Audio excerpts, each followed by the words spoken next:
Oh, that's hot. That's hot. Hold on. We gotta fix this.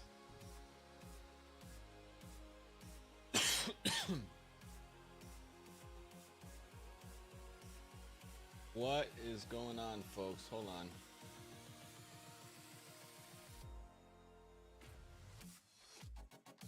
I feel like my camera's laggy. I don't know why.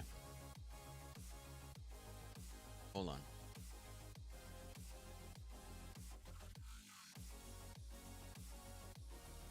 It is laggy. What the hell? Figure this out. Pretty sure I need to restart my OBS, but I don't really want. I mean, all right. Let's hope this doesn't fuck everything up. Sorry, guys. Give me 1 sec.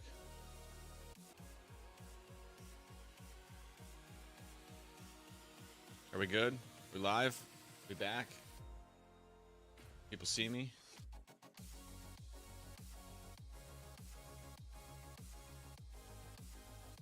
Alright, I think this is better now. Yeah, it looks good. Basically, I have to have my camera turned on when I open OBS. If my camera's not turned on when I open OBS, and I turn it on after, it gets, like, choppy. Like, I don't know why it does that. Weird.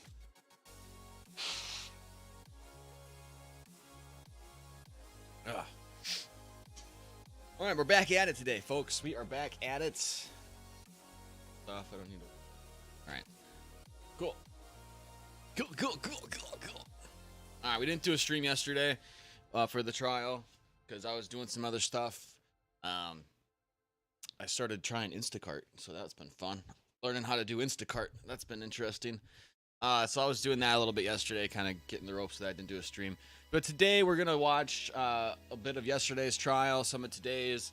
I don't know how interesting it has been the past couple days, if it has or hasn't been interesting.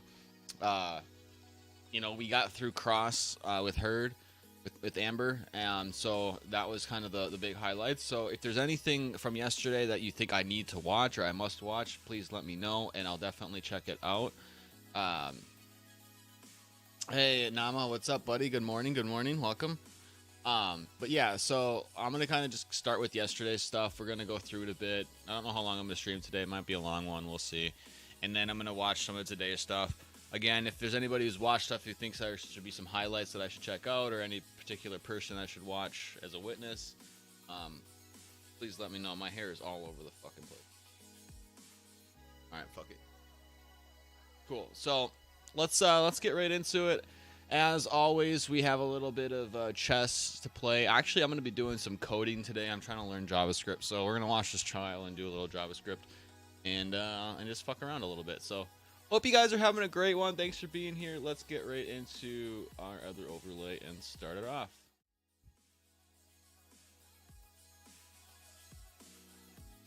All right. So yesterday was day 18 of the trial. So let's just start this here, and skip ahead to where we got some juicy bits. Okay, I don't like the audio on this. Oh, she's letting the hair out today, or yesterday. From Penthouse 5. I went. Who's this lady? Upstairs in Penthouse 5. Hold on. Across.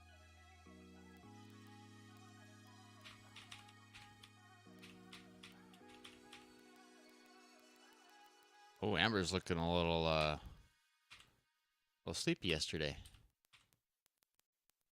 I'll be honest, if I had to do this kind of trial, I'd be drained. This be so exhausting sitting in a courtroom for fucking 10 hours a day or whatever it is.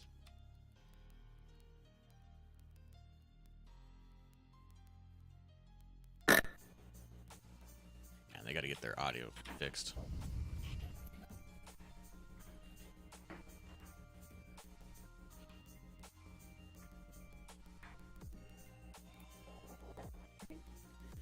Good morning, ladies and gentlemen. All right. As you remember, we were in the middle of a witness last evening, so we'll continue with her testimony, okay? All right, this is not me, by the way. This is audio. I'm going to skip past this because I don't want to listen to this choppiness. Back to her forearm. This is ridiculous. Yeah, forearm. It's like somebody's got their finger on the space bar. It's like da-da-da-da, turn it on and off. The fucking microphone. They were cut. It was smaller. Oh, Jesus. Not enough. There was not injury. He tested teams. That dinner was held in penthouse. Can Law and Crime hire me to be their audio guy, please? Yes. That was not Mr. Depp. I'm not great, but I'm better than this knob, whoever's doing it. Where did All right, there they we have their bedroom?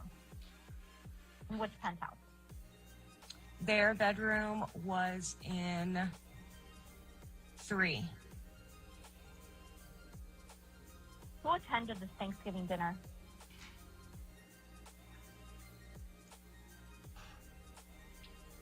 I think that, well, Josh, myself, Amber, Johnny.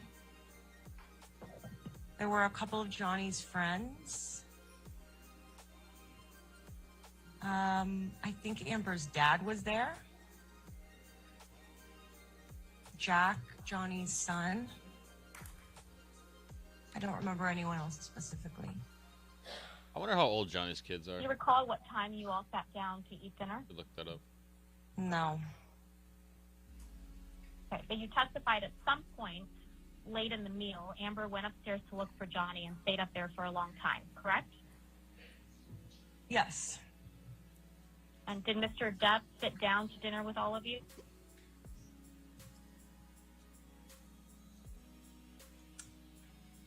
I don't know if we all actually sat down at one point.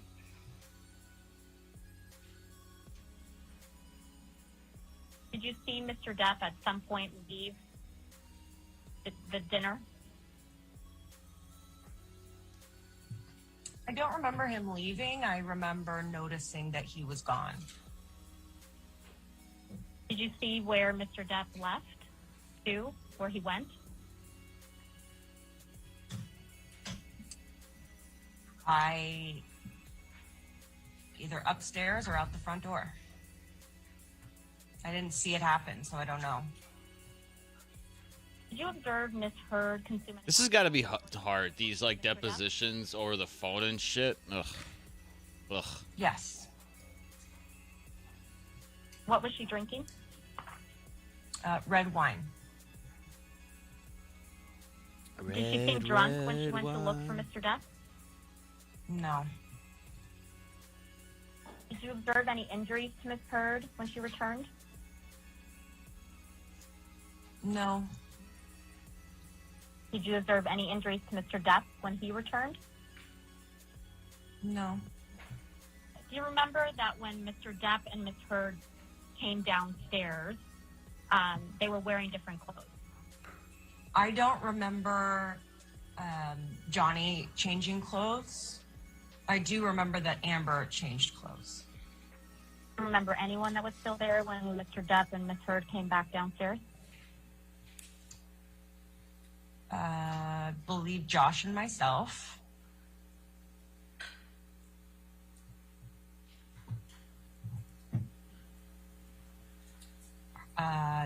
David Heard. And I don't remember Is that her anyone else brother? specifically who was still there. Who's David? You also testified that when, quote, you went to look and found that a full bottle of wine had hit and broken a piece of art that Amber really loved above the bed, and that broken glass was scattered all over the bed. Did I testify that? Yes. Yes. Is that an accurate description of what you saw? Yes. And where did you see this? In what room? In their bedroom of PH3. How did you get to this penthouse from penthouse 5? It's a lot of penthouses. I went Fucking A. upstairs in penthouse 5, across the top story, which all 3 penthouses were connected, through to penthouse 3. The bedroom was also on the top story, Oh shit! So he had like all the penthouses on one floor. and Never all mind. the way through and He had, around. like, different penthouses all over the city. Do you recall seeing any spilled wine? Mm.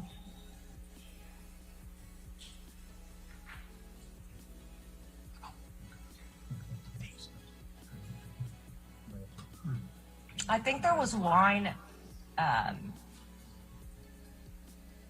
Yeah, I think there was also spilled wine on the bed and on the ground. Do you remember whether that bottle of wine was broken or not? I don't remember that the bottle was broken, but there's also plenty of glasses around with wine in them that could have been part of that. There was glass everywhere.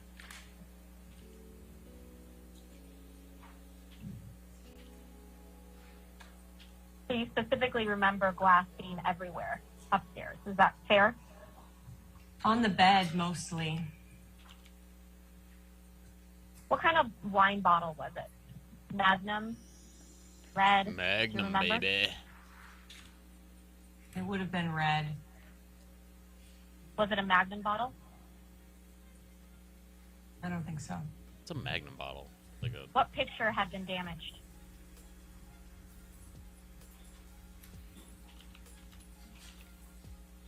I think it was one of,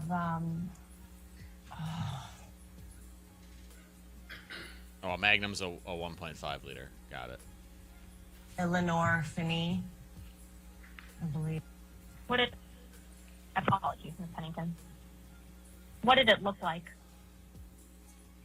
I don't remember which one. You saw the aftermath? The aftermath, fair. So you don't know that Mr. Depp actually threw the bottle, right? I don't know. Yeah, she didn't see it. Ms. Heard could have thrown the bottle. True? Could have. I'm sorry, I didn't catch that. You say she could have? She could have. Hey, And was Kev, how you doing, the buddy? Good evening morning, still Kev. happening after you returned from observing the bedroom? Yes. Do you recall any other issues happening, any further problems during the evening? I don't recall any. No.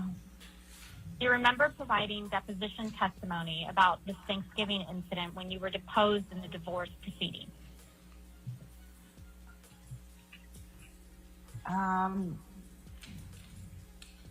If you have transcript of that original deposition, I could take a look at it and recall. Yeah, good to see him, buddy. Do you have any independent recollection of testifying during the divorce proceeding about Thanksgiving?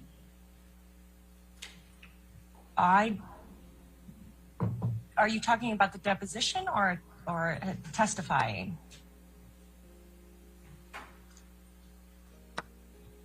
I'm talking about your deposition during the divorce proceeding. She's at the Do you direction. remember? I remember the depo, but it was a very long depo, and a lot of topics were covered. So, do you remember during the depo testifying that Mr. Depp and Ms. Heard returned to dinner? Mr. Depp was, quote, acting like nothing had happened. Do you remember that testimony? I don't remember the specifics of the testimony. Objection, Your Honor. So, Objection. can videographer, would you mind or pulling up Ms. Pennington's July 14, 2016 deposition transcript? Stand by. July 14, 2016, it's volume 2.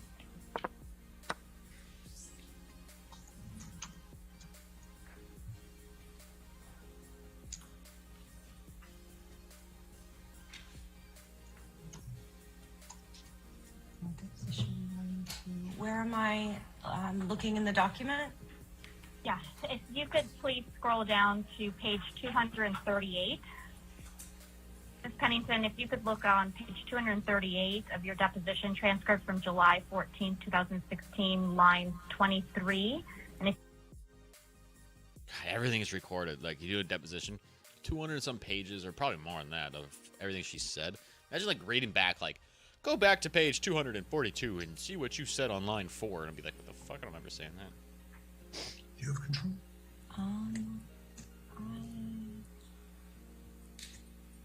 You have This was control. on January 20th. Sorry, it's just I don't have like the scrolly things. So I just You can page it down.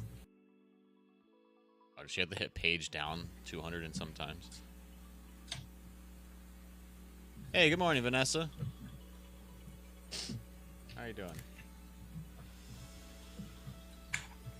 Sorry I missed out on Rocket League the other day. I fucking passed out. I fell asleep on the couch. It's like 2 in the morning.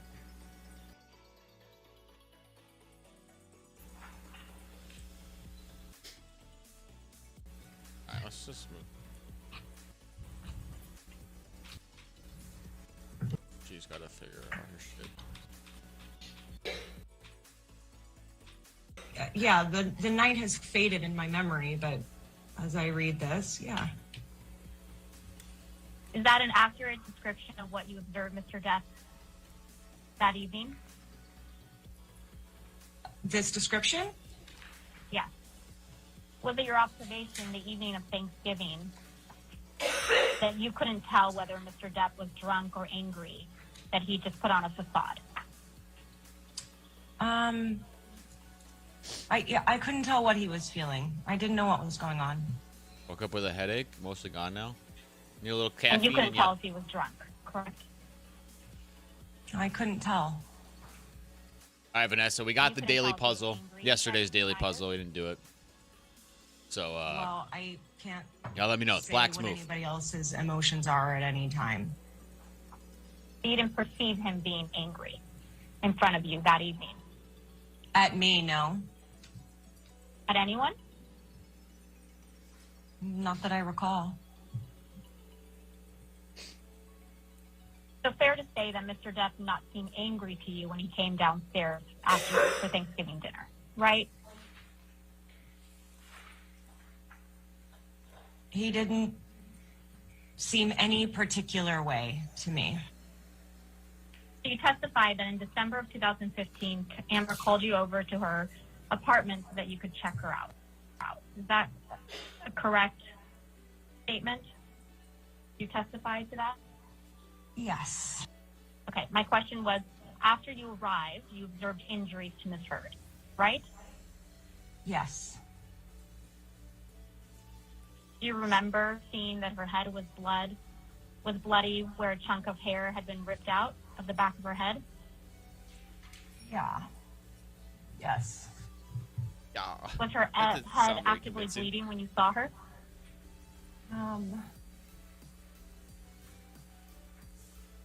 It was,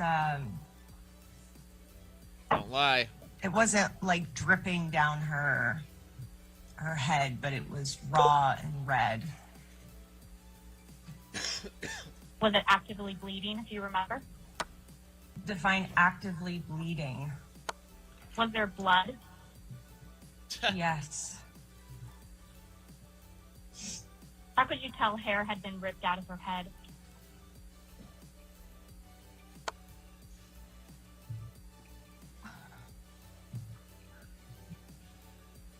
There was a bloody patch with hair missing. Where was her face red? Her whole face. Could the redness have been from crying? It could have been. Where did her nose appear to be swollen? This is an interesting puzzle here. So, Maybe like the start by sacrificing the bridge. queen. Did you observe that Miss Heard had any black eyes? Check. Oh no, that's not right. Fuck. Not that I Yes, you recall. Was there blood on her lips when you saw her? It was cut open. Was there blood coming out of that cut? Sorry, you can answer. Sorry.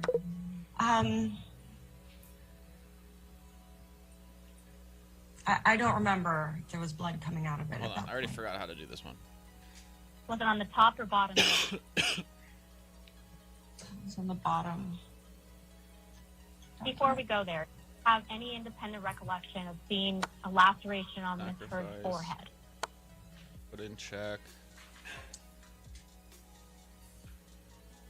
There were many times that I saw injuries on her. If you would like to show me a photo or point me to another place. I forgot that how I did it can now. God remember damn it. What did I do?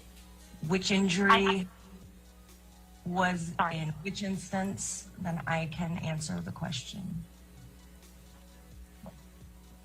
So you testified that Ms. Heard had a laceration on her forehead when you saw her, correct? What did I do? I forgot what I Yes. did. Fucking A. If you remember, where on her forehead was this laceration?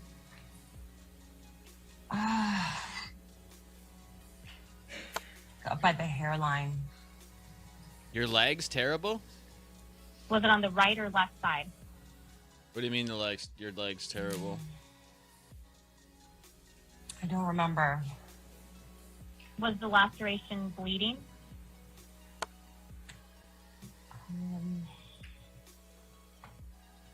I don't think so. Sitting here today, did you observe any other injuries to Ms. Heard that evening that you remember? Checkmate. No. If we can go back to Ms. Pennington's witness statement in the United Kingdom, that would be great. Their audio for this just got super quiet. What the heck? Sorry, guys. I'm not gonna like turn it up. Can't go up much louder, and I don't want to blow my ears out. Ms. Pennington, you testified that after you saw Ms. Heard, you, quote, called for assistance from a private nurse who was part of the concierge medical service which Johnny and Amber used. Is that correct? Aaron, Excuse me, or guys. Sorry. the nurse you're referring to here? The chat screen on the top left isn't moving. Yeah, it's that's not the lag. That's because it's bigger than the screen can fit on there. So, like because it's basically pulling from my chat window, and my chat window hasn't fully filled up yet. So it's not gonna move until it's like filled up with a chat, and then every chat will make it move. But like the window hasn't filled up with enough chats yet, so that's why it's not moving. Yeah, sorry, it's weird. I don't know if she came over that night. I'm like somewhat decent with OBS, but there's like little shit that I'm like with scaling stuff I haven't really fucking tweaked to figure out. Like I'm sure there's a better way to get the chat to pop up on the screen, but I just do a window capture of my chat window. I think she said to maybe not let her go to sleep. But this just got really quiet. What the hell? That on this photograph? Did you alter the photograph in any way? Call sending the photograph to anyone? No. Amber's face with swelling on her nose, bruising underneath her eyes. Confirm you don't recognize whether you took this photograph or not, right? I don't know if I took that one. Do you recognize this photograph? Do you recognize this photograph? I previously that you photographed a big clump of hair. She's having a hard time here. It's looking like, but I don't know why it got so quiet. Do you remember testifying to that? Yes, I remember. I'm gonna turn this music off. Sorry, I forgot to turn Where the did music you off. see this clump of hair? It was in PH4 in the bedroom. And just to confirm, It's about as loud as I can make it for you guys. Is this where Ms. Heard used that penthouse as a closet? My ears are gonna get blown out when No. the audio goes back to normal. Which penthouse did Ms. Heard use as a closet? Penthouse 5.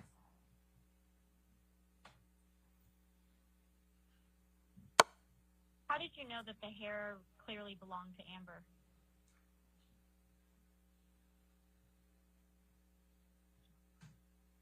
Hair had been ripped out of her scalp, and it was her color on the floor of her apartment. But you didn't see the hair get ripped out of her head, right? Correct. And so your understanding that this was Ms. Heard's hair that was ripped out of her head was based on what Ms. Heard told you, right? My understanding that it was Miss Heard's hair was what I saw on her body and on the floor.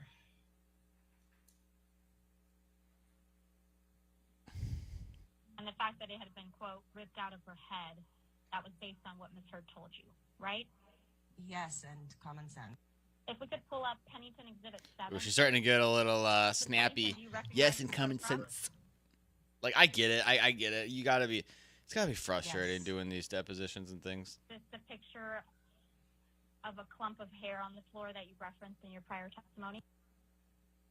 All right, Yes. we got another daily puzzle. This is today's daily puzzle. Of a clump of hair on the floor. I'm gonna wait and let you guys kind of look into it and figure it out. Try to figure it out.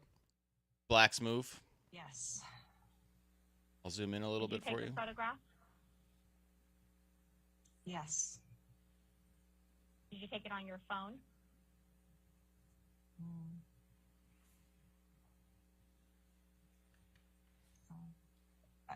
Yes.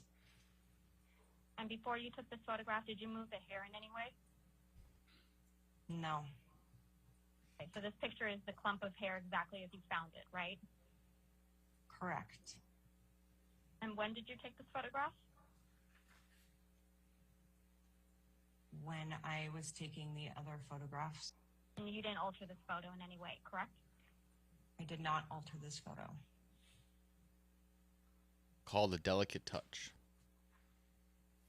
Do you recall taking a photograph of a wooden platform bed which had a partially broken bed frame? I do.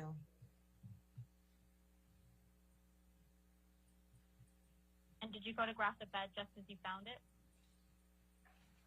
Yes. You didn't move anything off or onto the bed? No. Oh, we got Whitney's testimony today. Where was the bed? That's that's Amber's sister, right? It was a platform bed, and the edge of the platform. I'm sorry. I'm getting kind of sick of listening to this had, this deposition like, or a testimony, whatever the long fuck it is. off. Let's The just kind of document skip that was through this. marked Sorry. Pennington Exhibit 8. You guys want to I'll and the keep date listening for to it, but Pennington 5. the audio got You way recognize the quiet. photograph? I don't want to fuck Pennington? my ears up though. Hold on. Yes. It's probably gonna get louder. Did you take this photograph? I'm thinking about like skipping through. You say what? Rook H3. H3. You see that on the left side of what I assume is the mattress. And You say the take comforter. Rook's takes on There H3. appears to be something on the bed. Is it possible to zoom in? So here, I'll show you how you write that in notation wise, just so like you have an idea. So it'll be like Rook takes H3. So that's how you would write that. Rook takes on H3. So rooks are capital R, bishops are capital B, You see in the picture. knights are there's capital something on K, the bed. queens Yes. capital Q, Is this something that was already and there when you pawns found are the bed? just I so like if I wanted to go to like remember seeing that before. B6, I would just It's say not something B6. that you put on the bed, right? No. And you don't know what that is. No. Just so you have an idea. All right, so do you think takes? All right, good. Now what? You got this. You got But this. You already testified that the next day Ms. Heard was going on the James Corden show, right?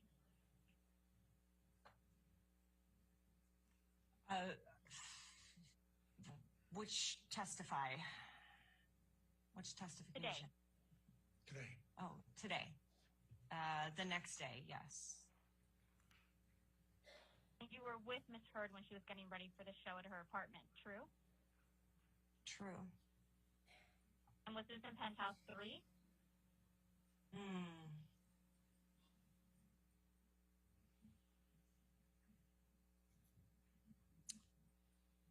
Five. Do you remember that Samantha, Melanie, and Adir were there assisting Ms. Heard getting ready? All right. Yes. Now what? Who is Samantha? Samantha is Johnny's stylist and was also doing styling for Amber. And who is Melanie? Amber's makeup artist. And who is Adir? Amber's hairstylist. Do you recall anybody else being there? No. Did you hear Miss Heard tell anyone of these people about her injury? I remember her showing the injuries.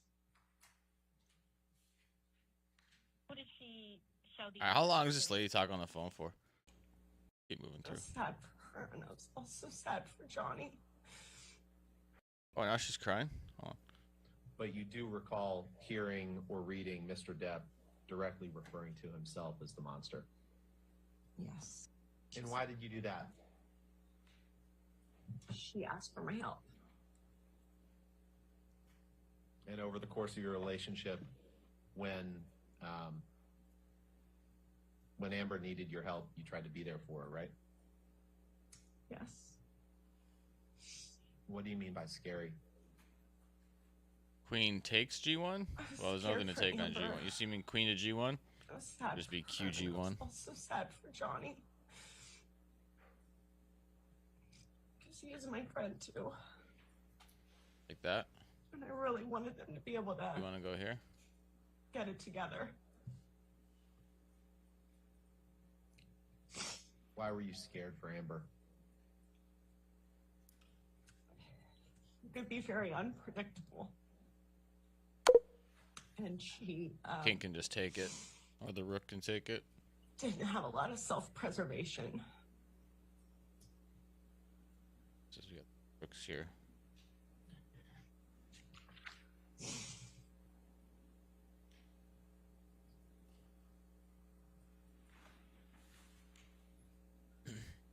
What specifically, what type of harm were you worried about for Amber? Wait, this isn't her sister, is it? Oh, I don't think it is.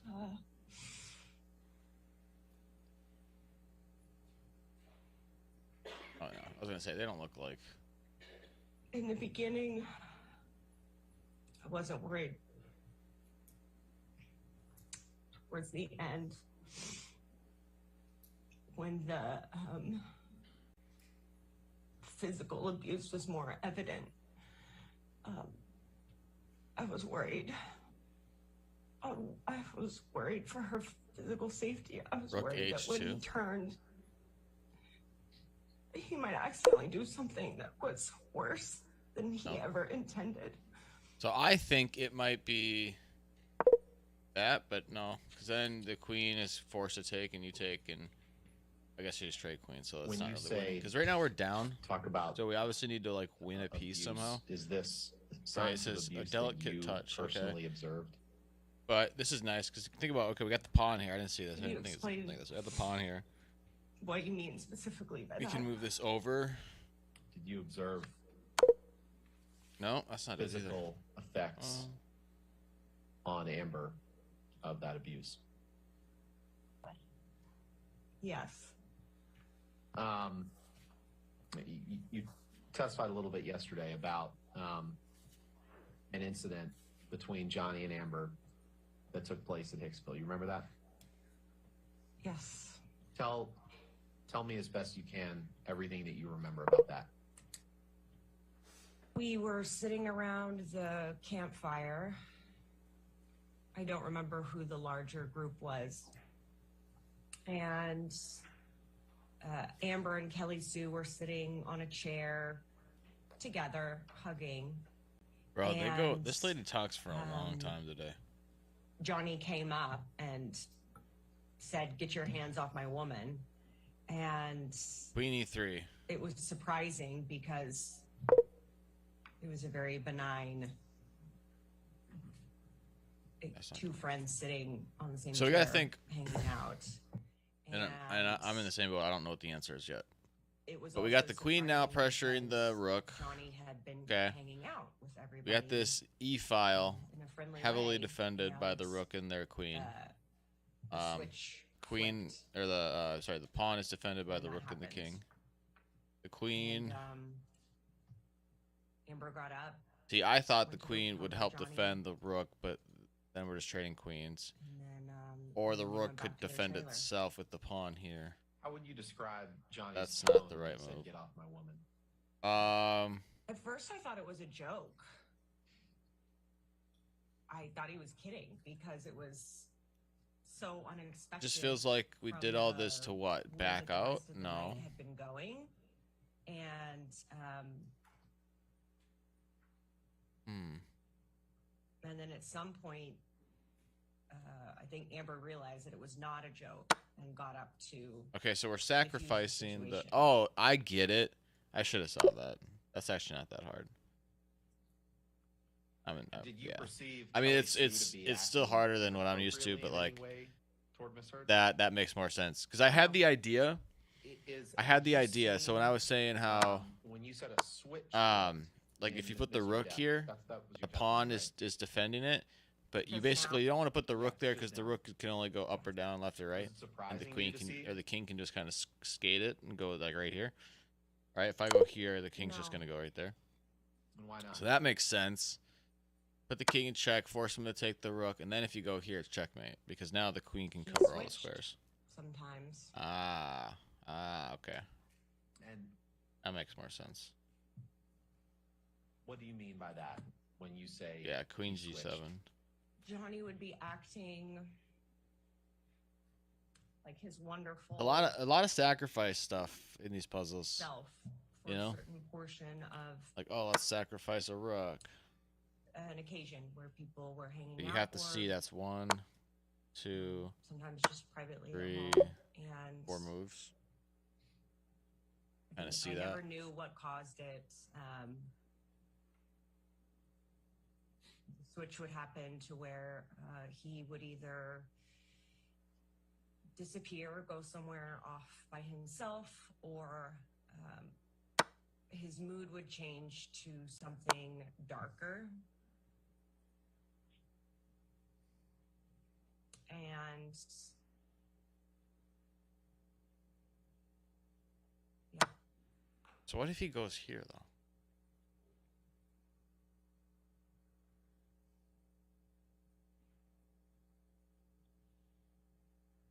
I think that's still winning What do you because recall, if he goes here, we'll get to then we put to- queen to here. specific instance in a little bit. This When is you say still his mood would blocked. change to King something goes darker, do you remember here. any specific examples of times that you witnessed when his mood changed? No, to if something darker? actually if they go there Can't and you just bring the rook remember, up, at this they moment, can't leave. specific Can't go times here or here. So when it they have would to happen. go. Well, that's checkmate. Yeah. But Generally, yeah, it's good either way. he would go away from where the rest of the people were. Amber would follow to comfort. Sometimes they wouldn't come back, sometimes they would.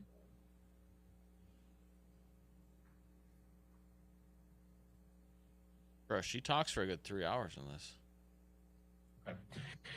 And tell us about the next morning at Hicksville, what you saw and observed. I went.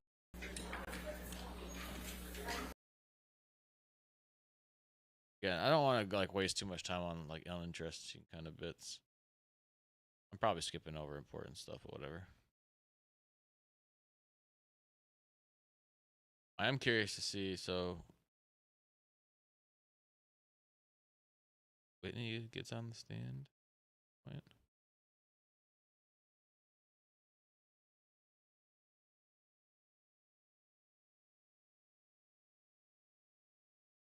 Thought I could calm him down.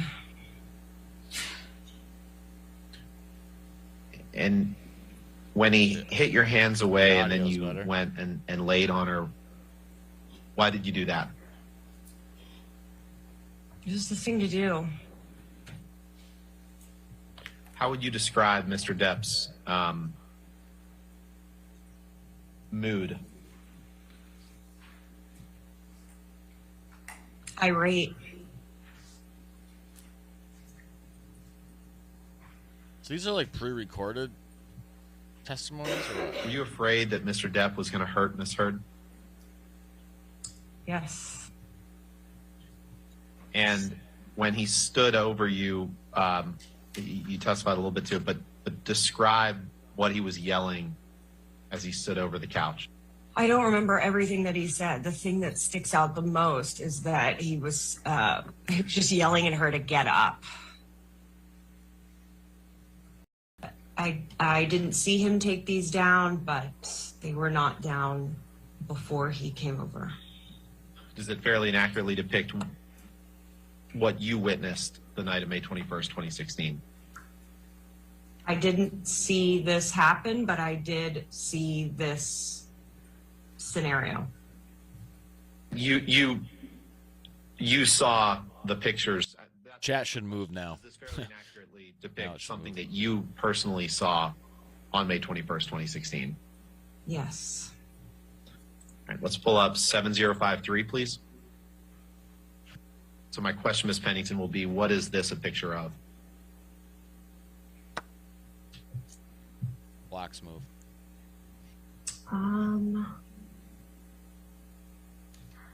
Can the info thing move off to the side? You know, no, I don't. Not in this version of the pictures. So I apologize for that. If you need it zoomed in or out.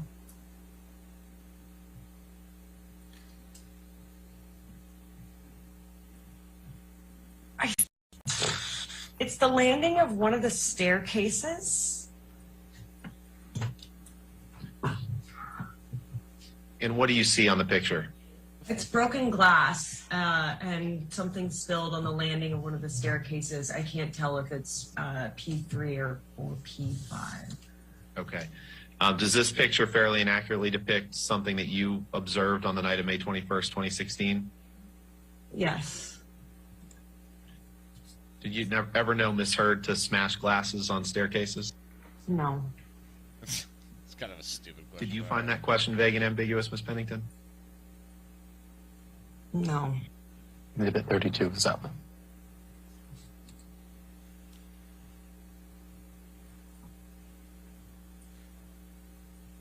What is this a picture of, Ms. Pennington? These are stairs appearing of the same staircase with broken glass on them. All right, who's next in this? I'm done listening to her.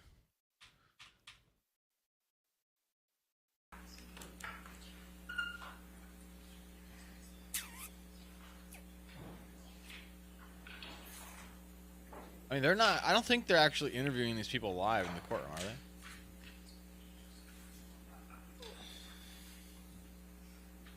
they? I think these are like pre-recorded, right?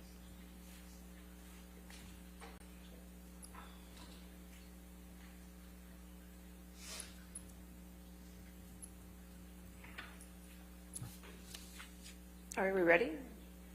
Not quite? Okay. Ms. Heard calls Joshua Drew. As I Thank you. mentioned. Thank you. This is November 19th. Do you live Los Angeles? What is your occupation? I run my own hospitality development consulting firm. Are you also a chef? Not anymore. What, if any, education have you had since Bro, he's got this angry ass look on his face. Look at him. He's got like one of them. What high school? I have my Associates of Science in Culinary Arts. And from what institution? Johnson & Wales University. Did you receive a degree from there? I did. In what year? That would have been 2003. Who is Raquel Rose got Ron Pennington? Swanson. My ex-wife. It's like Ron Swanson. Because I want to be respectful, how should I refer to her? Ms. Pennington, Rocky, or Raquel? Rocky or Raquel is perfectly fine. Okay. You were married to Rocky, so there came a time when you began to date Rocky, correct? Correct. When did you start dating Rocky? That would have been June of 2014. And did there come a time when you became engaged to Rocky? Correct. When was that? That would have been in summer of 2015. Yeah, I believe. Do you recall when you were divorced from Rocky? Officially September 24th of last year. We separated officially October of the previous year. When did you first meet Amber Heard? Probably about 3 or 4 weeks after Raquel and I had started dating, very early on. When did you first meet Johnny Depp? Shortly after I met Amber, I want to say, if memory serves, about 5 or 6 weeks after Raquel and I started dating. Again, I understand it was a long time ago, but do you recall under what circumstances you met him? Funny enough, I actually do very clearly. I had come over under the auspice of what was called Family Movie Night, and it was Amber and Johnny and Jack. I honestly don't remember whether Lily Rose was there. She might have come later at a certain point. And it was just us in their apartment eating burgers and watching movies. Since that time, on how many occasions have you seen and interacted with Johnny Depp from that very first time on movie night? I couldn't even speculate the number of. It's not that it was infrequent so much as it was sporadic and honestly for a large portion of it fairly casual. Not the kind of thing where you would just count the number of times. It was regular interactions over various periods of time. Well, your counsel is not going to let you speculate, but I'm going to ask you to get a range. Is it more than 10 times? Yes. More than 50 times? Yes. From the time that you first met Mr. Depp on movie night until this very moment sitting here today, have you ever seen Mr. Depp strike Amber Heard? No. Have you ever seen him throw a telephone at her? No. Have you ever seen him hit her with a fist? No. Have you ever lived at a building located at 849 South Broadway in Los Angeles known as the Eastern Columbia Building? Correct. Did you live in the condo known as Penthouse 1? Correct. With whom did you live in Penthouse 1? Raquel Pennington. From when to when did you live in Penthouse 1 with Rocky Pennington? Again, my memory is a little bit foggy of exact dates. Man, you'll have to bear with me a minute here. So while I was a frequent guest, I didn't actually live there until I want to say about October or November of 2015.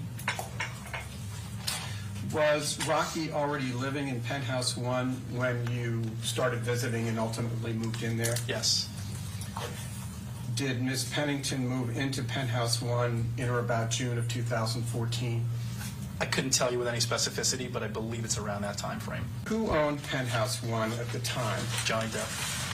While you and Rocky lived together in Penthouse 1, did you or she have a key that allowed you access to all of the penthouses on that floor?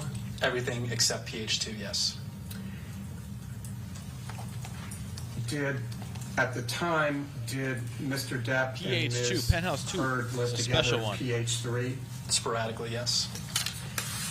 The key to which you and Rocky had access allowed either of you to enter PH3, correct? Correct.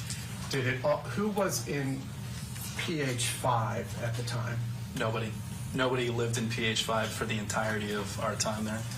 Did you or Rocky ever pay Mr. Depp any rent to live in PH1? Offered and refused. Did you consider the refusal of your offer to be a generous gesture by Mr. Depp? Exceedingly. In your experience, is Mr. Depp generally generous to his friends? Yes. Is he generous to people generally? Yes. Did Mr. Depp own Penthouse 5? Yes. Would your key have opened Penthouse 5? Yes. When you and Rocky were living here in Penthouse 1, did you ever notice that there were... I feel like this trial just has made the world want to be friends with Johnny Depp. outside Like, the door of Penthouse 3 when Mr. he was like a Depp nice guy, very was in generous, Penthouse 3? Not got a lot of normally, cool no. stuff. Did you ever see the security personnel standing outside of his door? On very rare occasion. Normally they were in a storage room off to the side of PH5. Moving aside from Mr. Bett and Mr. Judge, while you stayed at the East Columbia building, did you come to know any of the employees of the building? Casually. Who is Trinity Esparza? She was one of the front desk people. Did you have communications with her? In the course of living there, yes. Did you find her to be pleasant? No. How was she unpleasant? She was not particularly polite or accommodating to me or Raquel or any of Amber's friends. I wasn't there specifically, but I heard similar things from Amber in her interactions with her as well throughout the course of our time there. While you lived in Penthouse 1, did you have the opportunity to interact often with Amber Heard? Yes. Did you and Rocky see Ms. Heard frequently? Yes. Did you ever see her drinking alcohol? Yes. Did you ever see her drink to excess? Yes. Did you observe Amber Heard during her wedding to Mr. Depp at the Bahamas? Yes. Was she intoxicated at any time during the wedding weekend? Yes. As were we all. Did you ever hear at any time Amber Heard yell at Mr. Depp? Yes.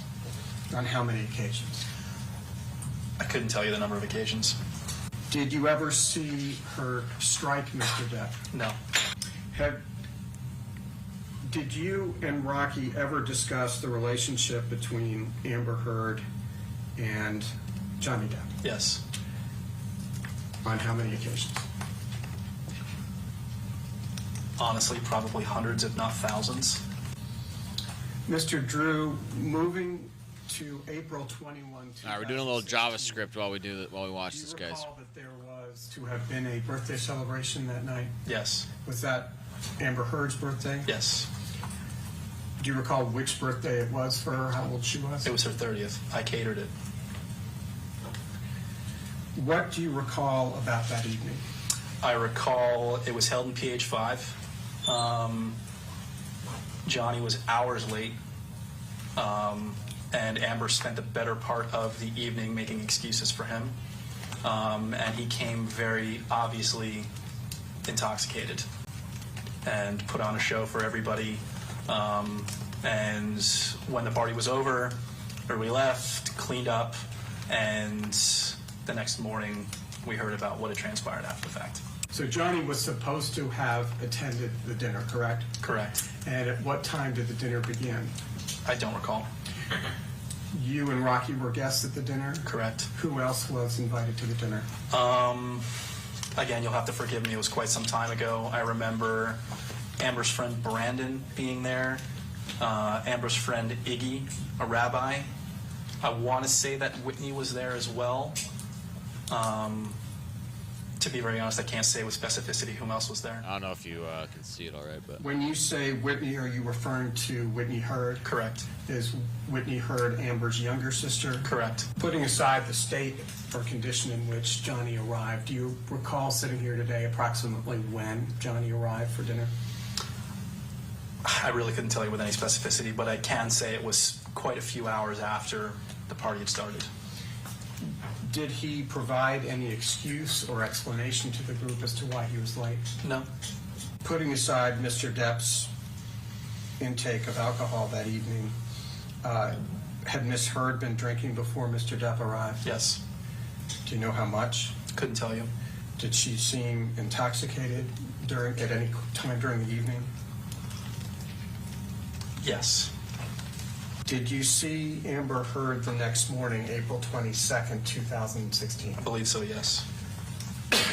Did you notice any marks on her face or elsewhere? to be honest, it's hard to read when I'm listening to shit. That morning, April 22nd, did you and Ms. Pennington and Amber Heard drive together to Coachella?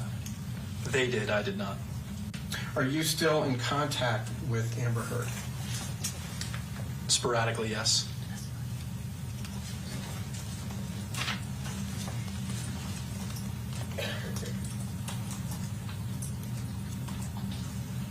And just to be clear, and I'm sorry to jump around, when you say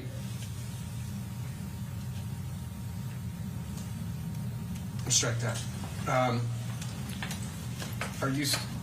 you say sporadically, how frequently you're in contact with her? We didn't speak for about 2 years following my divorce, and she reached out to me to make amends about I want to say about 2 months ago, if memory serves.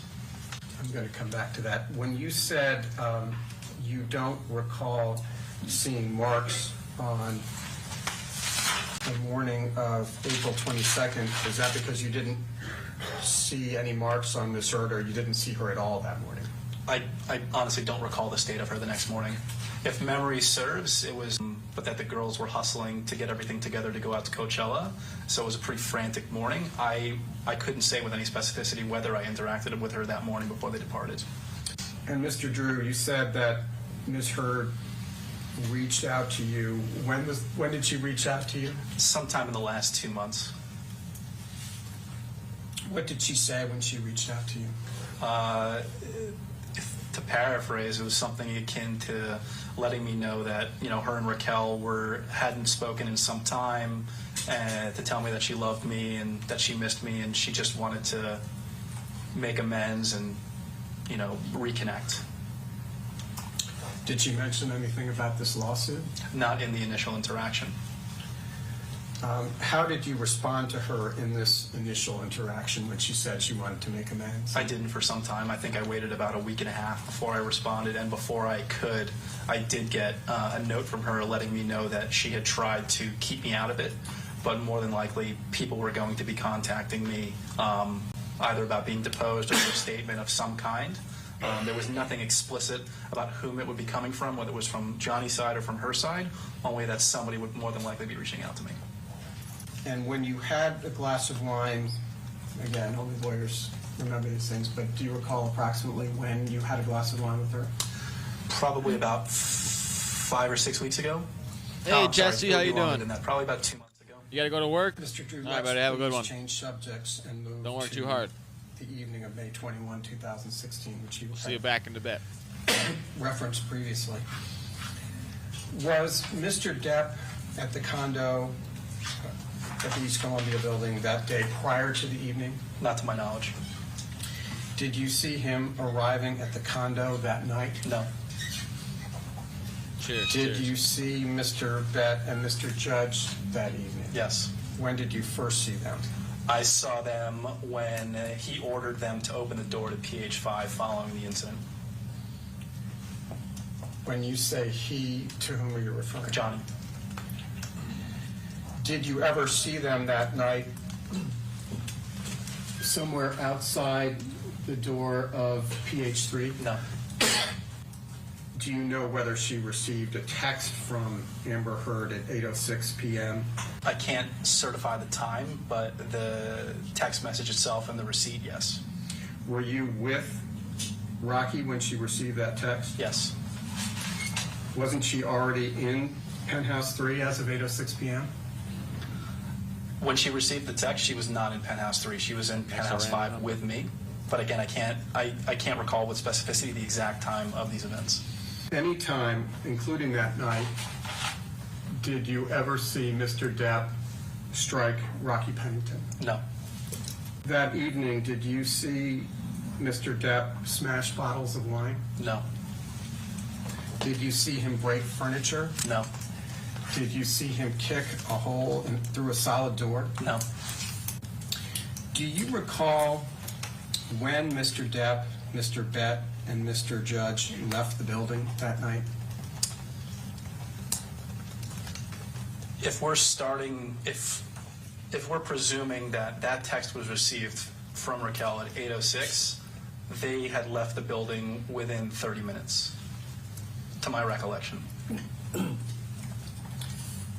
So it would be approximately sometime. For this one, what do I have to do? I don't know yet. It's down here. I'm just kind of following along and doing, like, this is just explaining it, and I'm just doing the explanations just to kind of get practice. This is my first time ever doing JavaScript. I've never done JavaScript before, so I'm just trying to learn something. Who is Officer Melissa Science? My understanding, it was the name of the Latina officer that first responded with her partner. But basically what I'm doing is making a random number. When did she arrive at the scene, if you recall? So this Vaguely, I here, remember them arriving about 45 minutes to an hour. so math random, this will print a random number between 0 and 1.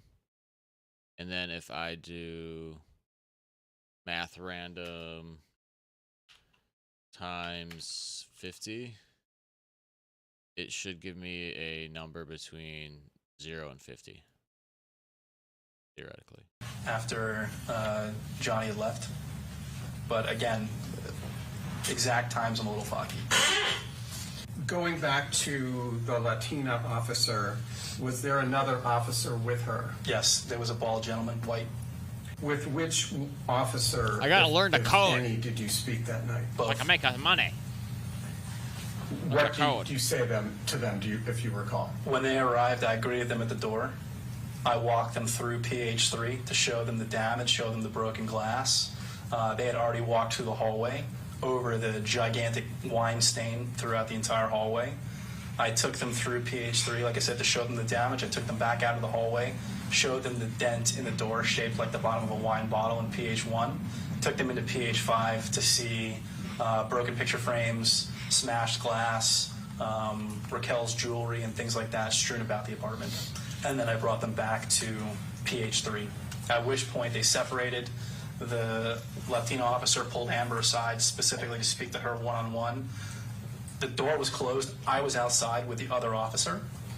So I can't say with any specificity what happened inside. I don't know whether anybody was in earshot. I don't know whether everybody else was around. They told me specifically it was Zero? one-on-one. Did I really get zero? And I was outside the door with the male officer. And specifically, my communication with him was... So I think what I did, I rounded down to 0, and then I made a random number. To me specifically was, there's damage in these apartments. Her face is red. If she wants to file a report, we have enough here to go pick them up. But you've never seen Johnny hit Amber. That's correct, and I've affirmed it to everybody that I've spoken to. I've been explicit about that. And you've never seen Johnny hit any woman. Correct. Do you recall having a conversation Fucking with syntax, I tell you. Rocky and Amber after Mr. Depp and his security personnel left the building, but before Alright, so here we did. We got a random number, Yes. multiplied it by 50, and then we floored it. You'll have to forgive Or me we again. rounded it My down. memory of the exact sequence of events. I had a sequence parenthesis events, out of I'm place, sorry, that's that the transpired problem. after all this is a little foggy. If memory serves, Amber was damn near catatonic after all this. We had gotten her into PH1 so we could deadbolt the door and keep her safe until he left. A few minutes thereafter, I had gotten a little bit of a rundown from Raquel over what had transpired. Raquel got her to call her lawyer, Samantha Spector, to find out what to do. And if memory serves, Samantha's recommendation was that we immediately put together a contemporaneous, matter-of-fact statement together of what had transpired that night. And that ultimately was up to Amber as to what she wanted to do with the police or... I think every code's a little bit inferior. Are you aware that Alright, so the Amber first thing we had to Heard do is spoke basically what we to just did, Officer create a random Science number and and Officer round it down, but instead of 1 through 50, do it Yes. through 1 through were you 100. present when she was speaking to them? No. Did Amber file a complaint that night? No. Did the police arrest Mr. Depp? No. Did they issue a warrant for his arrest? Not that I'm Oh, we aware did of. number 1 and 2 at the same Mr. thing. Drew, let's turn for the moment to May 22nd, 2016. Did you see Ms. Heard at all that day? Yes. When did you see her? At various points throughout the day. If memory serves, Raquel had committed to... Wait, it says find a method on the JavaScript math object that returns the smallest integer greater than or equal to a decimal So she was number. out most of the day, so I cleared my schedule Use this to be method able with the to number be there should 43.8. Amber need anything.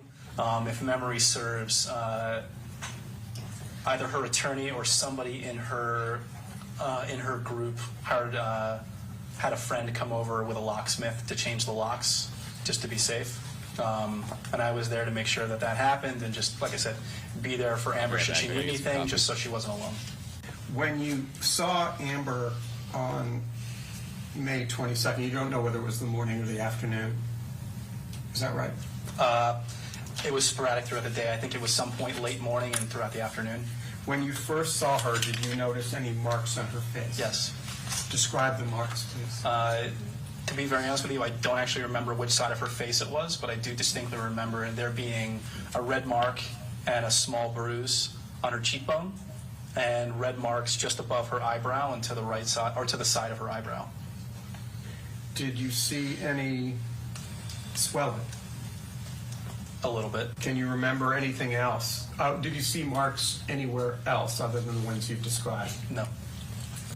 Did you ever notice anyone visiting Amber Heard at night while Mr. Depp was away?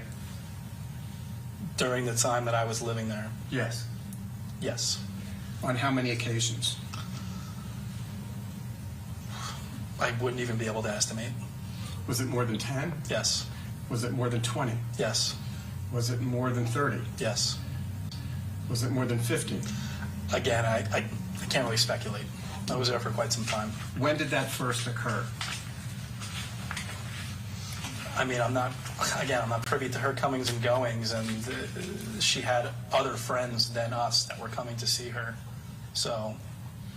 And again, to be specific, I'm just talking about visitors at night when Mr. Depp was away. Again, I can't say with any specificity. When did that first happen that you were aware of? I mean, I would say pretty early on, but again, there's no context to it. The other consideration that I would say is that the hallway between all of these penthouses was public right-of-way going to the pool. So my understanding of people coming and going, it might have been the public, it might have been residents, or I'm sorry, not public, it might have been residents in the building. I can't really say with any specificity. Who was Elon Musk? Elon Musk was a gentleman that Amber dated intermittently following the restraining order. Oh, they did date. I didn't even realize they you- actually did date. Holy shit. Can you recognize Elon Musk? Yes. When did you first see Elon Musk at Penthouse 3? I'm not quite clear exactly, but I want to say it was about 3 to 4 weeks after the restraining order was filed. But while Mr. Depp and Ms. Heard were still married, correct? Yes. After May 22nd, 2016, did you ever Can you guys not really see my code at all? Ms. Heard? Not to my knowledge, no. Would you please describe, as far as you can remember, what cleanup efforts were undertaken and by whom? Well, myself. In Penthouse 3, there was a number of pieces of broken glass and items strewn about the counters and the floor in the kitchen. Only in the kitchen, sort of around the kitchen island. In the hallway outside of the penthouses was quite a bit of spilled wine. I don't believe we dealt with that at all. And then in PH5, all of Raquel's things had been strewn about pretty dramatically, so we did our best to sort of put that back together and pack everything back up. And there were, things like piles of books and picture frames were broken, or piles of books were strewn about, and picture frames were broken and things like that. We just picked the glass up off the floor so the dogs didn't get hurt. I was just worried, like, everything else for the time being. Did you actually see? I have an ultra wide monitor, and I think it has issues with like scaling when I do 1080p output. Did you actually see the person who threw her clothes around? I didn't witness firsthand any destruction of any kind. Are you aware that Ms. Heard alleged that Mr. Depp hit her on or about December 15? Yes. What, if anything, do you know about that incident? Like that's the same, isn't it? So my recollection of that is Raquel and I had come back to the penthouses from where I don't recall specifically, sometime, I want to say late afternoon, early evening. And Raquel was supposed to meet with Amber as soon as they came back. Amber had not been responding to her text messages for some time, so we let ourselves into PH3 together to go check on her and make sure everything was okay. When we came in, the kitchen was completely, I wouldn't say it's trashed, but it was out of order enough for something to be off. And then when we turned the corner on the section of counter next to the kitchen sink, there was something written on the counter, and I don't know, I can't remember what material it was, and to be honest, I can't actually recall exactly what was written. It was something very, very weird, like all is such a fraud or something akin to that. You never saw Mr. Depp strike Amber Heard on or about December 15, 2015, No. correct? Correct. Did you see Miss Heard that night? Yes. Did you notice any bruising or other signs of injury? Yes, pretty significant. It's a lot of math. What did you observe? I noticed specifically she had pretty significant bruising on the inside of both eye sockets, kind of extending down the bridge of her nose, and her forehead was red. But you have no first-hand knowledge of how that injury occurred. That's correct. Are you aware that she made Amber Heard made a television appearance the next day? Yes. Do you ever see Mr. Depp take drugs, either prescription drugs or drugs that were not by prescription? Yes. How many times? I can't speculate on the number of times, to be honest. There was some questioning before where people were asking you about emphasizing how many times. Is it fair to say more than 10 times? Yes. Fair to say more than 20 times? Yes. But to be very honest with you, he was also a very private person, and a lot of that behavior was done in private. I didn't witness a lot of it. Did you ever hear Mr. Depp? He just said he saw it over 20 times. I mean, that would be a lot, Yes. I would say. But he did know him for a few years. I don't know. Can you tell me It's hard to say, I guess. when you recall that and what happened? I can't say. All right, this is confusing me a little bit. Find a method on the JavaScript math object that returns the smallest integer greater than or equal to a decimal number.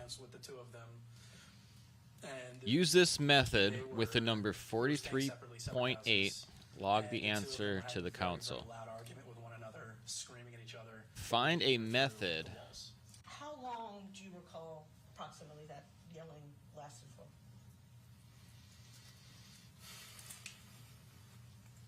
I want to say So random is the method 30 minutes. in the math object. So we got to find a method in the math objects that will give us Yes. More than one? Yes. And were they large? the smallest integer greater than or equal to a decimal number. December 15, 2015, Los Angeles, California, which is the next page. And you'll see in paragraph 23, in case it refreshes your recollection, there's a specific reference to Rocky. What knowledge do you have about this incident? Specifically, coming home, I want to say late afternoon, early evening. It was myself and Raquel. Melanie was not present. Amber had not been responding to Raquel for some time. They were supposed to hang out, the three of them. So we let ourselves into PH3 to check on her and make sure everything was okay. When we came inside, the kitchen and the dining table were a mess. Like the kitchen island area, things were strewn about outside of the norm, and there was something written on the counter adjacent to the kitchen sink, like I stated previously, something like "all is such a fraud" or something in that vein. We realized something was off right away. Raquel told me to go back to our place and then booked it upstairs. I didn't hear from her for about 10, 15 minutes, which I was obviously concerned about. The incident you just testified about, you talked about the kitchen being, with Mr. Chu, about the kitchen being a mess on one incident. This is the same incident you were referencing? Correct. Earlier? Okay. So I think you testified that when you came in, you saw some writing in the kitchen.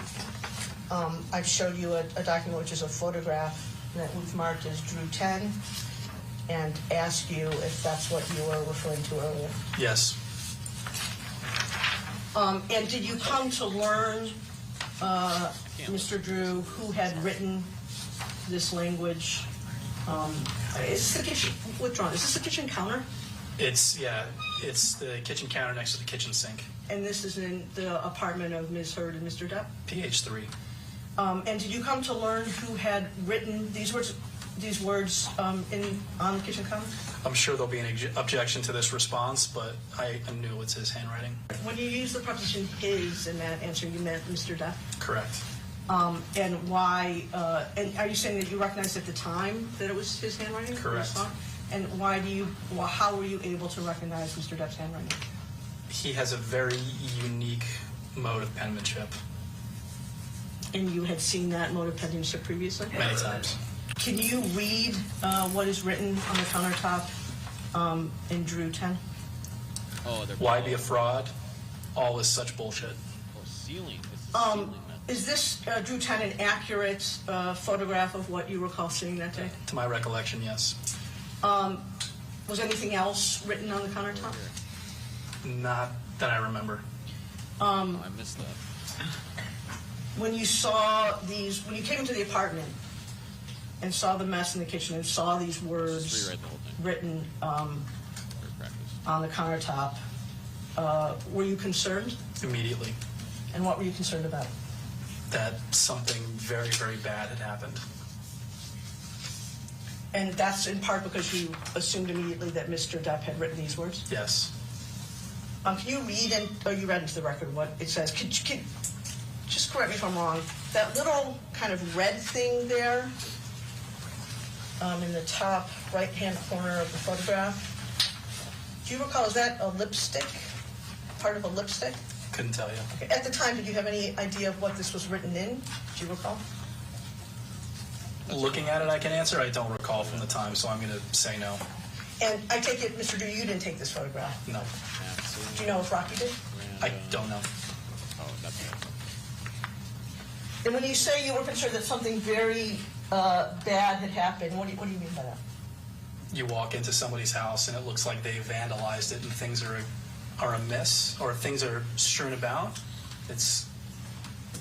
Doesn't You think you portend got it? anything good. Oh, post your code in chat and we'll test it.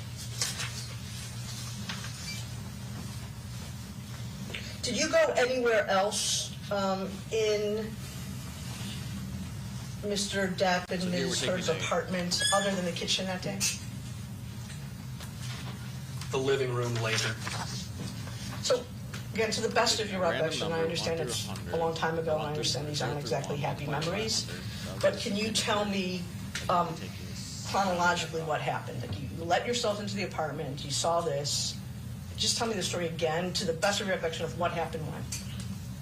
How I remember it is that like I said, we came home late afternoon, early evening. Hadn't heard from Amber in some time, which was out of character for her. Let ourselves in to go check. Saw that written on the counter. Okay. Saw That the makes kitchen sense. miss. Like, they want the Raquel looked at exact- me and said okay, specifically, okay. I think- go back to yeah, I our was looking place. at it. That's I'm going to go awesome. check on her. Bolted Here, let's copy and upstairs. paste it in. I was sitting over in PH1 in our apartment waiting, and I heard from her.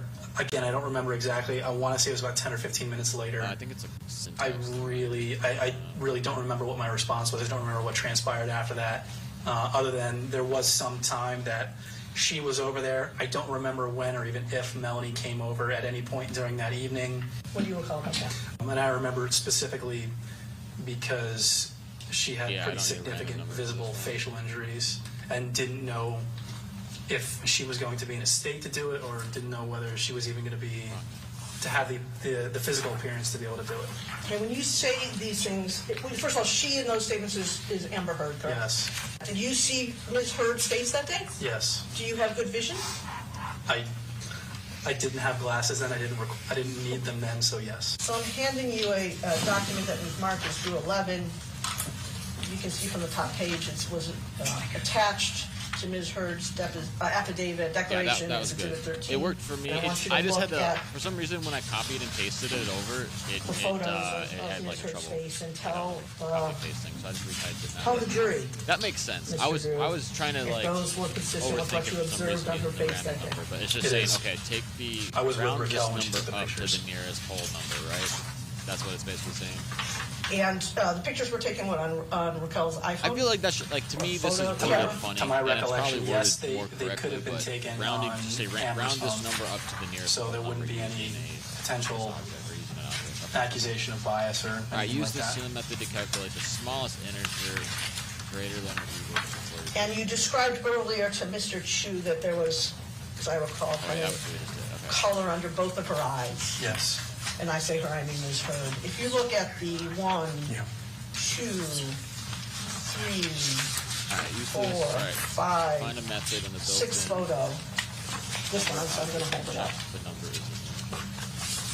the number. Yes. Did you personally observe that day this injury on Ms. Hurd's face on I did. in December 2015? I did. And you said before you were there when Ms. Pennington was taking the photos?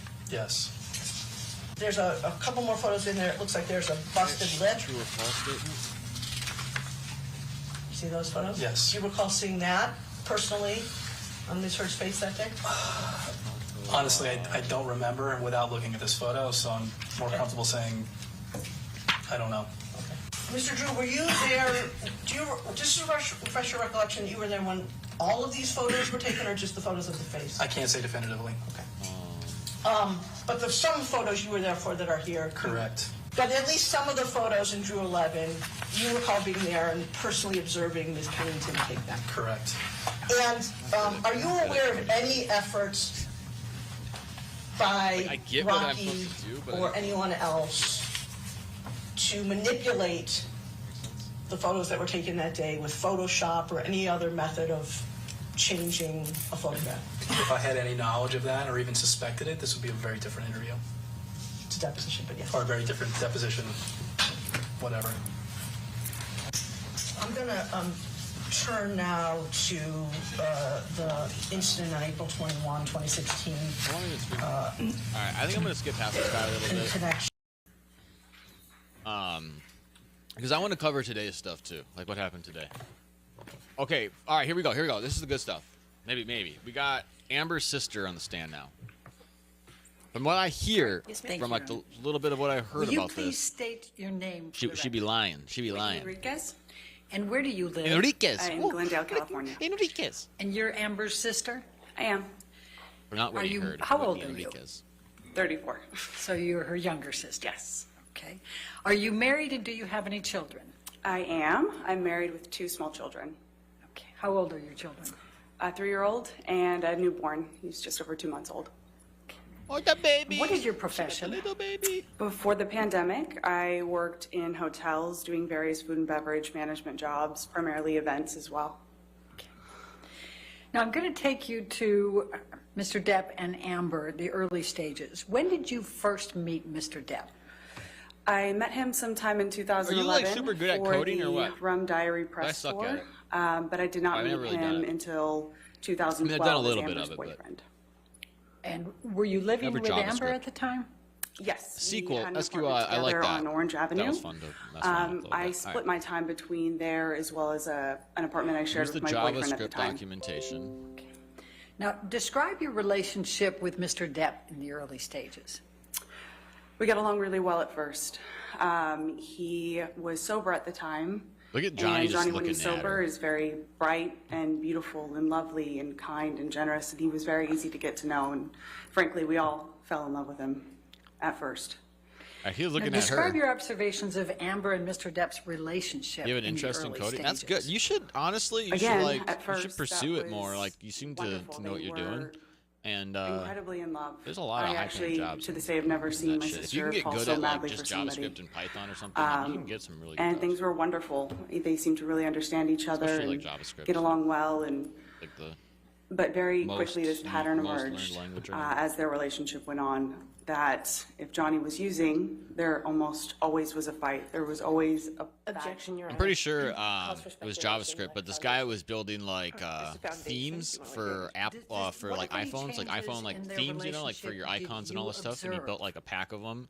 And he's made like, don't quote me. I had to look it up. that He's made a when fuck ton of money. I Johnny don't want to say like was millions of dollars or using, hundreds of thousands there of dollars. would be a fight. I saw it firsthand. Making Objection, Your making Honor. Same objection. iPhone themes. Overruled, that's fine. Thank you.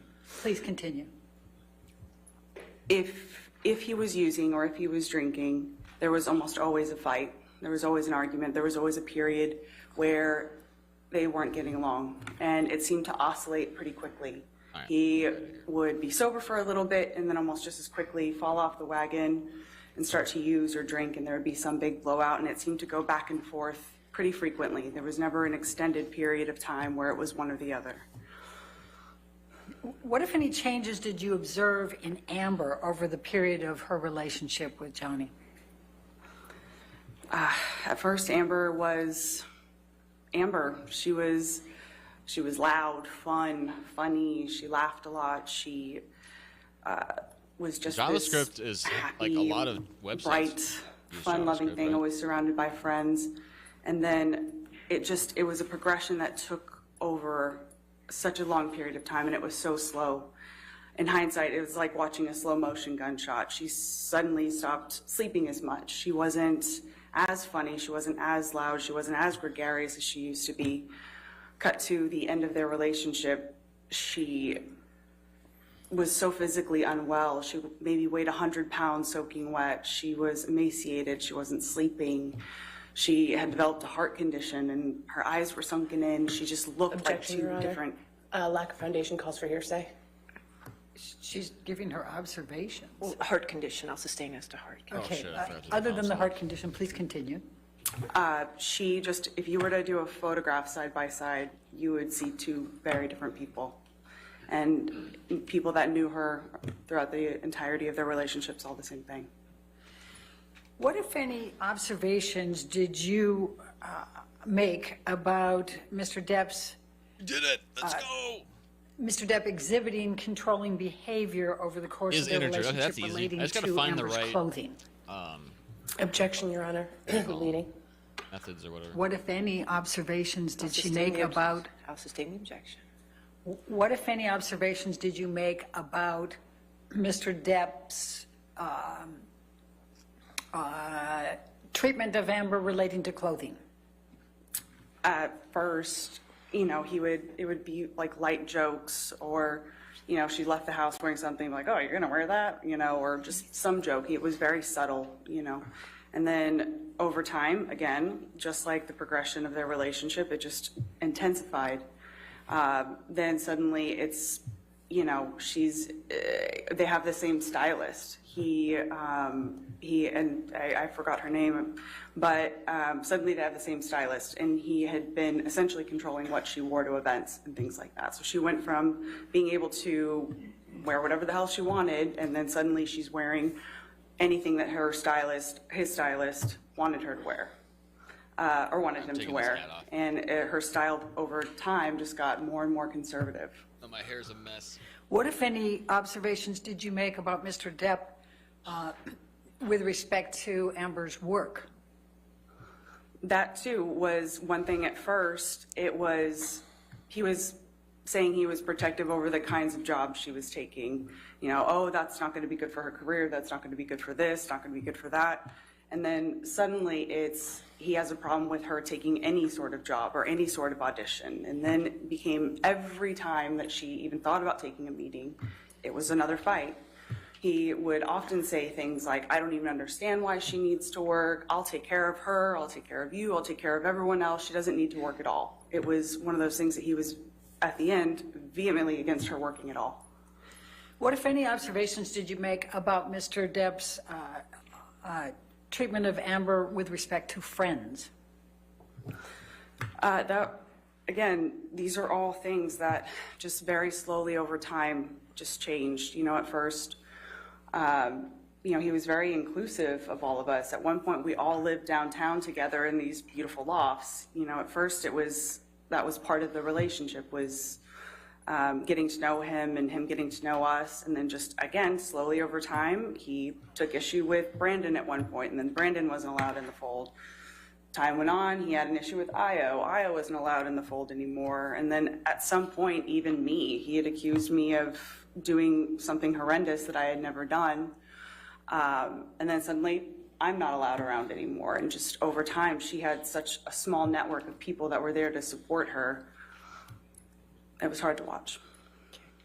What, if any, observations did you make about Mr. Depp's attitude or treatment of Amber with respect to her health? Amber was a pretty healthy person at first. She didn't have any medical issues that, didn't need intervention of any sort. But in one of Johnny's attempts to get sober, he had employed, I gotta be careful because I'm bad at Dr. like Kipper, who had these capitalization on some of these nurses. things. And he had a personal nurse that would administer medication, and I think the intention was to make sure that he stayed clean and off. Objection, Your Honor. Calls for speculation. Without discussing what Sustain the the objection. intentions were, just go ahead and give us what your observations were with respect to Mr. Depp, with respect to Amber's health. Sure. All of a sudden, for really unclear reasons, Amber had her own personal nurse just administering medication. And Wait, are we gonna get like Whitney when on the I- from stand what for I the saw, next it was week, strange. I didn't telling think Amber her needed, story with Heard's medication on the lawyer? daily or whatever. And then all of a sudden, she has a therapist that is employed by Dr. Kipper. Even her medical treatment was somehow controlled by or paid for by Johnny. Objection, Your Honor. Calls for speculation with respect to the control. Was to control, but paid for. I'll allow. Go ahead. Okay, thank you. What, if anything, did Mr. Depp say about Amber's electronic devices? Well, every time they fought or had an argument, a device was going to get smashed. And she lost a phone, a tablet, a computer. You could almost guarantee that something would get destroyed when they fought. Very often, fights were at least in part surrounded by text messages or something that he would find on her phones or whatever. And at some point, she wasn't even allowed to have passwords on her phone. Or if she did have a password, it was something really simple that he memorized. But there was zero expectation of privacy for her in terms of what was on her device or accessibility of her devices. How many times did you observe Mr. Depp drunk? 1,452. Countless. I mean, too many times for me to quantify. How many times did you observe Mr. Depp high on drugs? Again, it would be really hard to put a number to that. It was a lot. And what types of drugs did Mr. Depp use, to your knowledge and your observation? Well, personally, I've done cocaine and drank with him on a number of occasions, so that. He almost always had weed of some sort, marijuana, like, joints or whatever. It's weed. Who cares about weed? I have seen him take MDMA on an occasion, shrooms as well. I once saw him consume a Ziploc bag that had a bunch of just unknown pills, some prescription, some not. He just took them all at once to see what would happen, and he laughed about it. Those are what I can recall. Okay. He's like, Now, I you might said have done that you that. also did cocaine with Mr. Depp, is that correct? Yes. What, if any, observations did you make as to variables. what Mr. Depp carried in his pockets? Well, he always had cigarettes or rolling papers. When I say cigarettes, I mean the tobacco and rolling papers. He always had a joint on him. If he was in a phase of using coke, he would carry around a little pill box that had his cocaine in it. He always had a pocket knife, a lighter, and it's about what I can recall. Okay. What, if any, behavior changes did you observe when Mr. Depp had been drinking alcohol or using drugs? Like I said, it was, a completely different version. He was almost unrecognizable when he was drinking and using to an excess. If it was alcohol and coke, he would slur. He would go on these paranoid, delusional rants about things that didn't make any sense. His speech would be slurred. I almost never knew him to use cocaine without drinking. Those were generally combined. When he would smoke weed, he was much more relaxed. He was kind of what you would expect, happy on a couch, laughing. But when he was drinking, he would just get very angry. And he would just say really nasty, unkind things. And it almost didn't, usually about Amber, sometimes about me, but it almost didn't matter if she was in the room or not. He would just say really horrible, horrible, horrible things about her or to her. Can you give the jury a few examples that you can recall? Pardon my language, fucking cunt. He called her a fucking used up trash bag, slimy whore, saggy I only whore. laugh because of the Aussies. Fucking cunt was thrown out a bunch. Just horrible things like that.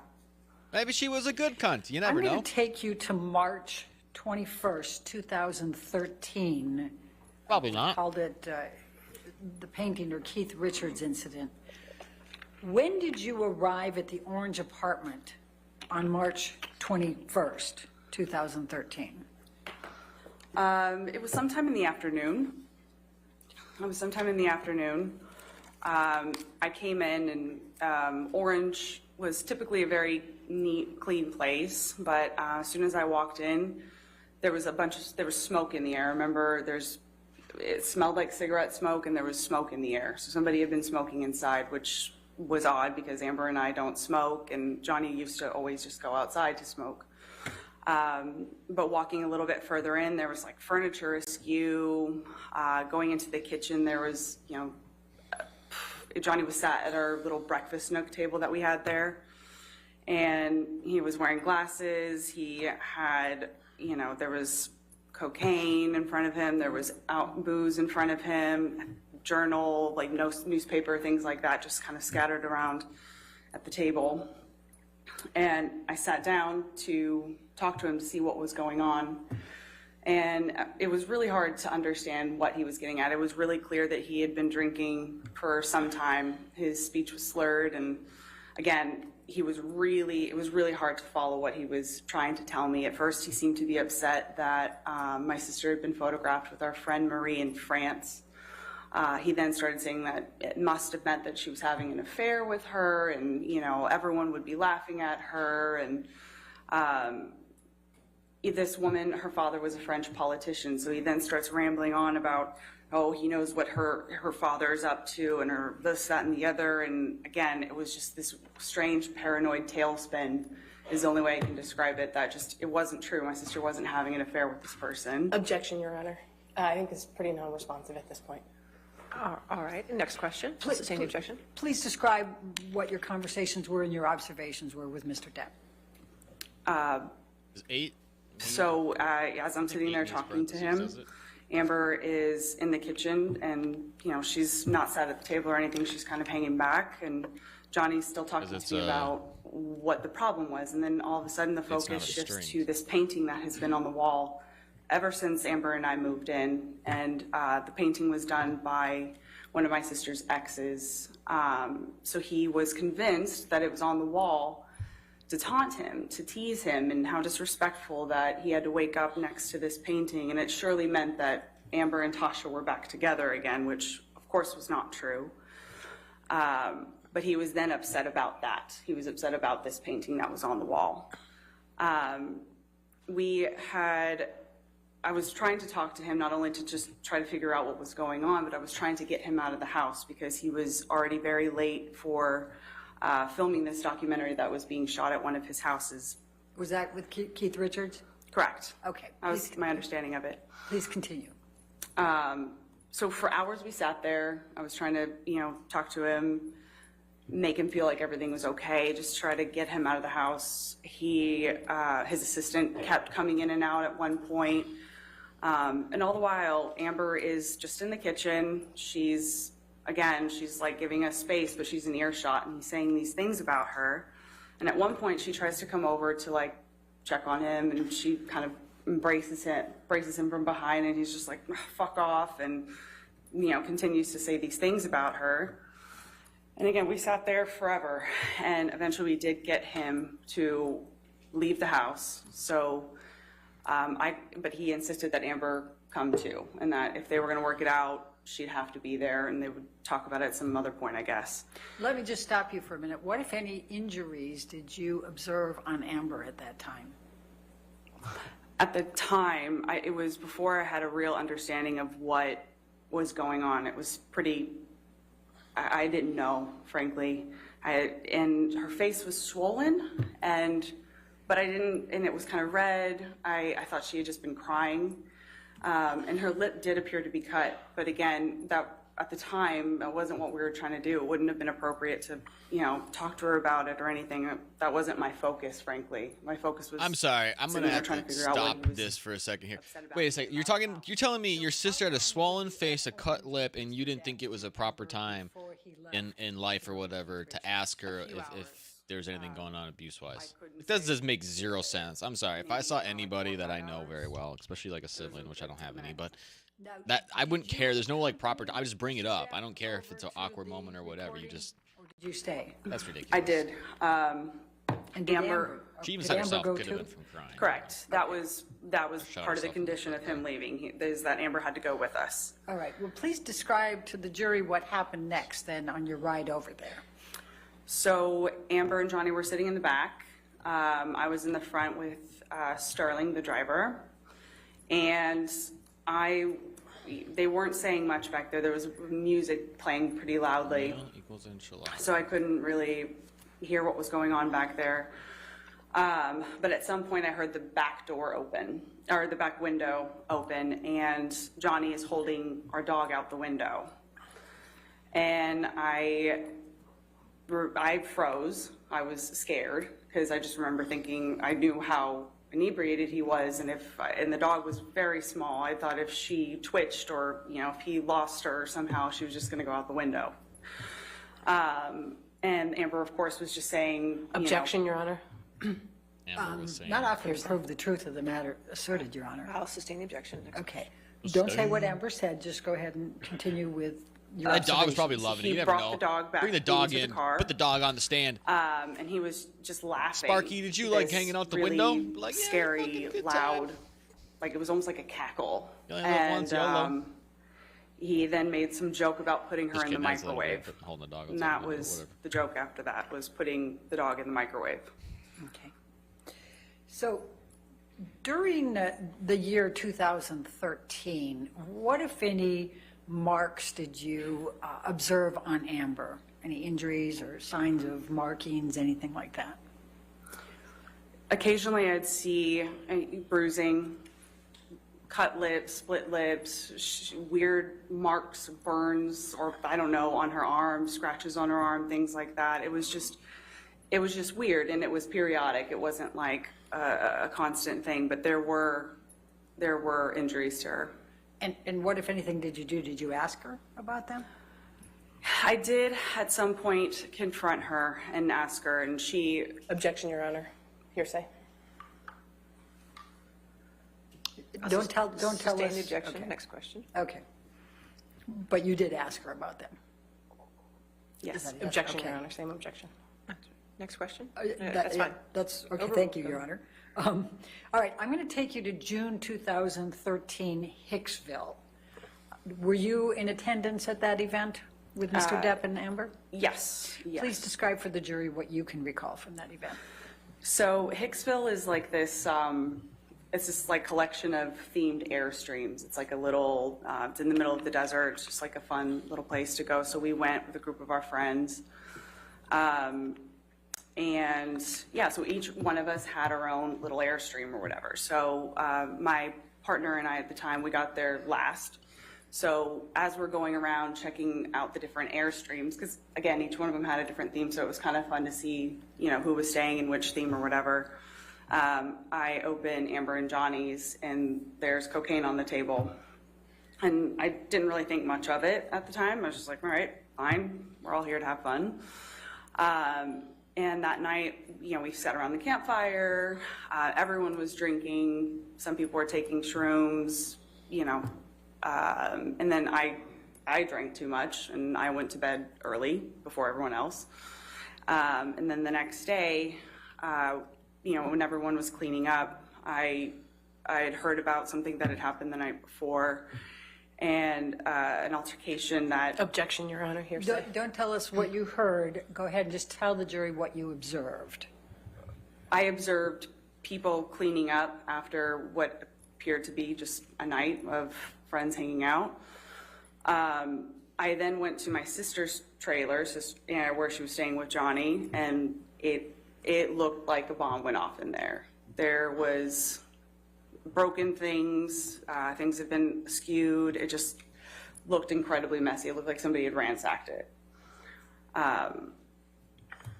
That's what I observed. Okay. Now I'm going to take you to September 2013. What, if anything, did you do with Mr. Depp relating to going to London? So September 2013, that was around the time of my birthday. Amber was filming in London, and she wasn't able to make it back for my birthday. And it was also a friend of ours, Io, also has a birthday the same time, or around the same time as me. And Johnny thought it would be great to load up and surprise Amber on set. He thought she would really enjoy it, and so that's what we did. We loaded up, we went on a plane that he chartered, and I believe my father was with us as well. And yeah, Johnny and I drank and did a lot of cocaine on that plane, and I ended up passing out. But we get to London, and it was wonderful to see Amber, and we had a dinner that night at the hotel that we were staying at, or it was either that night or the next night, I can't remember exactly, but at one point, Johnny picked up a steak knife and he hurled it at his assistant. It missed him, but obviously Nathan got upset and he left, and he was upset as well. And a fight broke out between Amber and Johnny that night. I didn't witness it. I wasn't there. I knew that they were. Objection, Your Honor, lack of foundation. All right, I'll sustain the objection. Okay. Next question. She said she wasn't there. You can't tell She us can't really about it talk if you weren't there. So Okay. what happened next that you were aware of? I left sometime after that, and when I touched down in Los Angeles, I learned that they had. Objection, Your Honor. Not after to prove the truth. I'll sustain the objection. Next question. When did they get engaged? They got engaged at some point when I was on the plane. After I left London, by the time I landed in London, they were engaged. Okay, thank you. Now I'm going to jump all the way to November 2014, the 2014 Hollywood Film Awards. What, if any, involvement did you have with Mr. Depp relating to the Hollywood Film Awards? I was called over to where he was getting ready, 80.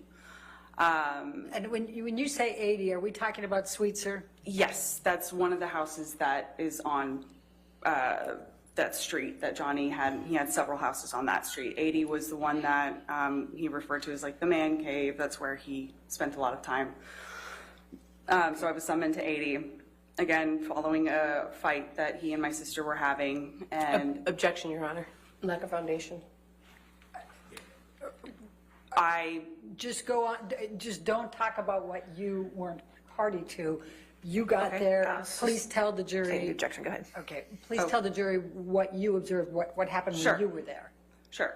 When I got there, Johnny was outside and he was very drunk already, and he was continuing to drink. He was, again, rambling about my sister having affairs with people that it just wasn't true, and just kept saying things. It was, that she doesn't need to work, and he doesn't understand why she continues to take jobs. She must be doing it to insult him or to hurt him, or she's only taking these jobs because she wants to meet people. I don't know. The entire time that we were talking, his sister and his assistants at one point, everyone was trying to get him out of the house because he was already very late for this. But eventually they did get him to leave the house. And yeah, I We're getting saw the hang of this award show coding later thing. at some point. And what Getting did you better at it. observe when you watched the award show? Unfortunately, an extension of what I had seen at the house. He was still very drunk, actually a little bit more drunk than when I saw him at the house. And what was he doing that caused you to believe he was very drunk? Well, he was drinking the entire time that we were talking. And, in general, at this point, I had understood what Johnny looks like when he's drunk. He's stammering. His speech was hard to understand. He was slurring. This is kind of a cool code here, it looks like level up equals 10, power level is whatever, multiply me, quarter me. Like a video game I'm almost, going right? to take you to March 23rd, 2015. And at this time, were you living at the penthouse suites? I was. Okay. Excuse me. Sorry. When approximately did you move into the penthouse suites? See, the thing with coding for me is like I've actually coded in a bunch of different languages, but I've only ever gotten through like the basics of it. So I've done variables probably like I don't know 10 times, you know, with different languages.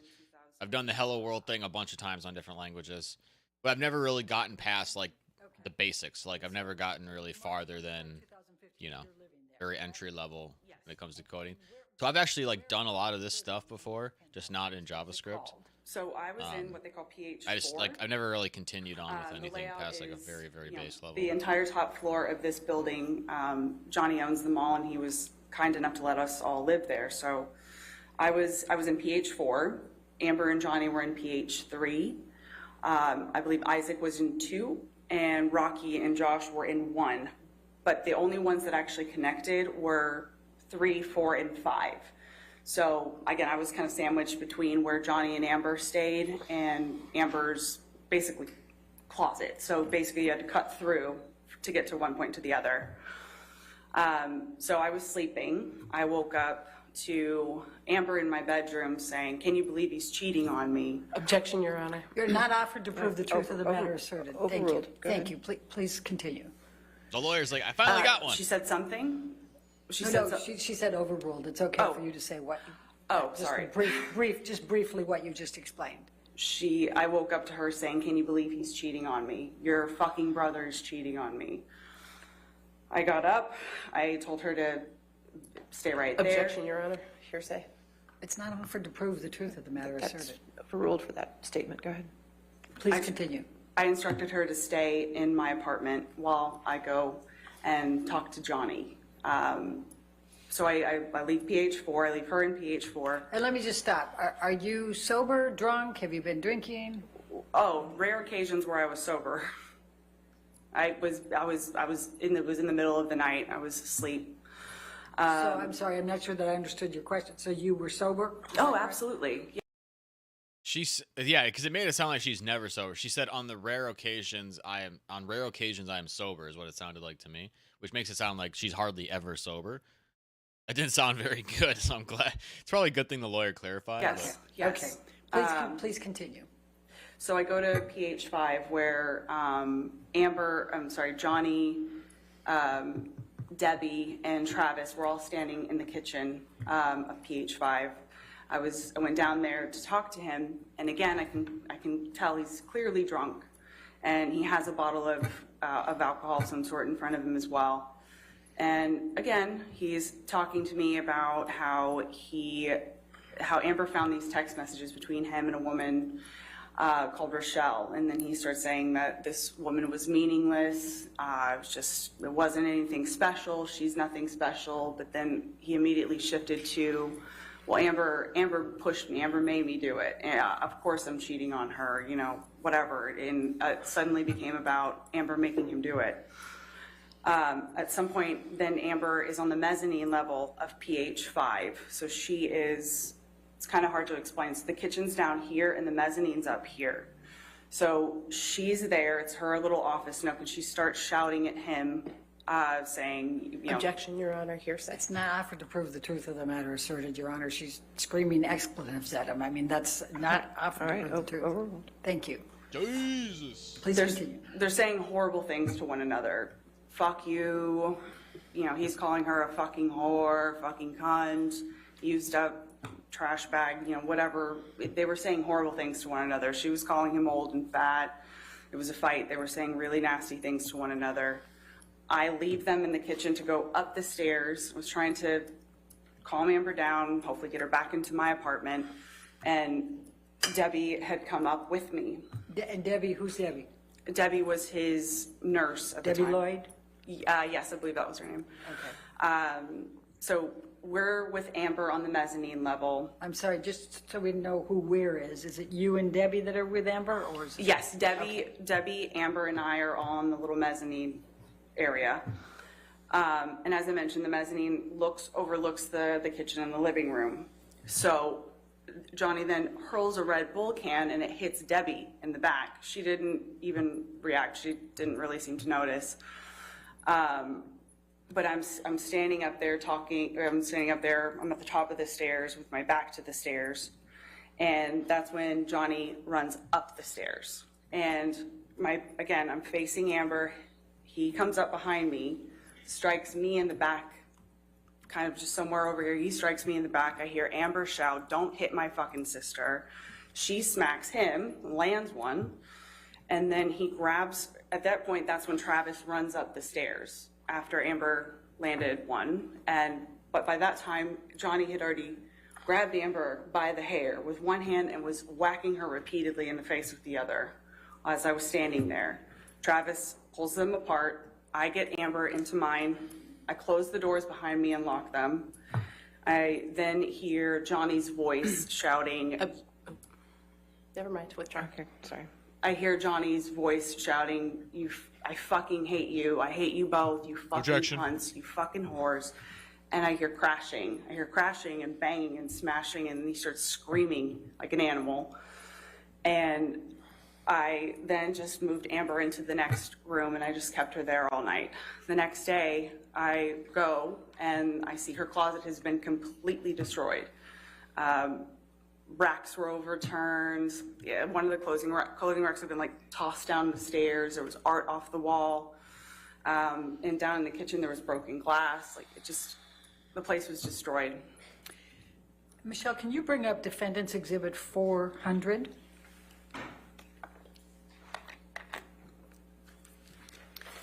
Whitney, do you recognize this text exchange here? I do. Okay, and it's on March 23, 2015 at 6:57, is that correct? Yes. Okay, could you describe, Objection, just Your Honor. identify it, please? Yep, sorry, on hearsay grounds. All right, you want to approach? We'll just take a look.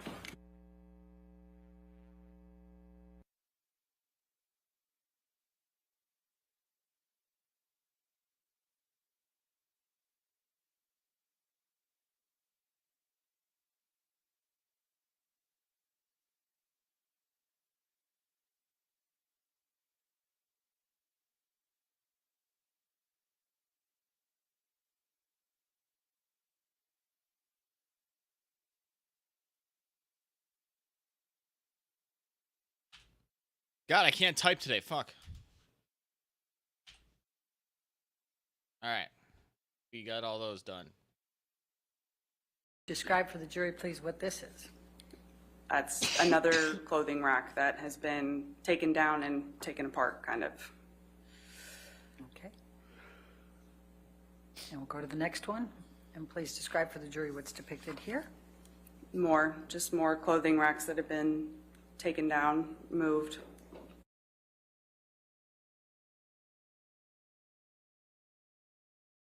Depicted here. Is that a closet? Holy shit. Same thing, just more clothing racks that were toppled over. All right. And we go to the next one. And this is the kitchen area. This is the taken from the mezzanine level that I was describing earlier, but that looks like broken glass or something, blue ceramic, broken. Okay, and if we go up, and the top one there looks like part of what was earlier. Let's go to the bottom one. I think we have a bigger picture there. Does that help with Yes. what's depicted there? I still can't tell what it was, maybe a plate of some sort, but there's also a rolled cigarette, a couple bottles of water. But yeah, whatever that blue thing is, it was broken. That's what's all over the kitchen there and also next to the stove. Okay. Thank you. After the staircase incident, what, if anything, did Mr. Depp ask you to sign? There was an NDA on my kitchen table. Can you tell the jury what an NDA is?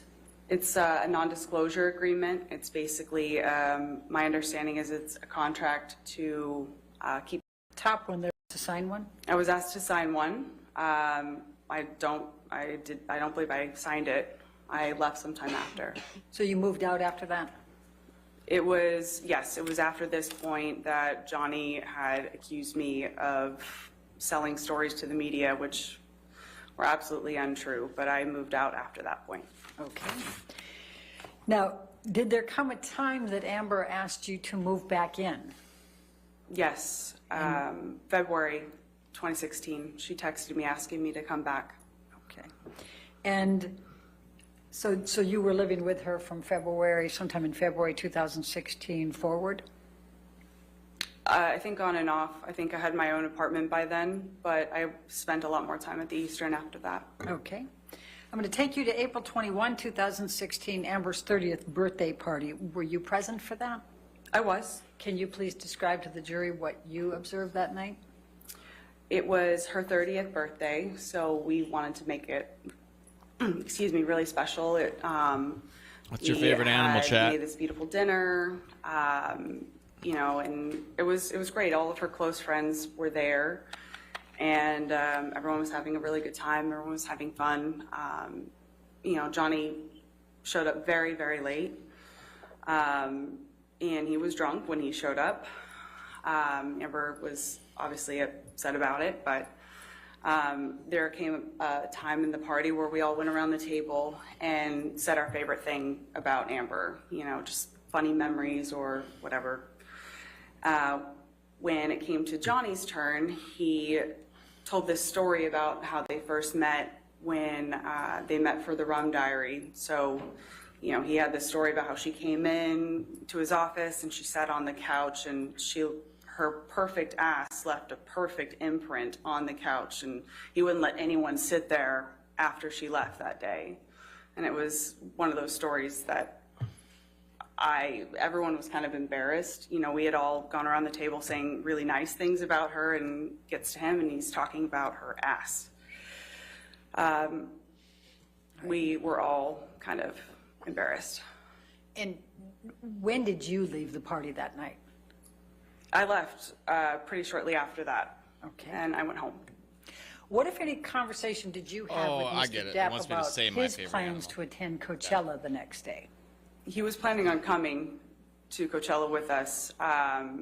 You know, whenever at some point we were talking about what was happening the next day, and so that night he told us he was going to come to Coachella with us the next day.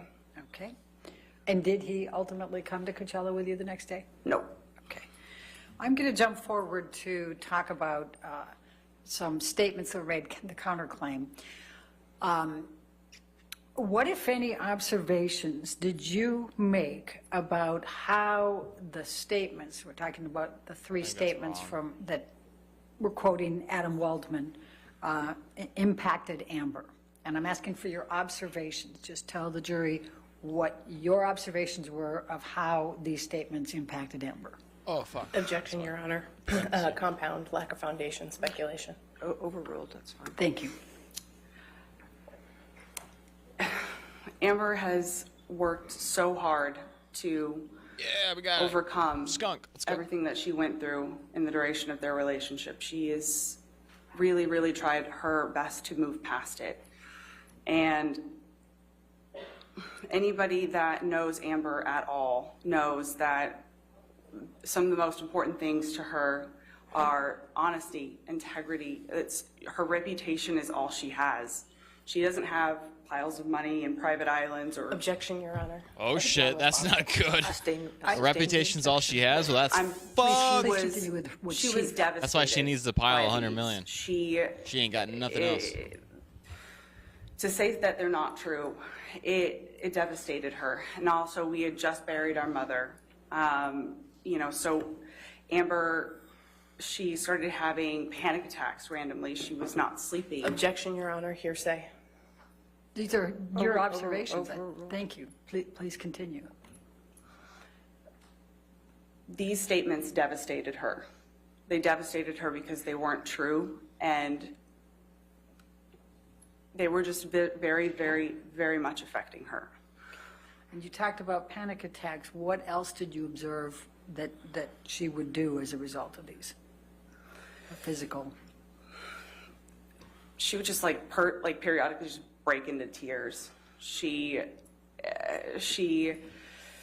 I don't know how else to describe it. She was so unwell. She stopped sleeping again. She was super anxious. She couldn't relax. She couldn't sit still. It was very similar to the Amber that I had seen back in 2016 as she was trying to get out of this relationship.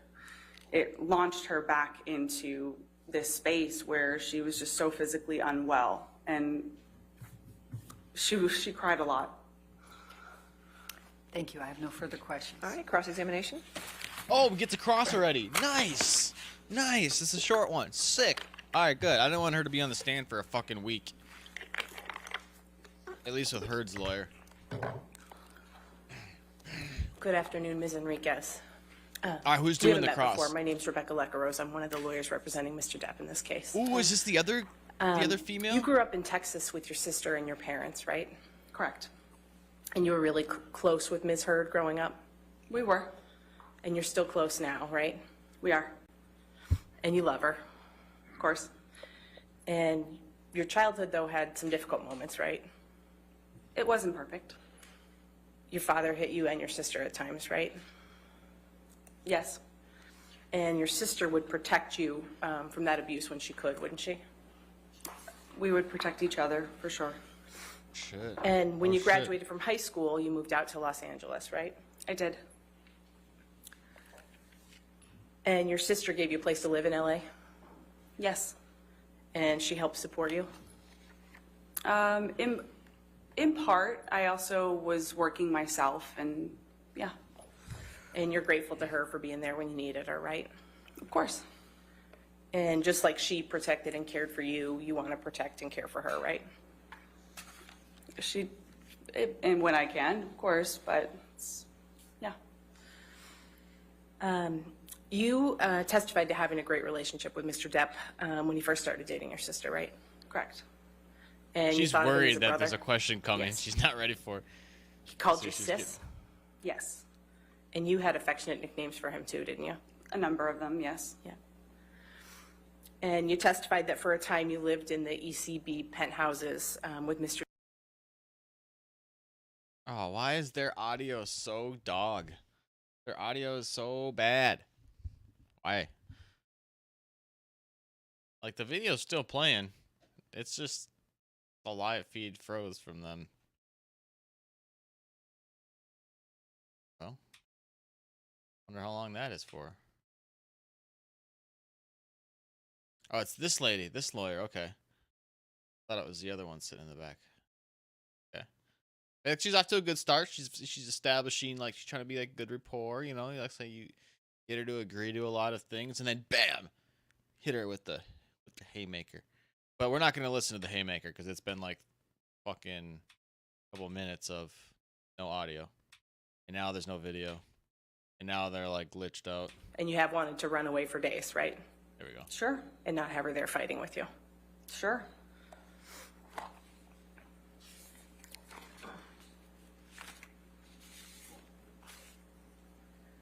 You talked a little bit about the incident in March 2013, right? Which one? That was the one before you went to the Keith Richards Yes. documentary set? And you were present with Mr. Depp at Orange that day? I was. Didn't you do cocaine with Mr. Depp that afternoon? Yes. And you said Mr. Depp's already intoxicated? He was by the time I got there. And he was fighting with your sister? He wasn't doing much of anything. He was sat at the table. He was telling me about the fight that they had. So he he'd was been, kind of he'd been ignoring. fighting with your sister that day when you arrived? That was my understanding. And you said she had a puffy face? Yes. And despite all of that, you decided it was a good idea to do cocaine with Mr. Depp at that juncture? I hadn't yet connected the dots. I Attacking hadn't the yet understood credibility. what that meant or what that would do. That was a yes? Yes, you took cocaine with Mr. Depp I after all did. that? Yes, I already said that. Oh, getting a little combative. I like it. I like it. Let's go. You testified that you had suspicions that Mr. Depp was allegedly hitting your sister by some point in 2013, right? Suspicions. And notwithstanding that, in June 2013, you were actually joking with Mr. Depp about hitting your sister, right? Regrettably, over a text message, yes. You were encouraging him to hit her, I was not literally encouraging him to hit her. but you were joking about it. Regrettably, yes. Again, I did not have an understanding fully of what that was. I never would have said that now, knowing what I know. But that was around the time that you allegedly became aware that he was I don't know. Injuries on your sister that caused you to have suspicions? I don't know if it was around the same time. Turning to the staircase incident in March 2015. I like this. You testified It's that Mr. interesting. Depp allegedly hit you during that incident, right? Yes. But you aren't sure if that contact was even meant for you, right? I honestly don't. I don't know what he was aiming for. My back was to him. And you weren't injured during that incident, right? No, I wasn't. And you didn't seek medical attention? No. And you said Debbie Lloyd was there during all of that, correct? She was. And Mr. Depp's security, Travis McGivern, was there too? Yes, he was. And you saw your sister hit Mr. Depp on the stairs that day, right? After he struck me, yes. You said she landed one, right? And then the next day you found some damage in the adjoining penthouse. Correct. And we saw some pictures of what you saw that day, right? Yes. You thought it was important to document that damage, right? Not to document. It was Kevin's job to kind of clean up the houses, take care of the houses. I took pictures just so he could be aware of what he would need to bring. I didn't know if he had tools here or whatever. I was just preparing him for what he was going to have to fix. But you didn't take any pictures of your sister that day, right? No, I didn't. Now, after March 2015, you continued to have a close relationship with Mr. Depp, right? Yes. And you still loved him? Of course. And you were there for him if he needed you, right? Of course. And in fact, just a couple of weeks after that staircase incident, you were still acting as the marriage counselor, weren't you? At some point, sure. I don't know. How do you love someone like in reality? Like, That fall, if I had a sibling, right? Let's say I had a sister. Okay, if I had a sister and her husband was beating on her, I would not love the son of a bitch to kick his ass. Even if I'm smaller, I don't care. I try. Okay. I don't get how you love somebody if you actually know that they're abusing you. Yes, I was asked to support. I was just trying to help what I thought they both wanted.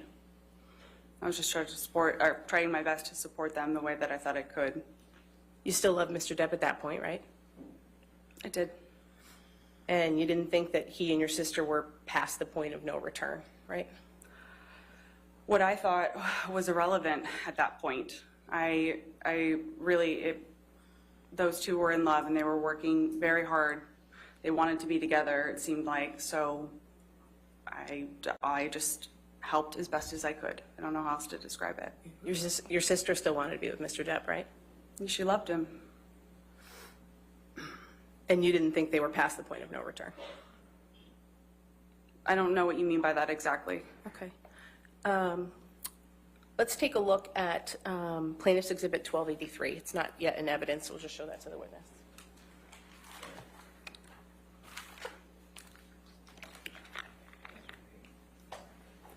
I've got this, if I might approach, Your Honor, I have this in redacted and unredacted. Okay, you want to come forward?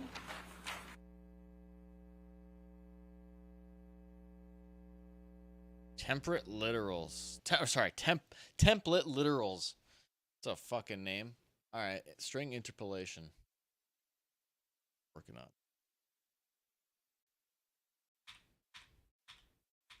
What are they talking about? Skip through here. And they're talking for a while.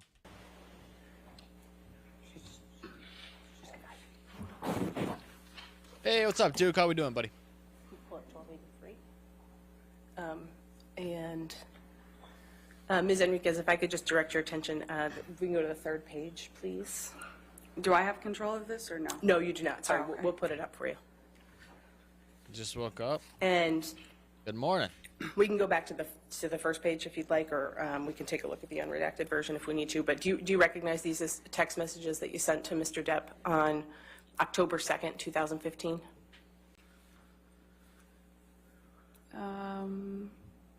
Yeah, vaguely. I mean, they're clearly my text messages, but yeah, I recognize them, I think. Okay.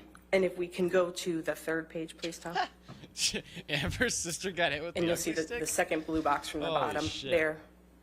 I mean, You she's not texted Mr. terrible, Depp and you but- said, I love but both yeah. of you so much and would fucking stay out of it if I thought this shit were past the point of no return. But Amber that's not got where you guys the are right better now. of the two. Did I read that right? Oh, but that's not where you guys are at. Yes. So you didn't think they were past the point of no return in October 2015, right? At that point, clearly I didn't. Give me a city, chat. Name a city. Take that down. Oh. Any city. Name a city you live in or wherever. He looks masculine for sure. With that fucking that You wanted Ms. Heard to bone stay with Mr. jawline. Depp, even after you allegedly Chiseled saw him hit her, face. right? That's really oversimplifying something that's far from simple. Again, Amber was very much in love. So was Johnny. She's telling me that she wants something. Geelong, Whether thank or you, not Ian. I agreed to it or not, whether or not I was okay with what was happening, it wasn't my place. If my sister said that she still wanted to be with Johnny, and if I could help with that in any way, I was going to support her. I was going to be there for her to support that. Yeah, you didn't want to contradict your sister, right? Oh, Pardon? you're too You late, didn't want to Vanessa. contradict your Too sister. slow. I don't know if I'd characterize it that way. Again, I was trying to support my sister the best that I could or knew how or thought she wanted. And you say you wanted to protect her, though, right? At that point, I don't know if I would categorize it as that. I was just trying to support my sister. You went to Coachella with your sister for her 30th birthday in 2016, right? Yes. And you testified that you were aware, I believe, that she and Mr. Depp had fought the night before? You could turn your microphone on, Ms. Bretterhoff. Turn your goddamn mic on for the fucking 100th millionth time this trial. Okay, withdrawn. All right. You can answer the question. Yes, I was aware that they had argued the night before. You didn't see any bruises on Ms. Heard at Coachella that year, though, right? Yeah, she was wearing a lot of makeup. You didn't see any marks on her? Not that I can recall. Didn't notice any swelling, right? To the best of my recollection, I don't. And your sister didn't have a working phone on her that day, did she? No, she didn't. But you did? Yes, it did. And you wanted Mr. Depp to know that Ms. Heard's phone wasn't working, right? I believe I reached out to him for her, yeah. And you were encouraging him to reach out to her through you if he was trying to reach her, right? I believe so at one point, yes. Oh, I forgot my name. You didn't want him to think that he was ignoring her. I'm sorry? You didn't want him to think that he was ignoring her, right? Sure. And you wanted them to reconcile, didn't you? Amber really wanted him there. Despite the fact that they had had a fight the night before, it was very complicated. It was very nuanced. You know, they fought, they got back together. They fought, they loved each other. They hated each other, they loved each other. Hey, my name is Menke. I just remember her Favorite city wanting is Johnny to come Geelong. to Coachella at some point. I wasn't trying to reconcile them. I was just trying to help facilitate. And you did that even though you were concerned about marks that you say you'd seen on her since at least 2013 and during the course of their relationship, right? Again, that's really oversimplifying something. We all saw this. We all thought that we would see Johnny on the other end of this. Because again, when he was sober, things were wonderful. When he wasn't sober, they were terrible, sure, but we all thought that he was just gonna get better. We all wanted to just see the other side of that. So yes, sure, if you look at it simply, but it's not simple at all. I don't know how else to answer it. And this was after you allegedly saw him hit her, right? Yes. And you knew that they had just had another fight, right? Yes.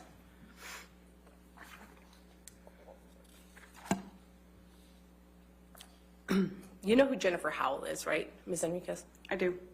She's the founder of the Art of Elysium nonprofit. She is. And you worked there for a time, didn't you? I did.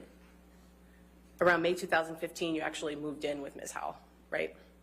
May 2015. A Bulldogs fan, Ian. Bulldogs, but the cats are all right. You moved out of the penthouses Cats because are at that pretty point cool. you and your sister were fighting, right? It was around the time that, he had accused me of leaking stories, and that was the impetus of me leaving. And you testified earlier, I think, that he had asked you to sign an NDA, right? At some point. And that was around the same time that he was concerned you were leaking stories about their wedding to the media? I believe so. You and Ms. Howell were close? We were. Close enough that you lived with her for around a year? I don't recall if it was that long. And you confided in Ms. Howell, right? About some things, yes. She was my friend. You called her your chosen sister? Ms. Enriquez, you claim to have seen signs of injuries on your sister during the course of her relationship with Mr. Depp, right? Yes. But you never witnessed any incidents that resulted in visible injuries to your sister, right? Other than the staircase incident? I witnessed that incident. What are you asking me exactly? You never witnessed any incidents that resulted in signs of injury that you were concerned about over the course of their relationship? Other than the staircase incident, I did witness that. No, at no other time when you... No, that was the only time that I saw him. And you didn't see what caused any of the injuries you claim to have seen during the course of their relationship, right? Other than the staircase incident. Yeah, staircase incident is the only one that I saw. But you have seen your sister land a blow. What will happen to Amber's career? Yes, after he hit me.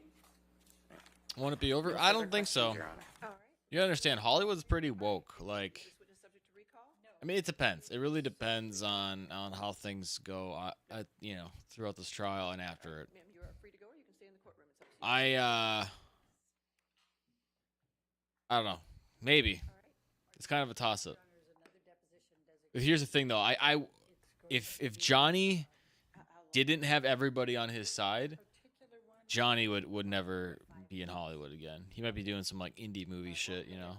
It's fine, but he's not going to be in some any big thing. I mean, he probably won't be anymore even. I don't know. But I think he's going to come out okay off this. It's hard to say with her though, because Hollywood is very, very woke and,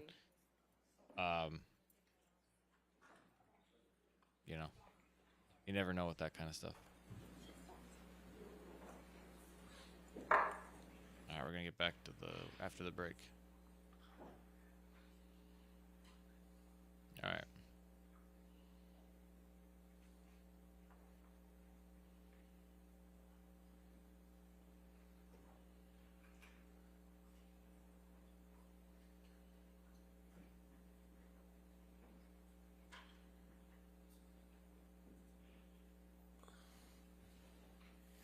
Thank you. Be seated. All right, your next witness. Our next witness, Your Honor, is Elizabeth Mars. Mars, M-A-R-S? M-A-R-Z. M-A-R-Z. Thank you. All right. Please state your full name for the record. Elizabeth Ray Mars. Between the time that you lived in New York, so let's say 2007, 2008 through 2015, 16, how many times would you estimate that you saw Ms. Heard? I don't remember. More than 4 times? No. In 2015 and 16, do you recall how close you and Ms. Pennington were as friends? Yeah, we were pretty close. Pretty close. In your previous testimony, I'll represent to you, Ms. Mars, that you testified that at least in July of 2016, you would communicate with Ms. Pennington weekly. I don't remember. Maybe at that time, perhaps we were communicating. Like I said, there were moments where we were communicating weekly or daily. Would you agree with me that you would remember something as significant as one of your girlfriends telling you, somebody you've known since Texas, when you were young girls, you would remember if Ms. Heard told you that her husband or fiance or boyfriend was beating her? You would remember that, correct? And your testimony is that you only lived at the Eastern Columbia building in February of 2016 for 2 weeks? It was around 2 weeks. I don't know the specific amount of time, but it was definitely a little over 2 weeks, less than a month. And yes. And when you stayed at the Eastern Columbia building, did you stay in one of the penthouses? Yes. Okay. And did you understand that that penthouse was owned by Mr. Depp at the time? I assumed it was, yes. And for what purpose did you go to the Eastern Columbia building? I don't like her demeanor. 2016. To assist Raquel in getting ready for a bead show that she was going to be doing the following day. Did you ever see Mr. Depp be violent towards anyone? I experienced him that night as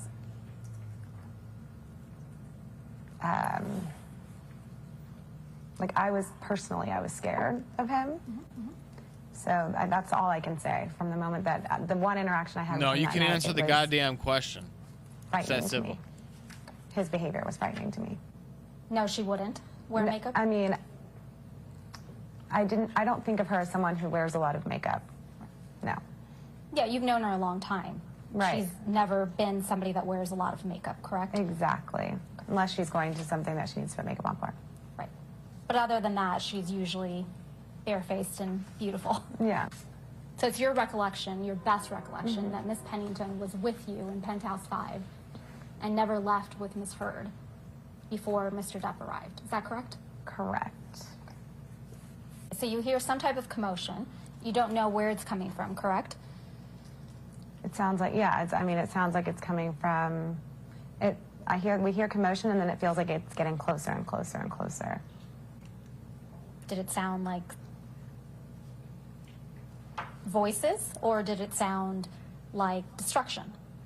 It sounded like voices and destruction. That the door was abruptly opened, correct? Abruptly opened.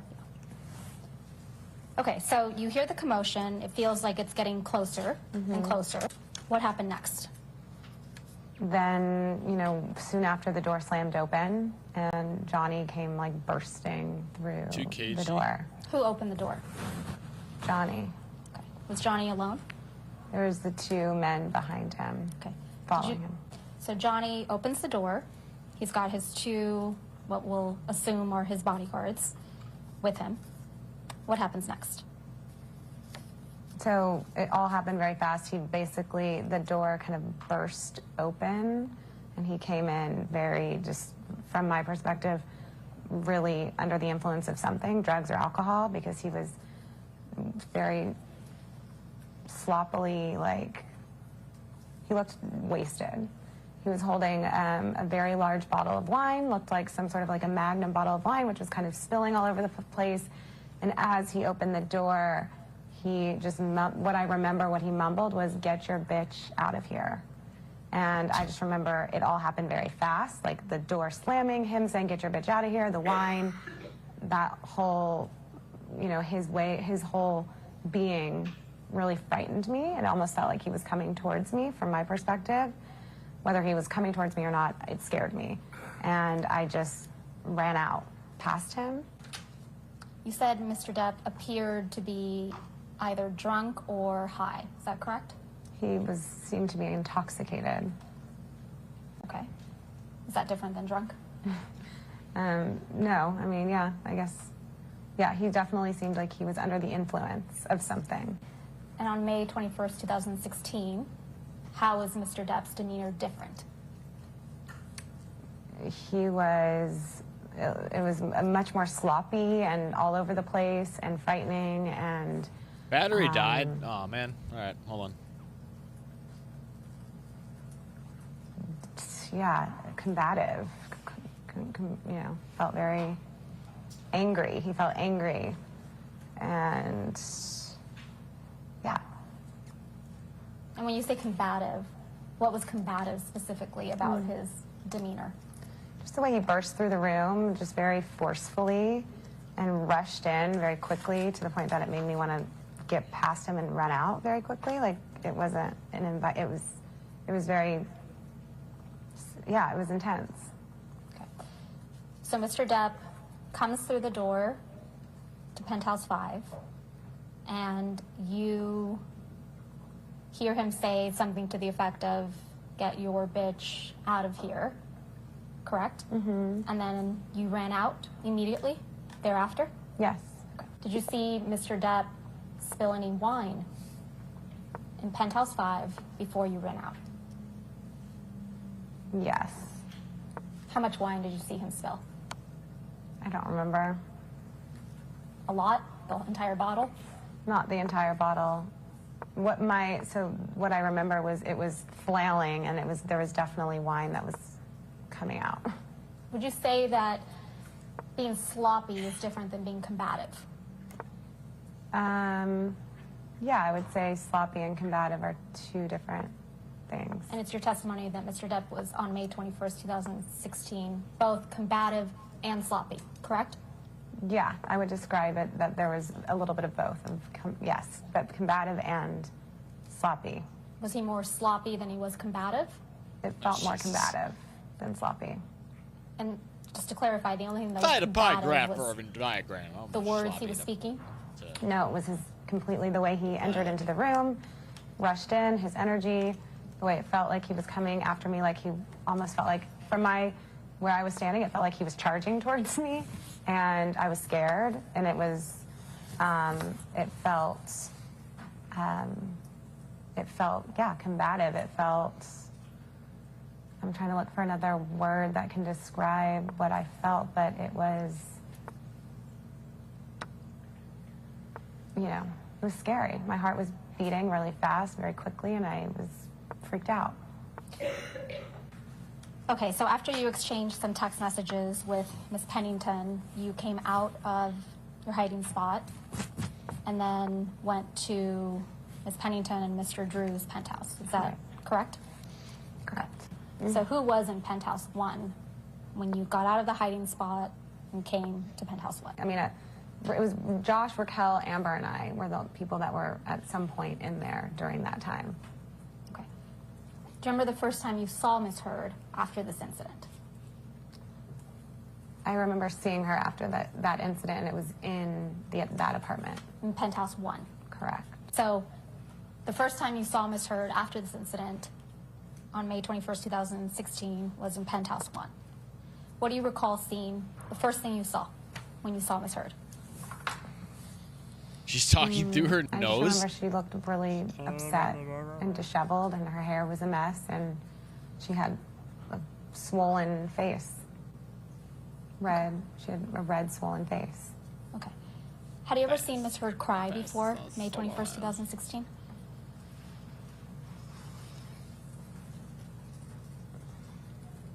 I don't think so. Not that I can remember. Okay. What side of her face was swollen? I think it was her right side of her face. Do you have an independent recollection that it was the right side of her face that was swollen? I'm taking myself back there and trying to remember like where I was standing versus, you know what I mean? I think it was, yeah, I think looking at her, it was on my left and her right side. Okay. So let's talk about her hair seemed disheveled. Is that what you said? Her hair was disheveled. Mm-hmm. Was she crying? Yeah, there was definitely tears. Was she animated? Yeah, she was visibly really upset. Okay. So visibly very upset means what? She was crying. Mm-hmm. Okay. And what else? Tears, sadness, felt like confusion, felt like those were the main things. Would you describe? What did Mr. Drew say, if anything? I don't remember him saying what he said. I think everybody was just shaken up. So soon after you went into Penthouse 1, you remember some police officers coming to Penthouse 1. I remember there was police officers in the hallway. Okay. Was Miss Heard icing her face after the incident, but before the police arrived? I think so. Who gave her the ice? I don't remember.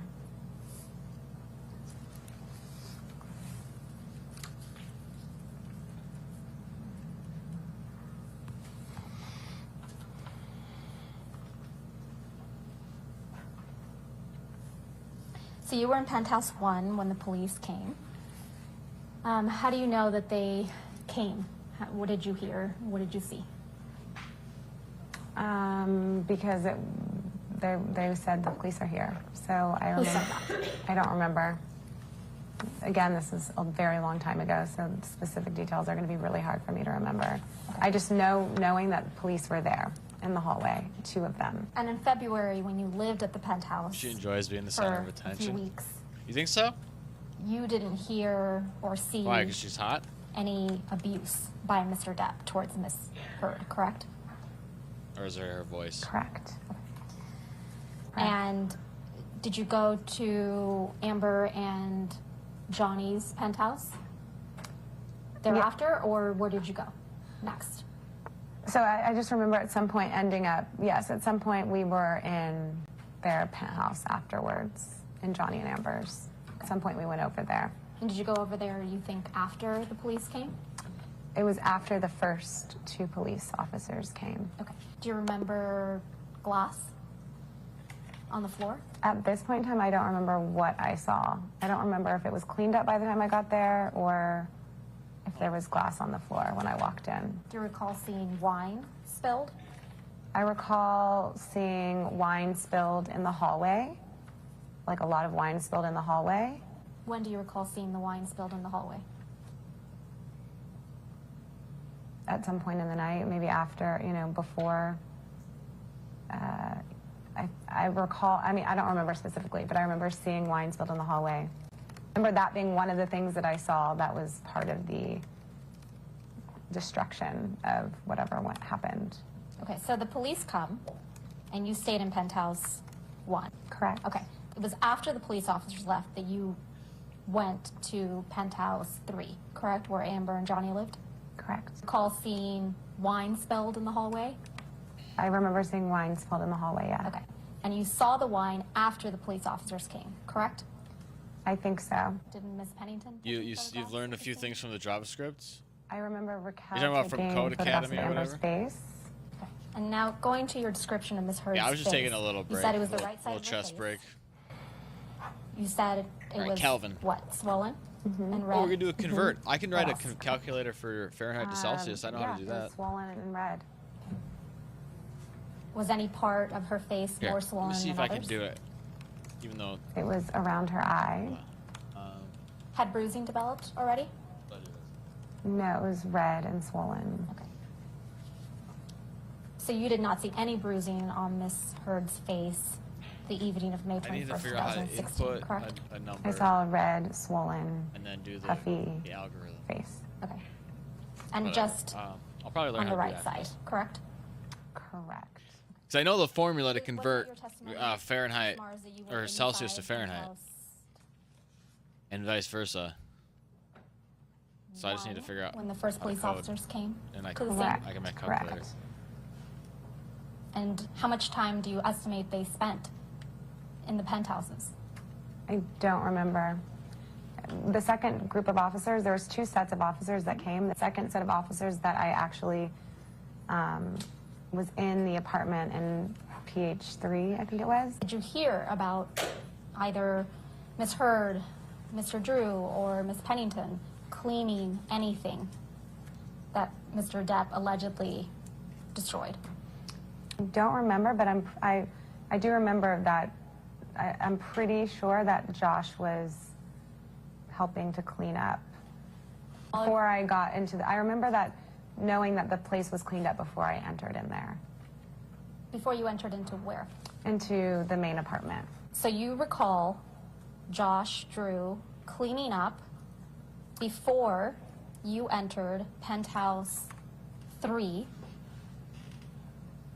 What was he cleaning up exactly? I just remember by the time that I had gotten into that apartment that someone had cleaned up the glass and the wine that was on the floor. Do you recall who told you that penthouse 3 had been cleaned up? No one specifically told me. It was what I was expressing is that it was cleaned up before I got there for the most part. I just remember that for the most part. From what I don't remember. To clarify, Ms. Mars, when you came into penthouse 3, after the police officers, the first set of police officers came and left, Why isn't You it did not letting me see- run the code? silver candlesticks, candelabra sticks, broken on the floor, baskets of fruit that had been on the kitchen island, fruit everywhere, baskets on the ground, containers holding the spoons and forks, kitchen utensils spilled, a lamp, a little statue thing, broken in penthouse 5. I'm sorry, penthouse 3. Now that I'm reading this, I'm sort of remembering that there was like some stuff that had like something that had been broken, like a little like the statue thing kind of sounds familiar to me now that I'm reading this, but Again, I remembers. don't remember when I walked in if there was, and I don't remember this being on the floor. Okay. I don't remember seeing. Okay. So you don't remember seeing it? Yeah, I don't remember seeing it. I don't remember. But Wait, again, Celsius as is I'm reading the statue, when I 273 see the degrees less statue, I than kind Kelvin, of really? there's something that's like, oh, maybe yeah. I feel like I remember there was some things that were broken, but I don't specifically remember what they were. You did not witness I firsthand didn't what? firsthand anything. I didn't witness firsthand Johnny abusing Amber. But do you recall testifying to that effect? That Johnny charged at you and then you were scared? He charged towards me, and I was scared. I ran past him. You didn't run past him because he told everyone in that penthouse to get out of his penthouse? I ran past him because he ran into the unit, and it scared the shit out of me because he was wasted and screaming. So that's why I ran out. If there's a grown-ass man coming at you and saying, get your bitch out of here, and swaying a magnum-sized bottle of wine, I'm sure, I don't know what anyone do. I can't say what anyone do, but I ran out. And will you just remind us what side of Miss Heard's face you recall the marks being on May 21st, 2016? The right side of her face. Do you feel indebted to Miss Heard in any way? No. Have you ever done Miss Heard's makeup? No. You testified earlier today that Miss Heard often, in the times you saw her, would not be wearing makeup. Is that correct? Correct. Is it possible? Am I supposed to be able to run this code, or is something going wrong? Ladies sometimes use to not appear as though we're wearing makeup. Wait, mark the tasks are complete by checking them off. So you wouldn't necessarily be able to tell whether or not she was wearing basic. So wait, I don't get to concealer run or until the very foundation. end? Is that the thing? Talk to me about the loud noises. What did you hear? Yeah, just I'm confused. screaming. I don't think this part is yelling, right here. Like the doors idea is correct, I slamming. think, but I don't think I'm formatting this correctly. Could you tell whether the screaming and the yelling was a male voice or a female voice?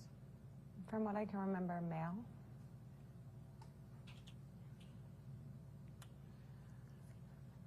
And could you tell where the screaming and the yelling was coming from?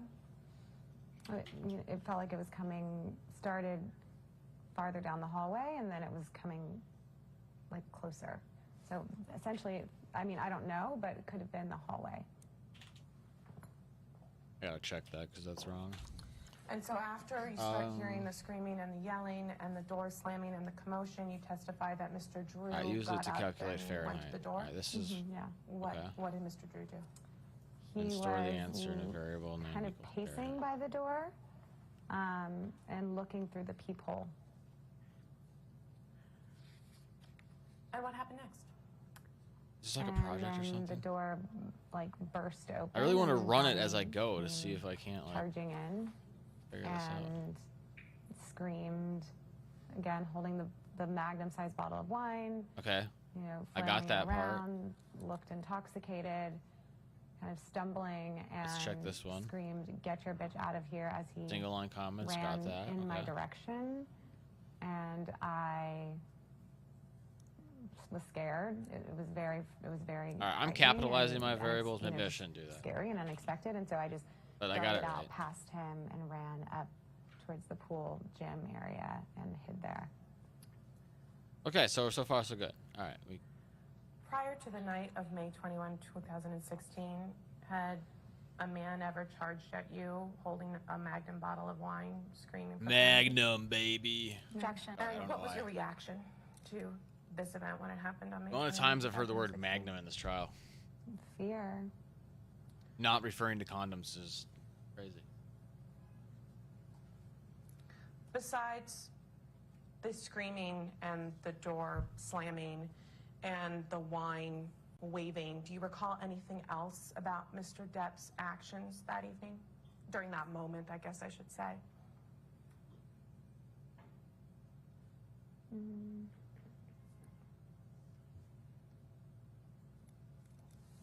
Just erratic. I would describe it as erratic behavior.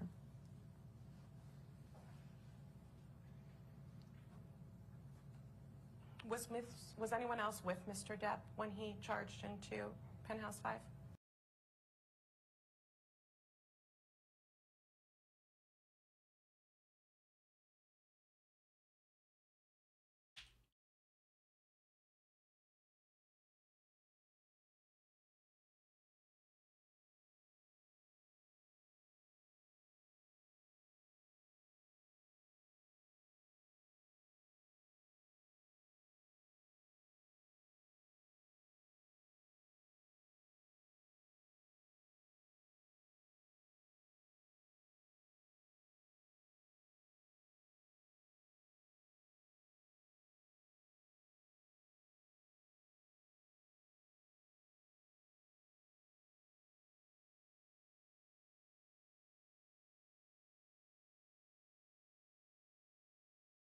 So that's it for Whitney then, huh? She had a quick time on the stand.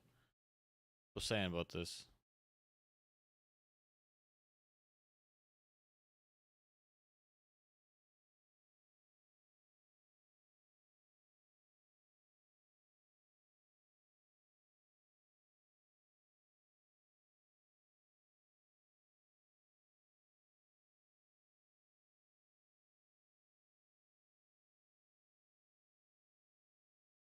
Sorry, she's boring the shit out of me. Who else do we got here?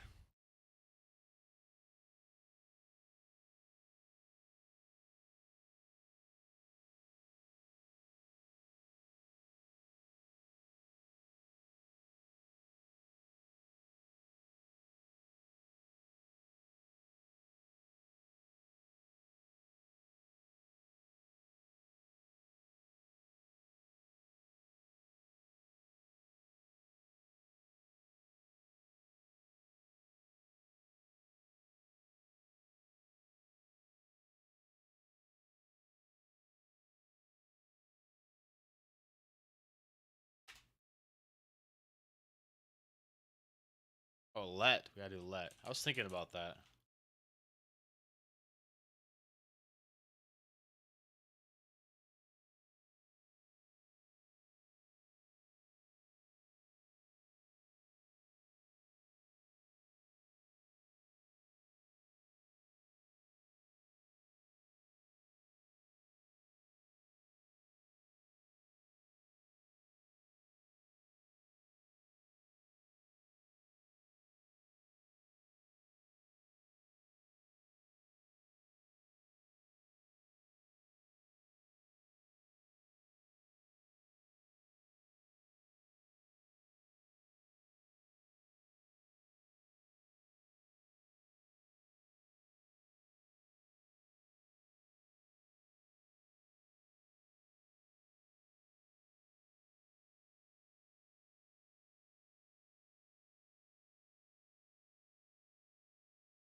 Is that right? Ah, fuck, I don't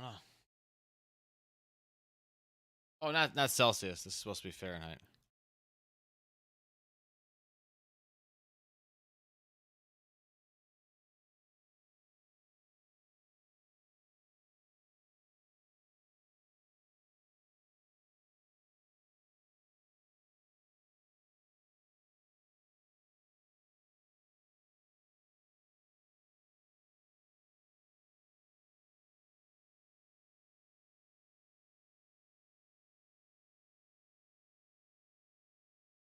The one thing I don't understand is like, hold on, oops, why?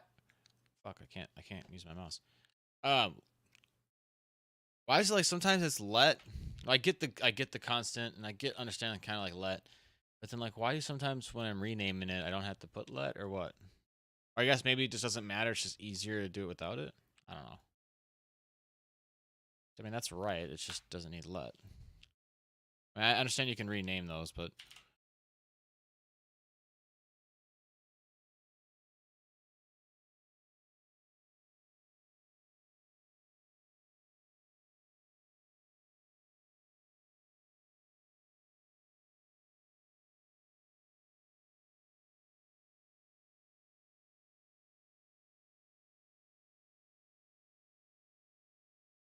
whoops, sorry.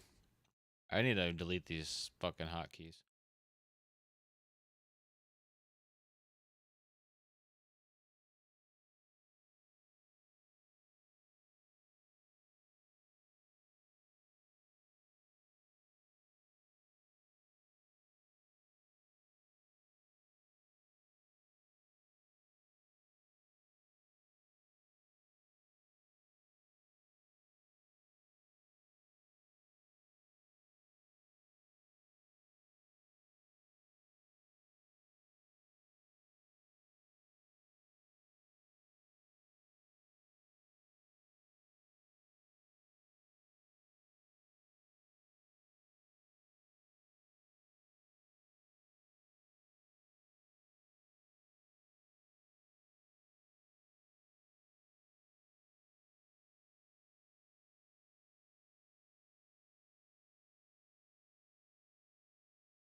Forgot the period. God damn it.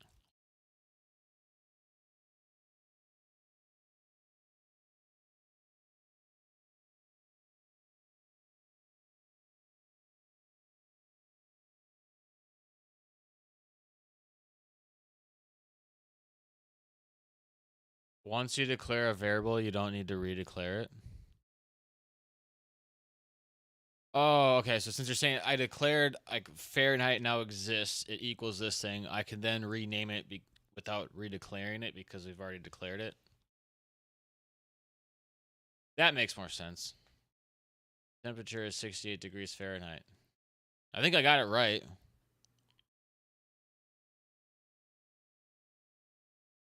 I don't have a compiler right now though, which is what's weird.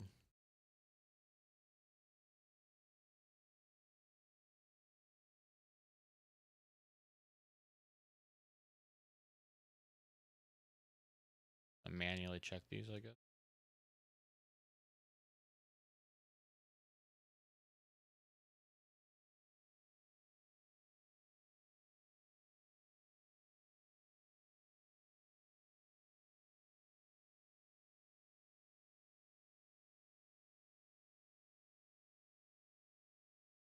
All right, should we do a Celsius to Fahrenheit one? We already did. I guess, technically right here. I don't usually do the 9/5. I always do... I would do Celsius times 1.8. That's how I know it. Because I think 9/5 is 1.8, right? Let me see. It better be. Yeah. So I do 1.8 instead of 9/5. So I would just do like... I would do like...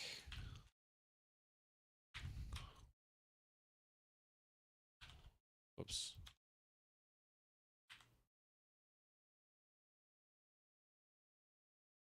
So I would do something like that. I think it still works, right? Yeah.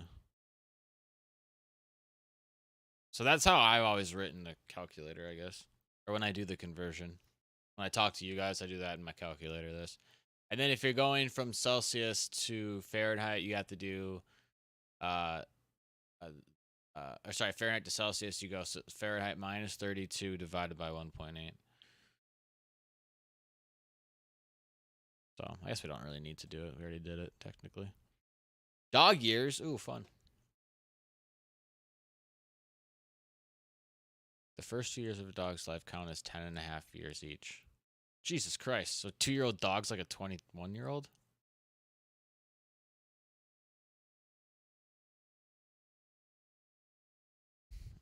All right.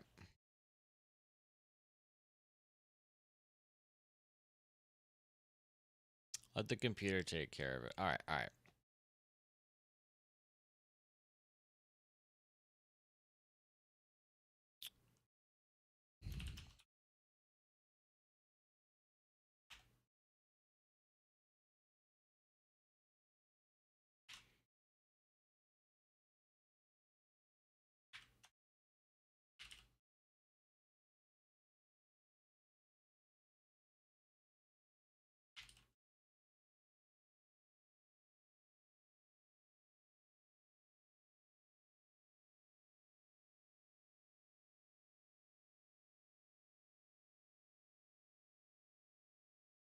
Early years and set the value to 2?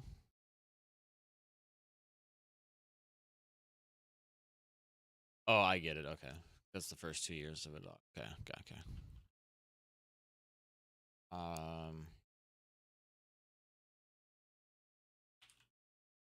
This is gonna be a wait.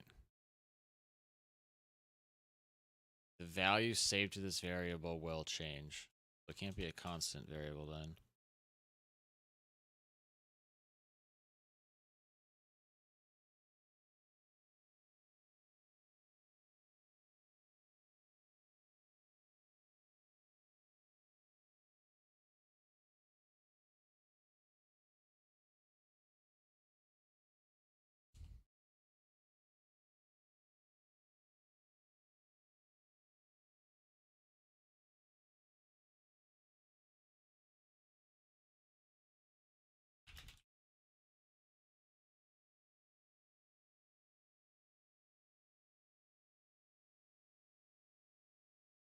let's see if we're on the right track.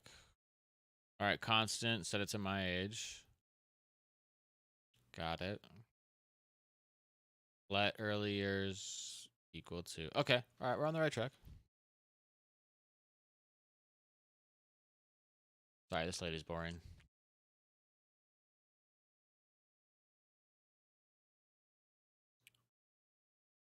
Honestly, hold on. I'm gonna see. I don't really care about what's going on in this lady. If you've seen this and you think I should watch this part, let me know. Otherwise, I'm gonna probably skip to this lady. I was gonna skip to the next day, but who's this lady?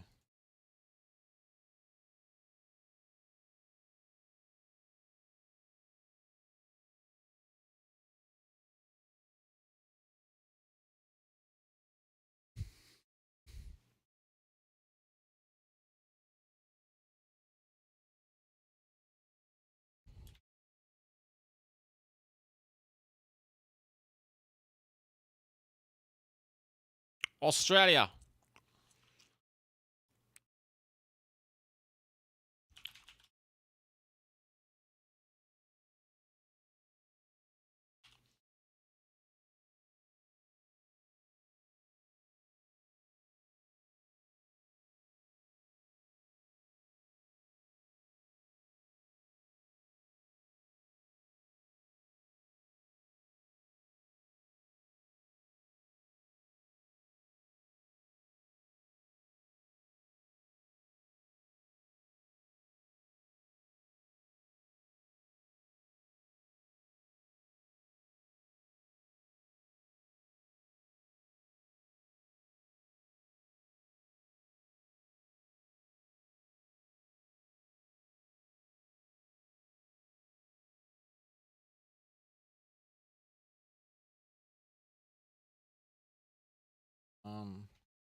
Should I be commenting on all of this here? Okay.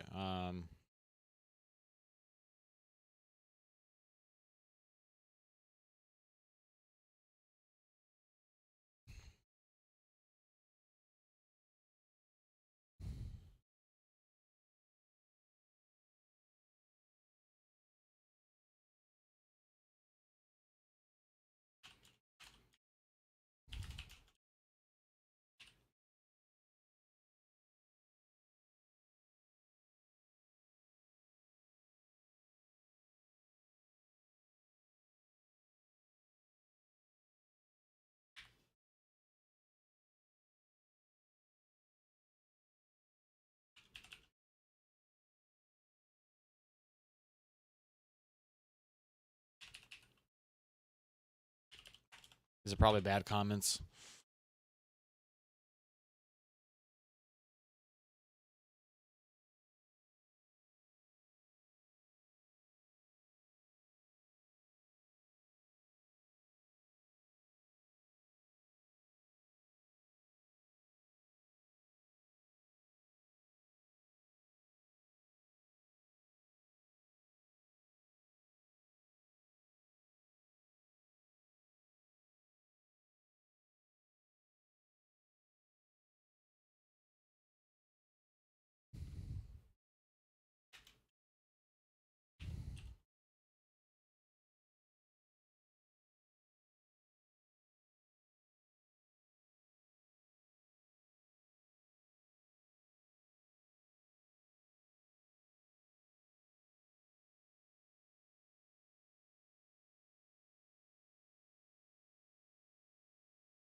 Oh, I haven't even established later years yet. That makes sense.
Bro, if a dog was my age, it would be 137.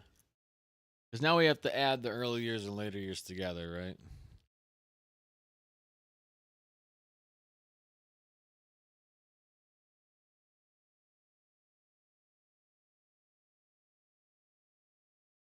Because 21 is 10 and a half times 2. 28 times 4 is 16, right? As I said, he would be sitting. Initially, when she lived in the Orange location, sometimes he would be nearby. It was a fairly small house, and he would be nearby and kind of earshot. So there were times that he was kind of just disparaging. That's a shitty role. Why would you do that? That kind of thing. But he wasn't super negative then. Later on, as it went on, he was very vocal about the negative terms. Like I said, he called it a whore part or a trash part. Is supposed to be a constant, though, because my age doesn't change. All sorts of things like that. Generally pretty negative if it was something he didn't want her to do. Because we use my age to establish later years, which later years can then change. Change during the time that she was involved with the study. My age isn't dependent. Yes, it did. It was decreasing as it went, and there would be stretches of time where she wasn't auditioning at all or working on anything at all. During the time that Mr. Depp and Ms. Her were together, did you observe changes in their relationship over time? Yeah, early on they were incredibly lovey-dovey and passionate and always together in a positive way. They were very playful and friendly. And then I would see less and less of them together, and I would hear a lot of muffled arguments through the walls. And when I did see him, sometimes the balance would shift. It went from being like a normal couple to very tension-filled, especially those last few months that they were together. And yeah. Did they, was there a withdrawn? Did the number of times that Ms. Heard was late for or canceled sessions with you change as her relationship with Mr. Depp went on in time? Yeah, as I said earlier, Amber was never late when we worked at the studio. And then as it went on, I began having to actually build in a cushion of an hour around her appointment. It started out just an extra 15 minutes here and there because she'd be late coming downstairs, or they'd be discussing, or he had to talk to her at that moment in time. And eventually, as the relationship progressed and the fighting got heavier, I would have to build in time because she'd be sobbing at the beginning of sessions and we couldn't work until we got her together. Yeah, I ended up having to do a lot of cushion time around her just so that we could actually get something accomplished because she was often very upset. Did you have occasion to observe Ms. Heard crying naturally, not acting, when you had coaching sessions with her during the time that she was together romantically with Mr. Depp?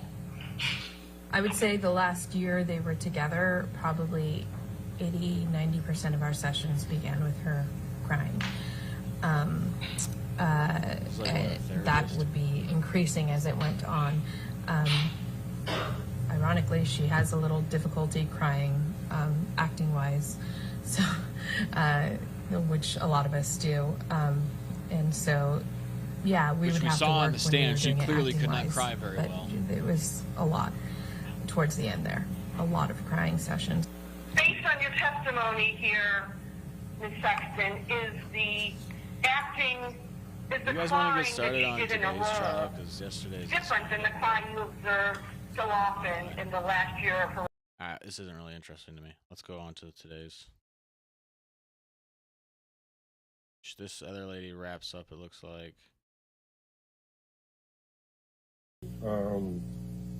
We did a film together. Well, he did the film. I just helped record some stuff. A lot of time between that era. But him and I spent a lot of time from around 2001 till 2015. You know.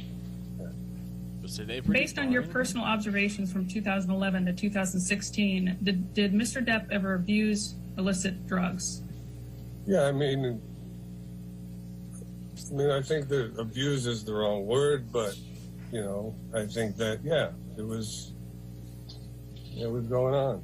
You know, it wasn't like crazy rock and roll house. No, it was just, yeah. But I wouldn't call it He recreationally did it every What day. word would you use instead of abuse? Getting high. What? Oh, Getting high. okay. Getting high on cocaine? Yeah, once in a while, if I saw it, you know. I mean, handful of times I saw it. I don't think he liked to do it in front of me. Did you ever observe forgetfulness in Mr. Depp after he'd been drinking or using substances? Forgetfulness, no. I think that he's got a pretty good memory, but, you know, my personal experience with him, no.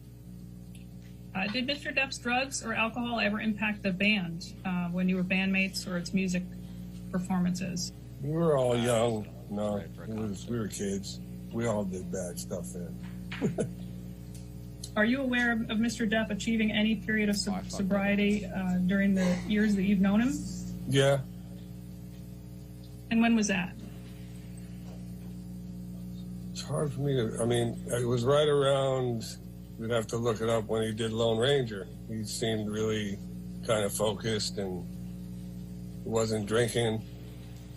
I went to visit him, I believe it was New Mexico. Amber was there. Everything was like different. You know, he was proud of it. He wasn't drinking. And I think he was smoking a little weed, but that was it. And do you remember about what year that was? Feeling it's 2013, but I'd have to look to see when Lone Ranger was. Is there a time that you believed that Mr. Depp needed help with substance abuse? As a friend, yeah. And do you know who Dr. Kipper is? Oh, yeah. And what do you know about Dr. Kipper in relation to Mr. Depp? I don't have a strong opinion of Dr. Kipper, but I'll be honest as I can. He was a doctor brought on, I believe, to help him get sober. He was a sober doctor. And I believe he had a nurse with Johnny and a nurse with Amber at the time. I thought it was a scam. I thought it was a complete ripoff. But that's just me. Please bring up Exhibit 3. Okay, and does this look like a true and accurate copy of this exchange? Yeah. And regarding the lines, I'm real worried about him and this Dr. Kipper. What did you mean by that? Like I said, I didn't trust this guy. And were you ever worried about Mr. Depp's health? I feel like this is a very like. Yeah, I mean, I would be. You know, I love the guy. You know? I didn't know what he was taking, but is this where they the just both seemed like zombies. And why were you concerned? Oh yeah, string interpolation. That's what I need to do. Just because I saw how he looked and know what he's going through, and so yeah, I was concerned, but couldn't get back in there to try and help. Were you nervous for him in relation to drugs and alcohol? Making more sense why this yes. is a thing. So you did have some health concerns or not? Well, yeah. I mean, like I said, we're not as young as we used to be, and you know, there was a part during that time that he was hitting it pretty hard. You could tell, and I just didn't want anything to happen to him. And those concerns related to Mr. Depp's health? Yeah. And they related to Mr. Depp's drug and alcohol use? Yes. Back to Kipper for a moment. Do you know if when Dr. Kipper prescribed drugs, you know, would Mr. Depp also take anything else besides that? For example, would Mr. Depp drink alcohol or use other drugs in addition to prescription drugs during 2011 to 2016? The answer would be yes. It just seemed odd to me that there was weed and wine and a sober nurse. Didn't make sense. Yeah, it is a lot simpler than the other way, it seems like. And has Amber been nice to you since you've met her? Amber was always very nice to me, yes. And would you consider Mr. Depp to be a romantic person? Yeah, I think so. And why do you say that? Just by the way I've seen him act, you know. And have you noticed a certain intensity of Mr. Depp's relationships? Yes. And have you ever observed Mr. Depp exhibit any jealousy when he's been in a relationship? Yes. I got it, guys. I did it. And do you remember when? I go all the way back to my sister-in-law. I mean, you can definitely have a I was jealous originally streak writing it without this operator, but I changed it. Can you remember any specific examples? You know, when he was younger, he was jealous of Nick Cage or jealous of Adam Ant because my sister-in-law knew them. And besides that initial time period, did he ever tell you about any jealousy with any other women or any other times? Yeah. You know, he brought up a few with Vanessa, which were ridiculous. A lot of it was in his head and not in reality. You know what I mean? And what about with Amber? Did you ever wait, encounter any How old is that? talk from JD of jealousy with respect to Amber? I'm just gonna get my way there. Yeah, there were a couple mentions if she was doing a movie with some guy or stuff like that. In terms of jealousy, would anything make Mr. Depp more bothered or less bothered? Like I said, if she was on a film or doing something that he couldn't be around it to see what was going on, I think he'd work himself a dog up. wants to know how old he is in human years. We could Can we write please that. bring up Exhibit 6? Could we? And the very top line, if you can see that, Mr. Whitkin, Right. your name is in the participants column, and him or Mr. Depp is in the from column. Right. It's dated February 4th, 2014. Did Mr. Depp ever tell you that he had He's a big vaping fight in with, court. with Let's Amber go. at any time? He would mention when shit was rough, yeah.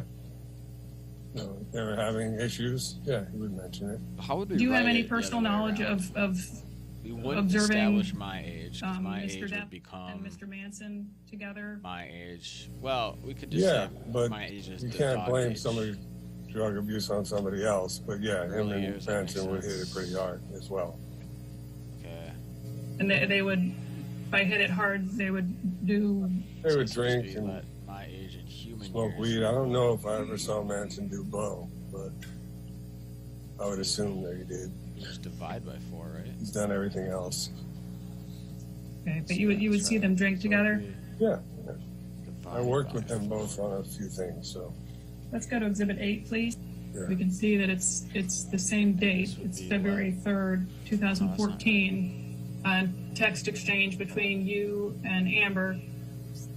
And do you have I have a vague memory of him hanging at Manson's house for a couple of days. do you know what kind of professional help more specifically? And I would need to say that. I mean, yeah, to kind of clean up. I mean, he tried to clean up a couple times, and he did. I think he needed that, and he needed therapy. You know, and I recommended that to him. He did it a little bit, but then he stopped. Because from my experience, it's deep-rooted issues that he's dealing with. It has nothing to do with that. That's my opinion. Okay. Then that doesn't work. So you were referring to two types of professional help there. One was therapy and one was cleaning up for drugs. Is that fair? Yeah. Could we please bring up Exhibit 9? So this is actually a continuation of that same date exchange from February 3rd, 2014. And I'll give you a minute to read it. They're text between you and Amber.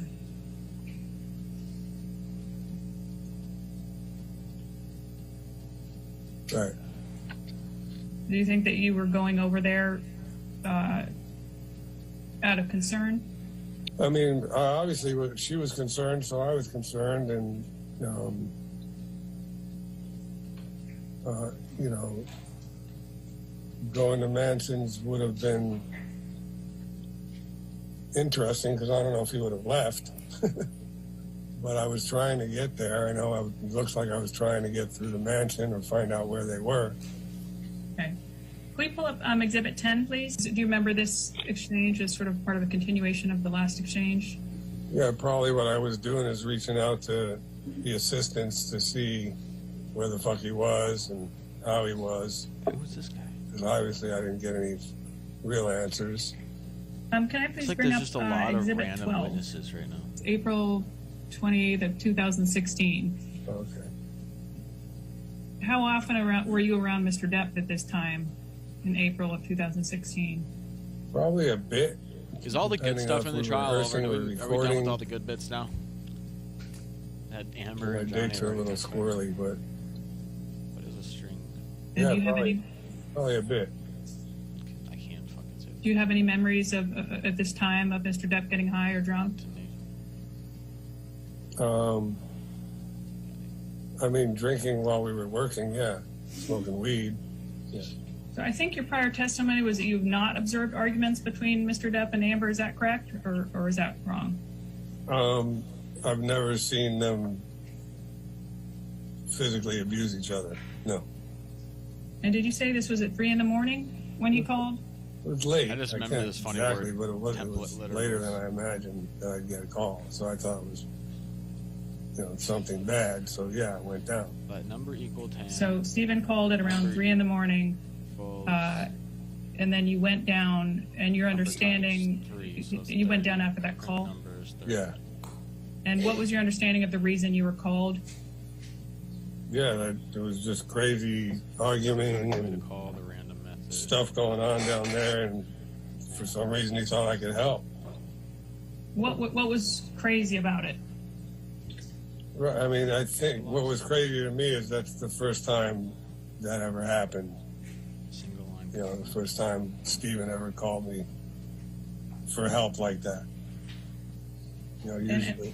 Usually it's just to come and record or go do this or go do that, but for some reason he wanted me to come. And when Stephen called you, did he make any references to anything being thrown around? That I don't remember. It was almost like, shit's going crazy down here, can you come? Did he say that he wanted you to come urgently? Yes. How long did it take you to get there? my house downtown at 3 in the morning, maybe 20 minutes. Did you ever talk to Amber when you went over that morning? Not really. There was just a lot of walking around and people going in and out of the bedroom. And, I don't remember if people were crying. I don't remember any of that stuff. It was just like a blur to me. Aced it, baby. Let's go. I don't remember if I talked to her. I'm sure I probably said everything's going to be all right. But, by the time I got there, you can tell there was a vibe in the house, but there's nothing I could witness.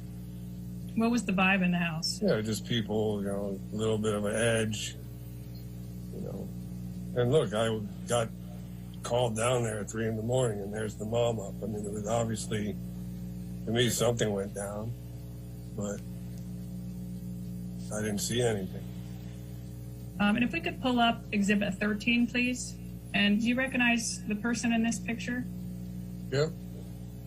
Who is it? Amber Heard. This picture is ALH, in case you can't see the base number, 7101. It's dated March 23rd, 2013. Mr. Witkin, you mentioned previously that you had seen bruises on Amber's upper arm. Yeah, one time, yes. One time. Does this look like the bruise you saw on Amber's upper arm? Mr. Witkin, what did the bruise that you saw on Amber look like? I mean, it looked similar to that, but it didn't look like it looked like a grab, not a punch. Like just somebody grabbed her arm. And do you remember what year or time frame that bruise that you saw was? I'd have to go through the dates. We were working on a Keith Richards documentary, and Johnny and her showed up to the studio, and I just had noticed it on her arm.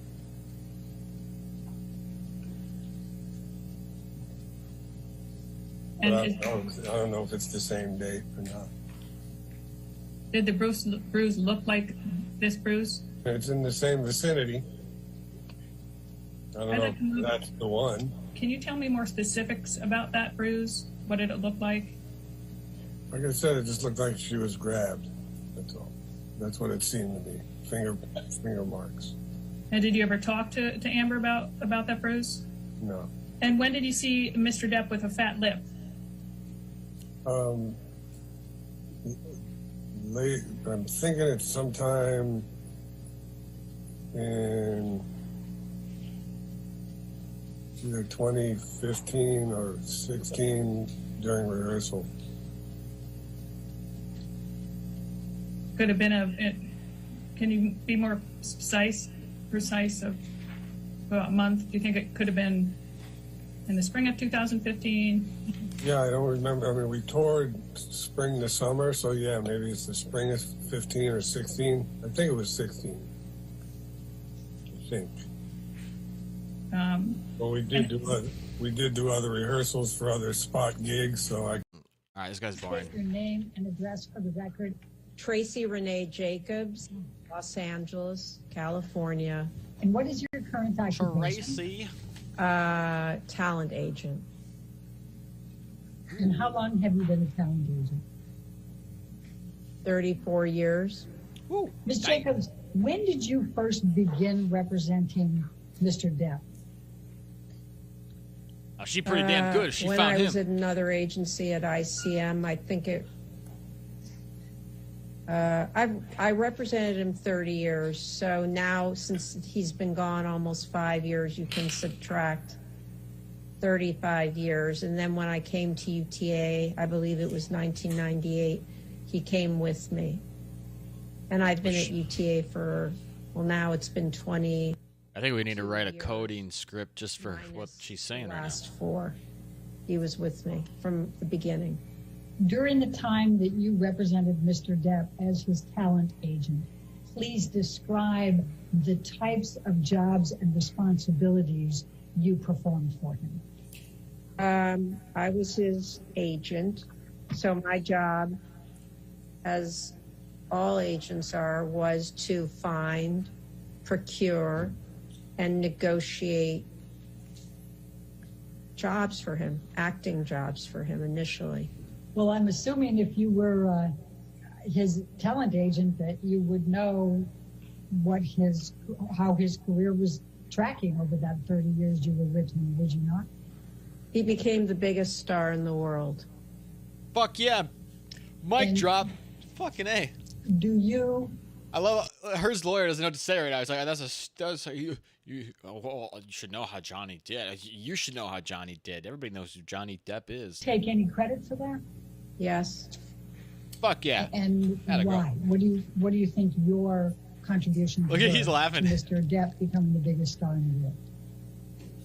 She got Well, him some A, of the that movie he was roles. extraordinarily talented, and B, that my talent was compatible with his in terms of understanding the kinds of roles and scripts and filmmakers that would make sense for him to work with, and being able to master the two and put them together. Yeah, hell yeah. What is your understanding of the reason why Mr. Depp terminated you? I really don't know. All I know is he terminated essentially everyone in his life, so I was along for the ride, I guess. Line 20 Interesting. said, I'm directing your attention to line 20 of Mr. Depp's deposition on November 2020. And why did you leave Tracy Jacobs in October 2016? Go down. Oh, here we And go. Mr. Depp's answer was else Ms. Jacobs, statements. in the same attempt to corral the thievery and the injustice that was practiced upon me by Mr. Mandel and Mr. Bloom, at a certain point, Tracy Jacobs began to sort of become revealed as, I won't say co-conspirator necessarily, but she was part of that little group. And it seemed in my best interest to walk away from that relationship because her interests were quite different than when we started. I believe she even stated that the reason she kept me for so long was, the quote, was the money. She stated otherwise, she said, I was not an easy client to represent or something to that extent. And so, yes, I had to leave the agency. Would you agree with Mr. Depp's characterization of your representation of him? Oh, I understand it. This is the first time I'm hearing or seeing this in 5 years. No, is the answer. And why do you not agree with this? Because it's all untrue.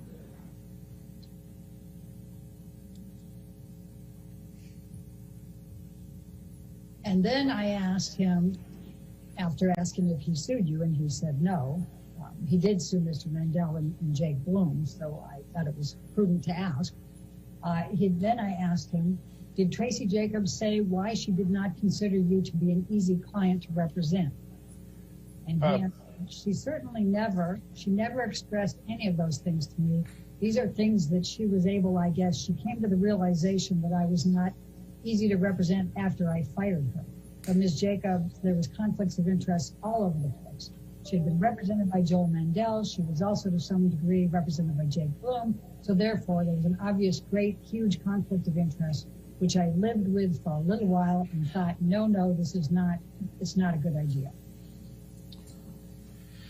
Now, my question to you is, do you agree with Mr.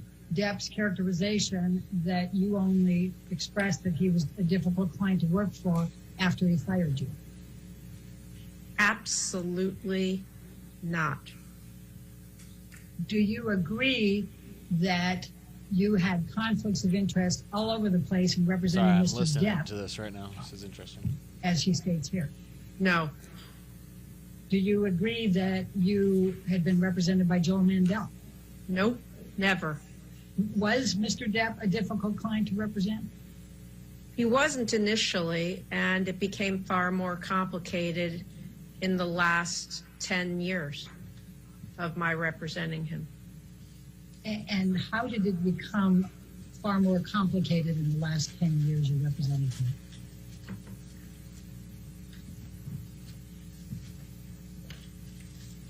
She looks like she just took an Ambien.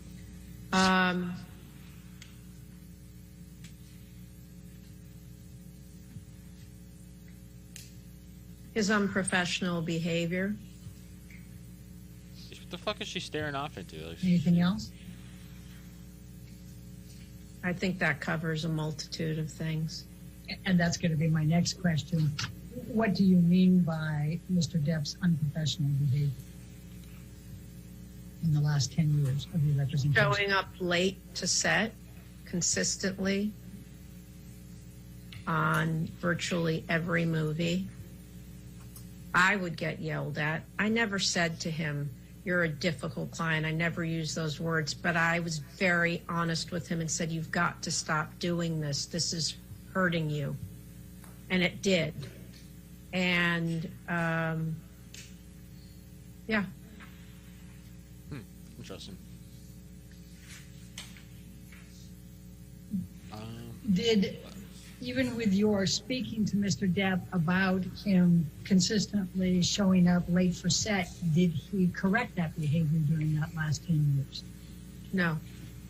And what types of difficulties did that cause for Mr. Depp? Well, initially, crews loved him because he was always so great with the crew, but crews don't love sitting around for hours and hours and hours waiting for the star of the movie to show up. And it also got around town. I mean, people talk. It's a small community.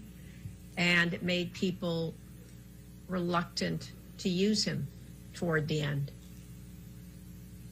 And when you say toward the end, was that toward the end of your representation of Mr. Depp? Yes. Do you recall difficulties that Mr. Depp had during Pirates 5? Yes. Did you have just one conversation with Sean Bailey, or did you have more than one conversation with Sean Bailey? So this is actually, I think, really important for the case. Just because she represented him, right? So, and his whole claim is defamation based off of like him. A lot of it, I guess, is like losing movies and stuff like that. So if she can say that, well, part of the reason he was losing out on movies wasn't because of what Amber was saying about him. It was because he was showing up late and he was, didn't have good mannerisms, whatever. Or as far as like, being punctual, being on time, being all there, whatever, I don't know, whatever she's saying. That could actually really hurt Johnny in the sense of, winning defamation if this comes out to be part of the reason. What do you recall that being? The complaints about what I stated earlier about the lateness, not showing up to talk to him about it. When you were talking earlier about there being a change in Mr. Depp's behavior over the last 10 years of your representation and it becoming more unprofessional, was part of the unprofessional behavior his increased use of alcohol and drugs? Yes. Was part of the unprofessional behavior that you witnessed increasing over the last 10 years of your representation of Mr. Depp his increasing anger and tendency towards violence? No. Do you know who referred Dr. Kipper to Mr. Depp? I did. And why did you refer Dr. Kipper to Mr. Depp? He has had a lot of experience with high-profile people and really helping them seriously get and stay sober. Did you observe in your dealings with Mr. Depp as his representative that he romanticized the entire drug culture? Yes. I'm asking for your observations based on your dealings with Mr. Depp. Was it your observation that Mr. Depp had fundamental issues with anger? Yeah. And in your observation of Mr. Depp having fundamental issues with anger, did that worsen over the time of your representation, or was it relatively the same? Yes. It worsened over time. Did you observe Mr. Depp lacking patience when he didn't get his needs met? Yes, but yes. Do you recall a time while you were representing Mr. Depp that he started having earpieces so people could feed him his lines during filming? Yes. Recall that became a regular thing for Mr. Depp, that he needed to use earpieces for lines being fed to him during films. Yes. Do you have a recollection of issues associated with London Fields? Yes.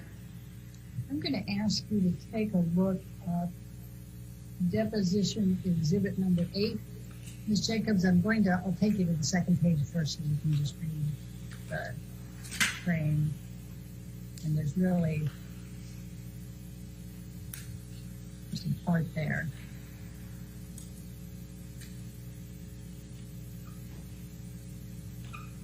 And then here's where I'm going to direct your attention. This is from Mr. Depp to you on Saturday, August 29, 2015. You see that?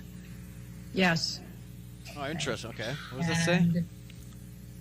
Mr. Depp, when Mr. Depp would write to you in emails, would he regularly have parts of it all capitals and exclamation marks? Yes.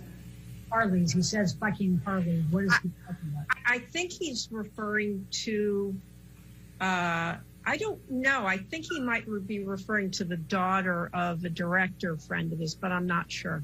So do you have an understanding of what he's talking about with the Matthew Cullen version? Matthew Cullen was the director. I don't know about nudity, although clearly that was the case according to his understanding. And I guess he was trying to get me to kill it. Okay. And then you responded to him, I'm already on it with lawyers and Marty Singer. I've spoken to Matthew Cullen twice this AM. He also... I'm going to read this for you guys because I don't know if they're going to read it. So the bottom part says, just as Johnny writing this to her, says, I need you to get on the fucking Harleys regarding London Fields. They are going to be premiering it at the Toronto Film Festival.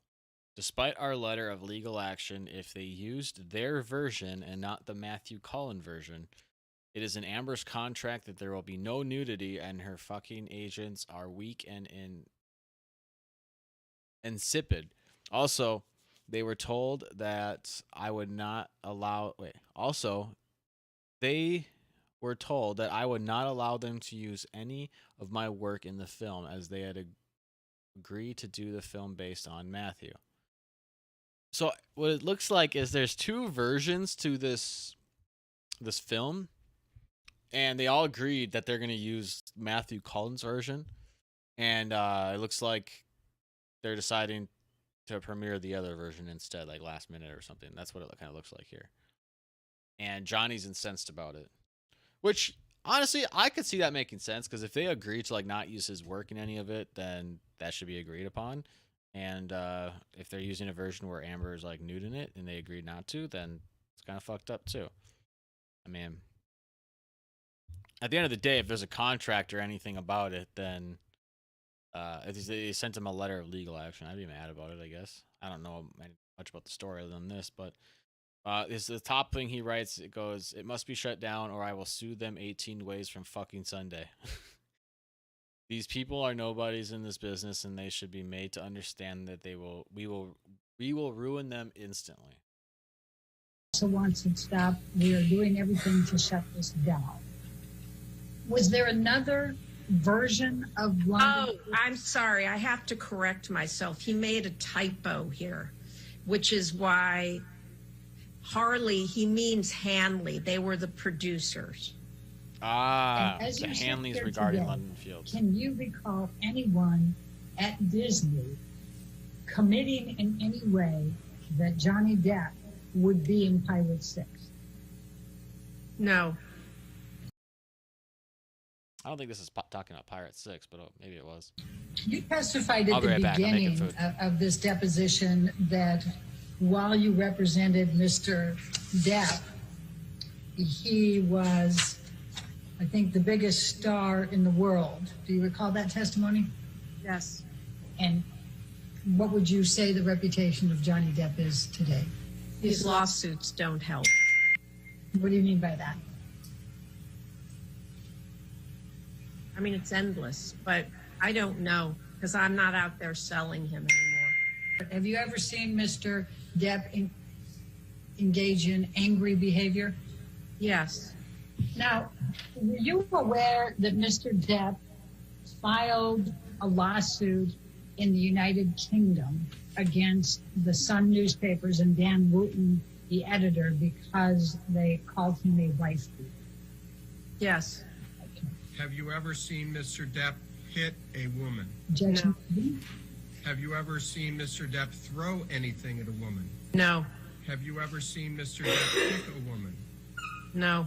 Other than Amber Heard, do you know of any other woman who ever accused Mr. Depp of physical abuse? No. Have you ever seen in person any marks on Amber Heard? No. Hey, what's up, Nama? Ms. Jacobs, you testified, and please correct me if I'm wrong, that in the last 10 years of your representation of Mr. Depp, there was more unprofessional behavior by Mr. Depp. Is that correct? Yes. During that period of time, the last 10 years you represented him, was he ever fired from a movie? No. Have you ever seen this document before? I don't recall this exact document, but I know there were conversations going on.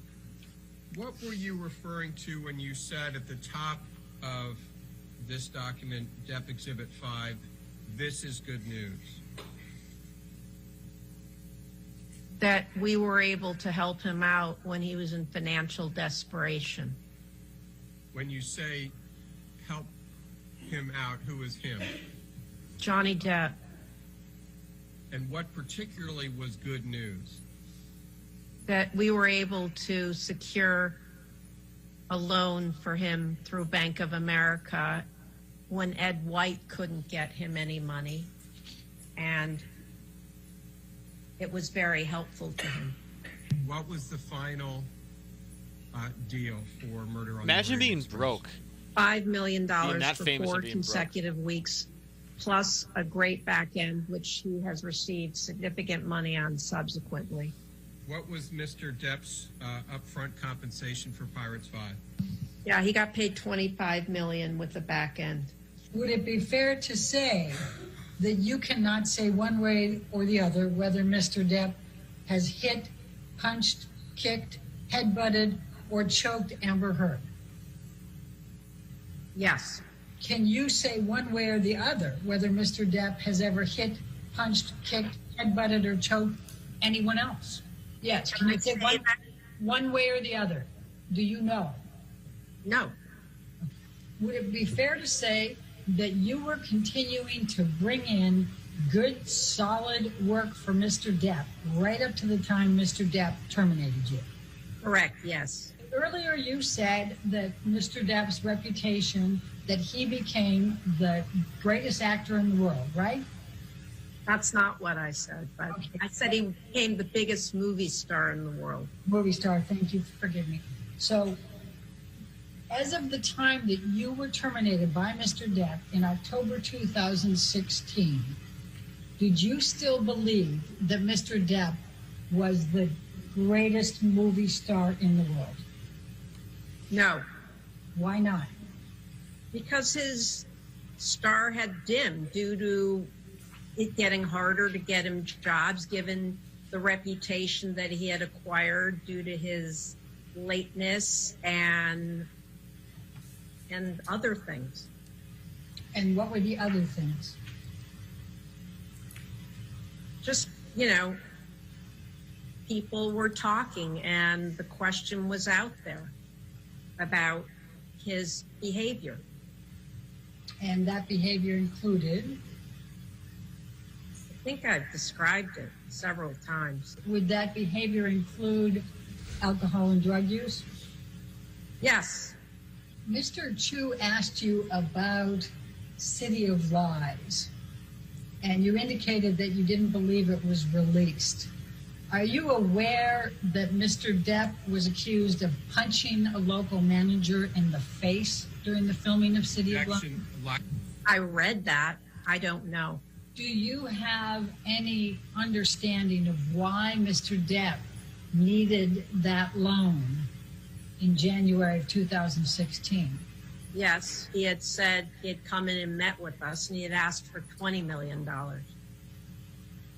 Bro, she's drinking a lot. We having lots Did of Mr. drinks. Depp tell you when he met with you why he needed $20 million? He's just got like a coffee Not table full of specifically, other than he just needed the money. Was there any general discussion as to why he needed $20 million in January of 2016? Not as to why. He just expected us to do it. So Mr. Depp came in and said, I want you to get $20 million for me? Actually, it was, I want you to give me $20 million. It was not discussed. The question was not asked as a loan. Give me $20 million. What did you say in response? Can somebody just give me $1 million? Give me $1 million. Somebody give me $1 million. Just give me $1 million. To that point, I was just. Don't ask me. Just give it to me. And If in only. the meeting, do you recall what Jeremy and Jim said to Mr. Depp when he asked them for $20 million? Yes, they said we're not in a position to give our clients that kind of money. We're not a bank. Did Mr. Depp explain why he thought that you should just give him $20 million as opposed to loan? Yes. What He felt that he had made a lot of money for us and that we should just do it because of how much money he had made over the duration of his being at UTA.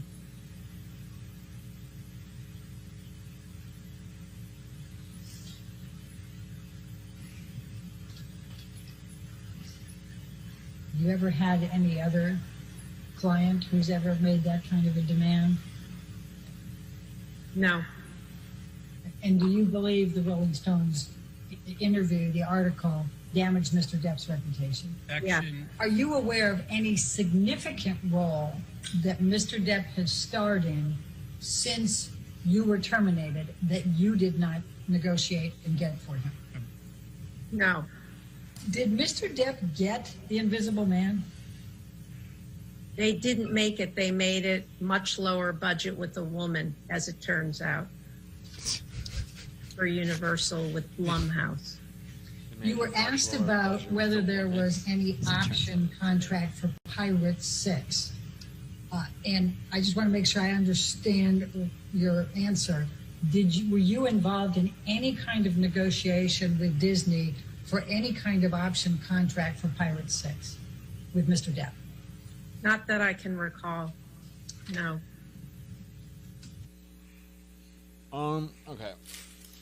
Yes, ma'am. Your next witness. Yeah. Again, Ms. Brithoff. Your Honor, our next witness is Joel Mandel. He's also by deposition designation. And This lady. we start the question. This lady, if she doesn't turn her mic on one more time, she'll be held in contempt. All right. Thank you. All right, so if hunger level is greater than 7, we print the statement time to eat. Can you please state your name and business address? It's Joel Mandel. That's Mandel. It's 8383 Wilshire Boulevard. I feel like... Now, Mr. Mandel, you are here under subpoena. Is that correct? Testifying under subpoena? Correct. Okay. Could you please describe a little bit about your educational background and work experience? I graduated from Brown University in 1980. I graduated from the University of California Berkeley School of Law in 1983. I went to work for a law firm in Century City from 83 to 87. Okay, I got to put this called Wyman, Boutzer, Rothman, Jekyll, and Silver. And I left in March of 87 to form this company with my brother. Could you please describe a little bit about your experience in the field of the business management, the types of clients represented, your reputation in Hollywood, business field? I'll cut to where we are today. You can ask me different questions. I mean, we're a full, what I would describe as a full-service business management firm, which means that we provide a wide array of financial, administrative, advisory kinds of services. We pay bills and we do tax returns, and we assist people with purchases of cars and boats and art and planes, and we help people with outside professionals on estate planning matters, and we work with. How do you fucking start a business like that? Like he basically said a whole lot of like, we do this, and he said nothing. Primarily financial services, but financial and personal services that we provide to our clients. How do you get started? The business, our business is primarily entertainment. So I don't have a percentage. My guess is it's probably something like 80%. But that means people that work in the entertainment business, broadly speaking. How long have you been a business manager in LA? Since 1987. When did you first meet Mr. Depp? In, I believe, 1999. So if you could take us to make this run a little more smoothly, start with what you provided in the earlier time, and if it changed over time, just kind of take me through if that's possible. Let me do my best job. I would describe things initially as being the way I described our services generally. I mean, the broad range of things that we do for all of our folks, we did for Mr. Depp. What changed was that reasonably early on, so within the first few years, his life and career exploded in size. And so, as I said, our relationship started in 99. I think he did the first Pirates film in 2003. And so, it had already he was on a very successful trajectory. The success of the Pirates films obviously catapulted him to an entirely different level of success. And that was a career thing. It was also a financial thing. And so there was money made from the Pirates movies, and all of a sudden what he was going to now make moving forward was going to be significantly greater. His life changed. And so what did that translate? That translated into a variety of things. And I don't want to mix dates at the long stretch of time, but that meant a bigger life. It meant more employees. It meant buying additional real property. It meant buying additional personal property. It meant a bigger life and more expensive life. Can you please describe for me the day-to-day logistics of communicating with Mr. Depp relating to your services? Sure. So I'll explain this, but early on, Mr. Depp had made it clear that, just as my initial introduction to him had been through his sister, that his sister was acting in what I would call a gatekeeper-like role, and that she was going to play an instrumental part of his life in interfacing with people like me, like his agents, like his lawyers. And so there was interface on a constant basis with Christie in the role that he sort of placed her in. The conversations and communications were constant and daily. Guys, is there any good bits of today? Any good bits from today? We talked often, we met often, but not with Like, this guy, I don't even know what the fuck this guy's talking about. Talks for a while, it feels like, though. Who's this guy? Here, I'll be right back. Check my food.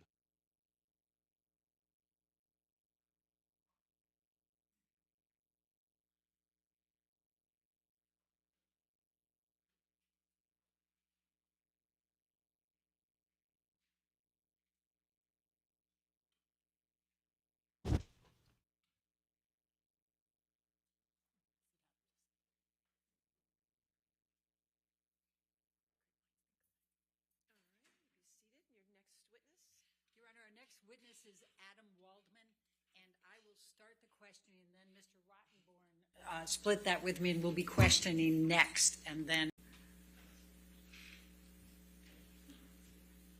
Morning. My name is Elaine Bredehoff, and together with Ben Rottenborn, we represent Amber Laura Heard. Will you please state your name and address? Sure. It's Adam Robert Waldman, Washington, D.C. And what is your current occupation? Attorney. I'm also involved with a skincare company in a variety of capacities. Okay. How long have you been an attorney? Diversifying? I think since 1995. Do you currently represent John C. Depp II, who I will be referring to in this deposition as Mr. Depp or Depp? I do. And is this representation an attorney-client representation? It is. Does it include any other type of representation of Mr. Depp other than as an attorney-client? I would instruct the witness not to answer that question on the grounds of attorney-client privilege and attorney work product. You can't answer that question without disclosing communications between himself and his client, Mr. Depp. As you're aware, Ms. Bredehoff, the court has ruled that Mr. Depp has not waived attorney-client privilege and will not be waiving attorney-client privilege. All right. So you're aware of that. Shut down. Mr. Chu, I'm not sure that you heard my question. I was actually asking him if he had any other type of representation relationship with Mr. Depp other than as an attorney-client. I think he can answer that yes or no, but I would instruct the witness on behalf of Johnny Depp not to disclose any communications you've had with your client. No. So just so we're clear, since we had a little bit of record back and forth, the only way in which you represent Mr. Depp is as an attorney-client representation. Is that correct? I'm sorry, Mr. Waldman? I believe that's true. Okay. And you are here today providing this deposition under a subpoena and then subsequent notice, correct? Yes. And when did you first become Mr. Depp's counsel? I think that it was around October 2016. And what is your role in this case as counsel for Mr. Depp? Objection. And I would instruct the witness not to answer that question. Okay, I'll follow the instruction. When did you first meet Mr. Depp as opposed to first start representing him? I first met him in October of 2016. How is it that you came to meet Mr. Depp? The general counsel that I referenced a moment ago asked me to go and have a meeting with him, with Mr. Depp, and to talk about a financial problem that he was having. Did you enter into a written representation agreement with Mr. Depp when you began your representation? I would instruct the witness not to answer that question. That calls for attorney-client privilege. Okay, I follow the instruction. Have you entered into more than one representation agreement with Mr. Depp during the course of your representation? Same instruction not to answer. He can't answer that without disclosing attorney-client communications and attorney work product. Mr. Waldman, when did you consider your attorney-client relationship with Mr. Depp to have begun? He's trying really hard. I believe it began the night I met him, actually. Sometime in October 2016? Yes, ma'am. Has the attorney-client relationship between you and Mr. Depp been severed at any point between October 2016 and the present? Would instruct the witness not to answer that question on the grounds that you can't answer that question without disclosing attorney-client communications. Okay, I accept the instruction. As Mr. Depp's attorney, you have provided him with advice. Is that fair to say? That's correct. And you have charged Mr. Depp for your advice, correct? I would instruct the witness not to answer that question. You can't answer that without disclosing attorney-client communications, and the fee arrangement in any event is irrelevant. But I'm instructing him not to answer on the grounds of privilege. I accept the instruction. Mr. Waldman, when you provide legal services in an attorney-client relationship, your understanding of that is that you provide advice and your client in turn compensates you in some manner. Would that be fair to say? Yes, as a general matter, that's how I understand an attorney-client relationship, yes. And has Mr. Depp paid you for advice? I do instruct the witness not to answer on the grounds of attorney-client privilege. You can't answer that question without disclosing your communications with Mr. Depp. I accept the instruction. Well, let's go general again and see if maybe we can work at it from that perspective. So in your relationship with your clients, you provide advice and it's up to the client to determine whether to follow that advice. Would that be fair to say? As a general matter, I do agree with that statement, yes. All right. And by the same token, it would be up to the client to determine whether to reject your advice in whole or part, correct? You're still speaking in general. Correct. In general, yes. Okay. Now, did your relationship with Mr. Depp, and I'm talking about your attorney-client relationship, deviate from those general principles that in some way Mr. Depp is not permitted to follow or reject your advice? Would instruct the witness not to answer the question based on attorney-client privilege. I accept the instruction. Now, Mr. Depp has the right to terminate your representation at any time. Is that correct? But yes, I think it's true. Okay. I think we need to would be free to terminate at any time. My apologies, Mr. Waldman. I didn't realize you were still talking. Did you finish? Yes, I did. Thank you. Now, has Mr. Depp terminated your representation of him at any time between October 2016 and the present? That's the same question that I instructed Mr. Waldman not to answer before, just stated in a slightly different way, so I would instruct the witness not to answer that question. I accept the instruction. Now, and Mr. Depp, as the client in your relationship, is in the position to make the final decision regardless of your advice. Would you agree? I would instruct the witness not to answer that question. I don't know that I know he can't answer that question without disclosing communications with Mr. Depp. So I instruct the witness not to answer. I accept the instruction. Mr. Waldman, if you were advising a client in an attorney-client relationship and you were in settlement negotiations, would it be you or the client who has the ultimate decision-making ability? But to speculate about the question, yes, generally the client would be responsible for deciding, the ultimate outcome of a settlement. Yes. Now, you met Mr. Depp after he and Amber Heard had split up. Is that correct? That's correct. And you met Mr. Depp after he and Amber Heard had reached a settlement in their divorce. Is that correct? That's my understanding. So you have no personal knowledge of anything that went on during their marriage. Is that fair to say? Well, it depends what you mean by personal knowledge. I wasn't there, if that's what you mean. Correct. You never witnessed any interaction between Mr. Depp and Amber Heard prior to October 2016. Is that correct? That's correct. Objections! And you have no personal knowledge of any conduct by either of them against the other prior to October 2016. Is that correct? Define Again, if you're knowledge. asking me, do I have any knowledge of their conduct? I think I have knowledge of their conduct. I think maybe you're asking me, did I witness conduct? I'm asking for personal knowledge, which would mean you would have had to have witnessed it. If you're asking whether I've witnessed it, the answer is no. No. Yeah, two different your things.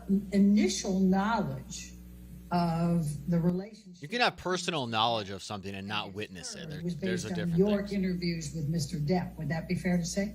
I would instruct the witness not to answer that question because he can't even answer yes or no without disclosing the substance of communications with his client, Mr. Depp. Yeah, objection. I accept the instruction. Once you came into Mr. Depp's life and became his counsel, Mr. Depp filed with your assistance a number of lawsuits. Would you agree? Yes. Did Mr. Depp terminate Tracy Jacobs as his agent before or after you became Mr. Depp's counsel? Mr. Waldman, I would instruct you not to answer that question if doing so would require you to disclose any communications you had with Mr. Depp. It would. How long had Tracy Jacobs been Mr. Depp's agent at the time Mr. Depp terminated Tracy Jacobs? And again, Adam, same instruction to the extent that that answering the question requires you to disclose communications that you had with Mr. Depp. I would instruct you not to answer the question. It would. Was it Mr. Depp's decision to terminate Tracy Jacobs? Again, I would instruct you not to answer that question because that could only have come from Mr. Depp in the communication with you. Right. Basically, anything she asks him as it relates to Johnny Depp, because he's his lawyer. You're asking his lawyer personal questions and stuff about him. All the stuff they talk about is attorney-client privilege. Former business manager, correct? That's correct. And you represented Mr. Depp in that lawsuit against Joe Mandel and his company, did you not? I did. But it was Mr. Depp's decision on whether to file the lawsuit against Mr. Mandel and his company. Would you agree? I would instruct the witness not to answer that question because it would require disclosure of communications between Mr. Depp and Mr. Waldman as to who was advising who as to filing the case against TMG and the Mandel brothers. So I would instruct you not to answer that. I accept the instruction. Did Mr. Depp have the ultimate decision-making ability with respect to the lawsuit against Mr. Mandel and his company? And again, I would instruct you not to answer to the extent it requires you to disclose attorney-client communication. It would. After you began representing Mr. Depp filed a lawsuit against Jake Bloom, Mr. Depp's former attorney, correct? That's correct. And you represented Mr. Depp in that lawsuit against Jake Bloom and his law firm, did you not? I did. But it was Mr. Depp's decision on whether to file the lawsuit against Mr. Bloom and his law firm. Is that correct? Again, I would instruct the witness not to answer to the extent it requires him to disclose attorney-client communications. It would. And Mr. Depp, though, was the ultimate decision maker in connection with any decisions made in the litigation against Mr. Bloom and his law firm. Would you agree? Same instruction not to answer. It's basically the same question gussied up a bit. So same instruction not to answer. I accept the instruction. After you began representing Mr. Depp filed a lawsuit against the Sun newspaper and its editor-in-chief, Dan Wooten, correct? Correct. For purposes of this deposition, I may refer to the lawsuit against the Sun and its editor, Dan Wooten, as the UK lawsuit or the UK litigation. Will you understand those references to mean this? I will. What was your role in the UK litigation? I would instruct the witness not to answer that question because it necessarily requires him or would require him to disclose his communications with his client, Johnny Depp. It would. You represented Mr. Depp throughout the UK litigation, correct? Again, I would. And Mr. Depp alleged in the UK litigation that the Sun and Dan Wooten had committed libel by accusing Mr. Depp of being a, quote, wife beater, end of quote, and committing domestic violence against Amber Heard, correct? That's true. It was Mr. Depp's decision on whether to bring the UK lawsuit against the Sun and Dan Wooten, correct? And again, I would instruct the witness not to answer I would instruct him not to answer because it perforce would require him to disclose attorney-client communications as to the thought process that went into filing that particular lawsuit. I accept the instruction. After you began representing Mr. Depp filed suit against Amber Heard, his former wife, correct? That's correct. And you represented Mr. Depp in the lawsuit against Amber Heard from March 1, 2019 up until October of 2020. Is that correct? Yes. And it was Mr. Depp's decision on whether to file the lawsuit against Amber Heard. Is that correct? Would instruct the witness not to answer that question based on attorney-client privilege. I accept the instruction. And Mr. Depp is alleging in this lawsuit that Amber Heard defamed him by suggesting that he had committed domestic abuse against her, correct? Yes. As part of your representation of Mr. Depp, you contacted potential witnesses. Is that correct? Again, I would, that is attorney work product, and that is protected in Virginia. So I would object on that basis, but you can answer that question yes or no. Yes. You also spoke with the press on Mr. Depp's behalf, did you not? And I would instruct the witness not to answer to the extent that it requires disclosure of any communications between yourself and Mr. Depp. It would.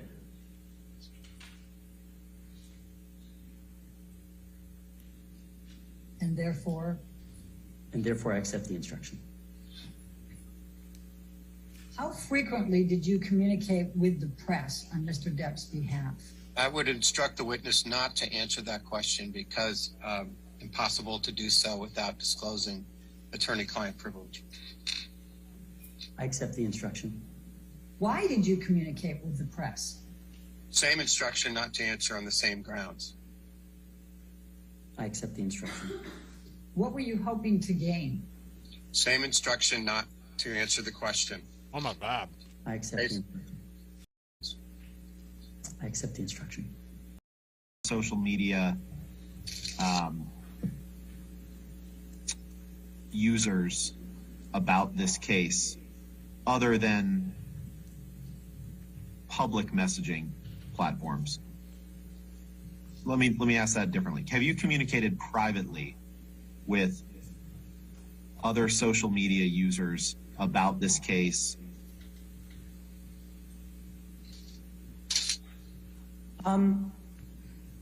Other social media, I want to make sure I'm precise. Other social media users? Yes. That group would include almost everybody on Earth. Have you provided information about this case to other social media personalities who then post that information? I've provided information episodically to what I would call internet journalists, and I'll define that as journalists who are not affiliated with, you mentioned, I think, NBC a moment ago, or a mainstream media outlet. Have you communicated with a social media user who goes by the name That Umbrella Guy? I've had several phone calls with a person who goes by the name That Umbrella Guy. I don't actually know his real name. Have you communicated with him other than through phone calls? I don't remember doing so, no. What are other, well, let me ask you this. Have you communicated in a similar fashion with someone on social media who goes by the name That Brian Fella? Yes. What about someone who goes by the name The Real Laura B? Yes. And have you communicated to those individuals listed evidence that you believe suggests that Ms. Heard's allegations are hoaxes? I would say I communicate with the internet journalists, because we put them in a category calling them that. I've done that. Exactly the same way I would communicate with mainstream media. If they have questions about evidence or the facts, I'll inform them. And have you, when you communicate with them, do you do so? You testified some by phone, correct? Yes. Do you do so by text or messenger platform? Largely, I think by phone, but if I communicated in writing, it would be probably by signal. Can you please pull up the exhibits ALH 17001 to 2, please? Showing on the screen, exhibit 24. No, my first question is that in that box where it says first on the record statement from me regarding the body cam to RTL, Adam Waldman, Johnny Depp's attorney, is that a statement that you made to a German media outlet called RTL? Yes. And in that statement, you say that LAPD have now opened up a criminal investigation into perjury of Ms. Heard, correct? Yes. Did you make a correction to RTL when you learned that the LAPD wasn't in fact investigating Ms. Heard for perjury? Well, the way you've characterized it is not exactly what I would agree with. The LAPD told me that they were investigating the perjury claim at that time. Then sequentially came the statement. Then came notification from the LAPD that it was actually the LA Sheriff's Department that was investigating it, and that was the last I heard about it. And who notified you from the LAPD that it was allegedly the Sheriff's Department who was investigating it? The same desk officer at Foothill. And when I say he's the desk officer, I don't know if that's not necessarily the job title. How did you find his, do you have his contact information? I don't think I do. I don't know, but I don't, well, I'm not sure. And I'm sorry if I asked you this. How did you come into contact with this desk officer? I brought a binder of information, including the statements that had been made and the evidence showing that those statements were false. In your view? So you took a binder to the LAPD and spoke to this desk officer? Correct. And was that the only time that you spoke to this person? The 2 times. Were they both in person? Oh, maybe it's 2 or 3 times. No, no, 2 times we're on the phone. Was the first meeting in person when you brought this binder? No, the first was on the telephone. So the investigation was opened up at your request after you brought this binder to the desk officer. Is that right? I didn't ask him to open an investigation. I filed a claim with the LAPD regarding these perjurious statements that Ms. Heard and her best friend Rocky Pennington had made to a court. Was that claim that you filed in writing? Yes. Do you know whether that claim was produced as part of this, your document production in this case? Because I certainly haven't seen it. I don't know that I ever received a copy of it. It was filed in writing with the LAPD.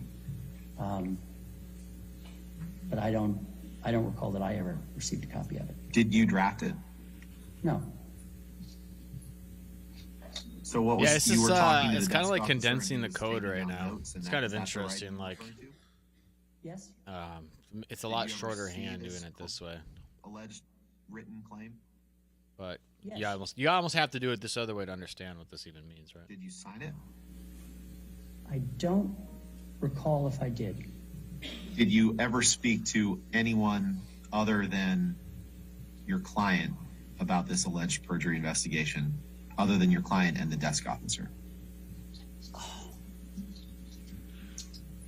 Well, I think this quote that you've shown me to the media would constitute speaking about it.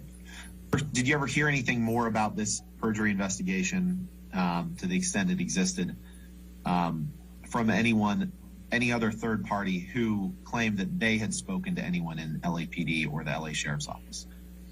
No, I don't think so. Mr. Waldman, do you have a professional license? I do. Do you have your own law firm? I do.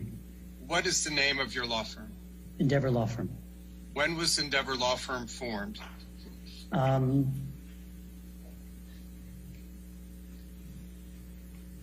think it was in 2005. And who was it who formed your law firm? It was I who did it. And who owns your law firm? I do. What is your title at the Endeavor Law Firm? Managing member, I believe. And it's none of our business who your clients are, but does the Endeavor Law Firm have other clients other than Mr. Depp? Yes. Does Johnny Depp issue you a Form W-2? I don't think so, no. Do you receive legal training from Johnny Depp or any of your other clients? I suppose the practice of law in general is legal training, but if I understand your question correctly, no. Fair point. Have you ever listed Johnny Depp as your employer on any filings with the IRS? No. But you offer legal services to clients, correct? Yes. All right, I'll say, do you offer legal services to the general public? Probably not to the general public, but I offer legal services. I think that's your question. All right. Yes, ma'am. Your Honor, He's our like, next one would be the general public can't afford me, buddy. SANDANAGA. It's about 20 minutes. All right, let's go ahead and have that witness. And is that? And go ahead. We start the question. All right, thank you. It's your name and business address for the record. Is she on a green please. screen? What is this shit? Marie Sadanaga, M-A-R-I-E, Sadanaga, S-A-D-A-N-A-G-A. And my business address is 100 West 1st Street, Los Angeles, California. And what is your current occupation? I am a detective with the Los Angeles Police Department, and I am the department's domestic violence coordinator. What does it mean to be the domestic violence coordinator for the department? So I am recognized as the person most knowledgeable in domestic violence. I oversee how our department as a whole responds to domestic violence. So I don't investigate cases right now myself. I just make sure that officers and detectives are responding to domestic violence how California State Penal Code wants us to. And how long have you been with the LAPD? 17 years. What, if any, policies, procedures, Zoom and meeting back in protocols are in 2008. place at the LAPD for domestic violence cases separate from other types? So once we determine there is domestic violence, we have to determine whether there is a crime. Every time we respond to a domestic violence call, per state law, we need to document whether it's a crime or just an incident, which would be when there is not a crime, but there's still paperwork done. So that is part of the officer's investigation. Now, I had asked a little earlier about when the victim is reluctant to press charges. If the patrol officers saw property damage or marks on the face of the victim, even if the victim was not cooperating and did not want to press charges, what would the patrol officers' obligations be back in May 2016 on a domestic violence call? If officers determined that there was domestic violence, even if a victim is reluctant, our policy is they still make that arrest if a suspect is there or take a report. Oh, fuck. So if there are, when You gotta use double patrol quotes. officers Forgot about that. arrive at the scene, and this is May 2016, and there are 4 people that are present at the scene, how many of those individuals are the patrol officers obligated to interview? So I'm going to show you the incident call here, and it goes down and it has domestic dispute, and then it says met with victim, looks like check location, verified husband left, victim advised verbal dispute and refused to give any further information, issued business card. Do you see that? Yes. Okay. In May of 2016, was the language victim advised verbal dispute language that patrol officers were trained to provide when they were not going to document anything from the scene? It can vary, but officers would commonly use the phrase verbal dispute or to document when a report was not taken. I'm going to ask you to take a look at what has been marked as deposition exhibit number 8. It's dated November 24, 2014. And it's subject domestic violence supplemental report. And it says the domestic violence supplemental report form 15.40.02 has been revised to provide a more concise picture of the history and needs of the victim for the purpose of investigating the crime of domestic violence. You see that? Yes. What is your understanding of why Not a fucking exclamation point. the That's what it is. LAPD decided that they needed to create a supplemental report form that would give a more concise picture of the history and needs of the victim for the purpose of investigating the crime of domestic violence? Oh, that's coding, just sitting there staring at the fucking code because you missed an exclamation point. A lot of questions that are required by California state law. So we included that on it. What's this And bitch talking about? the original supplemental Did she just fart? Is there farting noises going on? What the fuck is going on? was Hold on. officers would commonly use the phrase verbal dispute or to document when a report was not taken. I'm going to ask you to take a look at what has been marked as deposition exhibit number 8. It's dated November 24, 2014. And it's subject domestic violence supplemental report. Here's the thing with green screens. If you don't know how to do a green screen like properly, perfectly, like I struggle. Like I don't know. Some people are good at doing it. I don't know. For some reason, I can't get it to work to look nice. It looks like complete shit if you're not doing it right. I feel like it's better just to have whatever background you normally have if you can't get your green screen to work. You see that? Yes.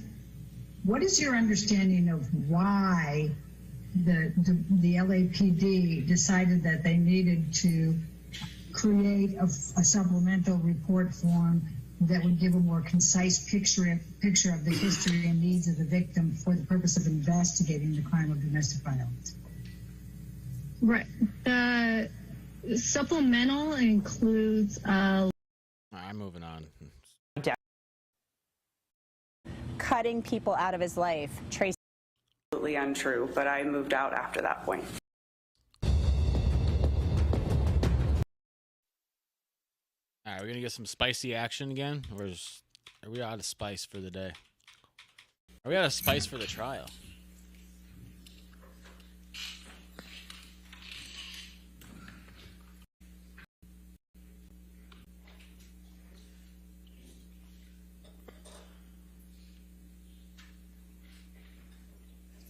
We call Ron Schnell. Okay. Schnell. Schnell. Mr. Schneebly. Ned Schneebly. Introduce yourself to the jury. I'm Ron Schnell. And what is your current job title, Mr. Schnell? I'm a director at Berkeley Research Group. And could you briefly describe your educational background since high school? I'm smart as fuck. I have a master's degree in computer science. Oh, really fucking smart. Do you have an undergraduate degree? Bro. I do not. Teach me JavaScript. Can you explain to the jury why not? When I was a kid, there was a lot of publicity about me because I was a professor at NYU. When I was 14, NYU actually offered me to go into their freshman class when I was 14, but I decided that I wanted to experience the social 14? aspect of high school, so I turned them down. But by the time So he was a fucking genius, dude. He got offered to go to MIT at 14. Fuck. So when did you wanted receive to? your He wanted master's to degree from Syracuse do the high school University? thing. It wasn't until 2008, actually. And why wasn't it until 2008? So because of my previous background while I was at Syracuse, including I did work at MIT in the artificial intelligence lab for the two founders of artificial intelligence, Patrick Winston and Marvin Minsky. He will be at the end of us all. He's going to create AI. It's just going to kill all lured humans. to industry even while I was in graduate school, and eventually they offer you enough money where you have to take them up on it. Ha! So when you were lured away from Syracuse University, what did you do? I worked at Bell Labs on something called the Unix operating system. Unix, nice. Is an operating system, which is the core of the computer, what makes everything work. Microsoft Windows is an operating system. Mac OS is an operating system. You may have heard of Linux, which is, Unix was the predecessor to Linux. So I worked on the kernel of the Unix operating system at Bell Labs. And when was that approximately? Some smart people there. 1986. And how long did you work at Bell Labs? A couple of years. And what did you do after Bell Labs? After that, I was lured away to IBM. So I worked at IBM on their version of the Unix operating system, which was called AIX, also working on the kernel and managing other programmers working on the kernel. And can you just briefly explain what the kernel is? Right, the kernel is the center of the operating system, so it actually controls the piece of software that controls the whole computer. So it gets down to the bit level where it's actually programming little ones and zeros on fucking bits. And what did you do after fucking IBM? Nuts. After IBM, I founded a startup company. What was the name of that startup company? It was called Secure Online Systems. And what did Secure Online Systems do? It was a company that wrote software for mainframe computers running the various versions of the Unix operating system. And were there any other investors in Secure Online Systems, Inc.? Yeah, my business partner in that was Sylvester Stallone. And what eventually happened to Secure Online Systems? Well, it was, as I said, a software product that ran on mainframe computers running Unix. And we actually completed the product and it ran very well, but mainframes running Unix kind of ceased to exist back then, so we had to shut it down. So what did you do after the company shut down? Then I went to work at Sun Microsystems, working on their version of Unix, which is called Solaris. also working on the kernel. And approximately how long were you there at Sun? Approximately 5 years. And did you also work for Drivers Aces Inc.? Right. Coincident with that, I also founded another startup called Driver Aces, and we wrote what are called device drivers to run on the Unix operating systems. A device driver actually teaches the computer how to talk to hardware devices, so it also runs within the kernel. Have you founded any other startups? Yes. What was the other startup? What was at least one of the other startups? So what are you guys doing with your the life? last startup I founded was called mailcall.com, M-A-I-L. And that was a startup that allowed you to read and manage your email on your cellular phone before there were smartphones. So a computerized voice would read you your email and you could speak a reply into the phone or send it to a fax machine. Basically, yeah, this was like in the early 2000s probably. And what happened to mailcall.com? I sold that to a public company in 2000. Okay, 2000. And yeah, what'd you do after that? Made some good money. After that, I ended up working at Equifax, one of the 3 credit bureaus in the United States, running software development for their internet marketing division. You probably created Credit Karma too. And how long were you in that position? Until 2005. Oh, don't fuck up on the audio. This guy's like actually interesting. The smartest person in the fucking room.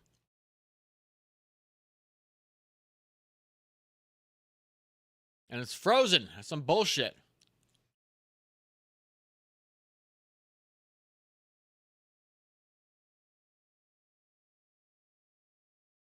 Oh my god, this is like the worst trial coverage ever. What are we at, like 3 minutes of fucking no These scholarly articles. Video? Yes, I have 2 published articles, one related to computer security and another relating to antitrust enforcement using technology.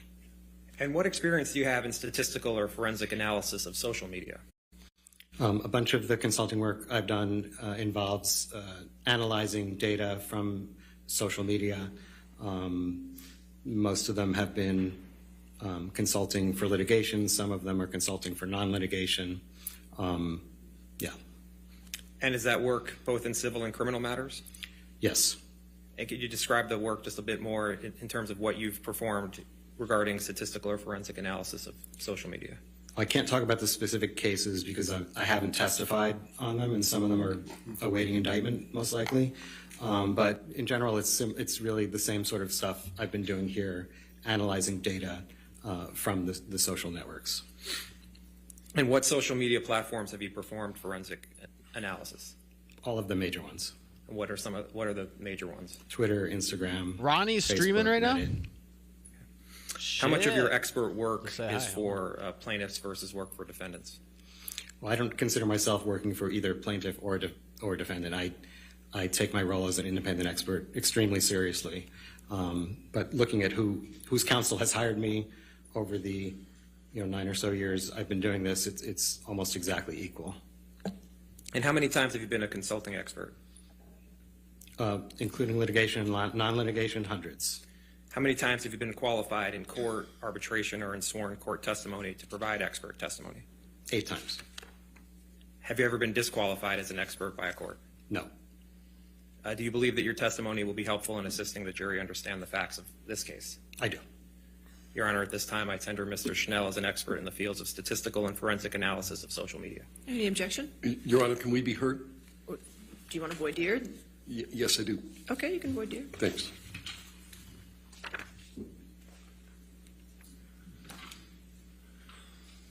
Sir, my name's Wayne Dennison. Good afternoon. Good afternoon. You made here an analysis of certain tweets and hashtags, right? Right. And you made no effort to connect those tweets and hashtags to the statements made by Adam Waldman. I'll sustain the objection. The voir dire is just for his qualifications as an expert. Can we be heard, Your Honor? If you want to come forward. Thank you. That's fine.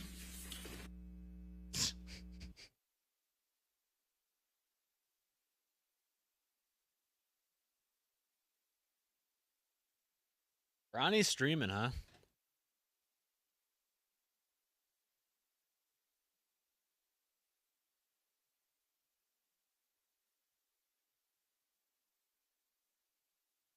What's he doing? Playing Apex?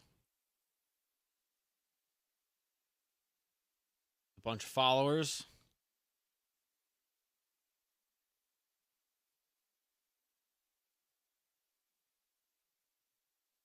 Nice.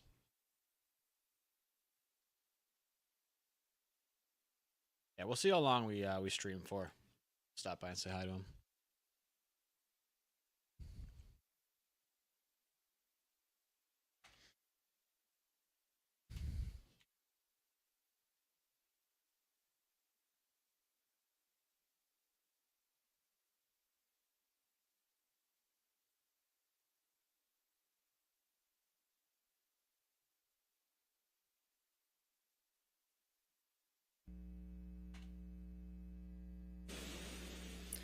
All right, so Mr. Dennison, do you have any objection to him moving in as an expert? No.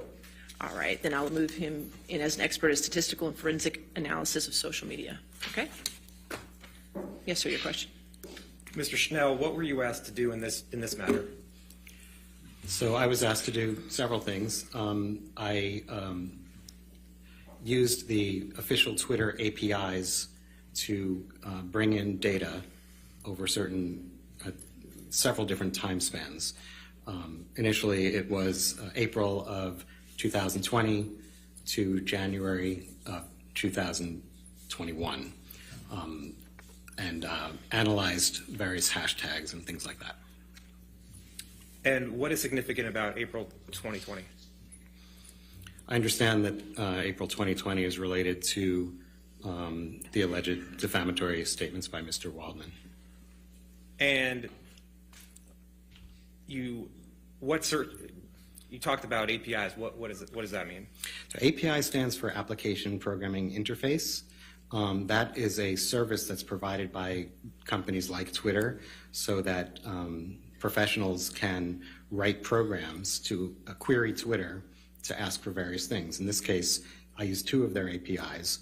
One of them is called the Search API, and that allows you to give search terms, and it will return all the tweets containing those search terms through a certain date range.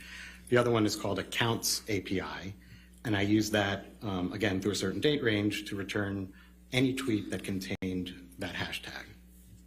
And I should add that it may not be obvious why you need to do this, but if you just do a search on Twitter itself, it's not going to return everything. It's going to return a subset of what is out there. But using these APIs, which you pay a lot of money for, they sort of guarantee that you'll almost guarantee that you'll get everything. And you mentioned hashtags. I know a lot of people know what those are, but for those who don't, what's a hashtag? Well, hashtags are a function of Twitter. They're really just part of the text of a tweet or a profile, and it's convenient to put things in hashtags so that when somebody searches, they can search for a particular hashtag and it'll come up. And did you choose particular hashtags to search for? I did. And how did you choose which hashtags to use?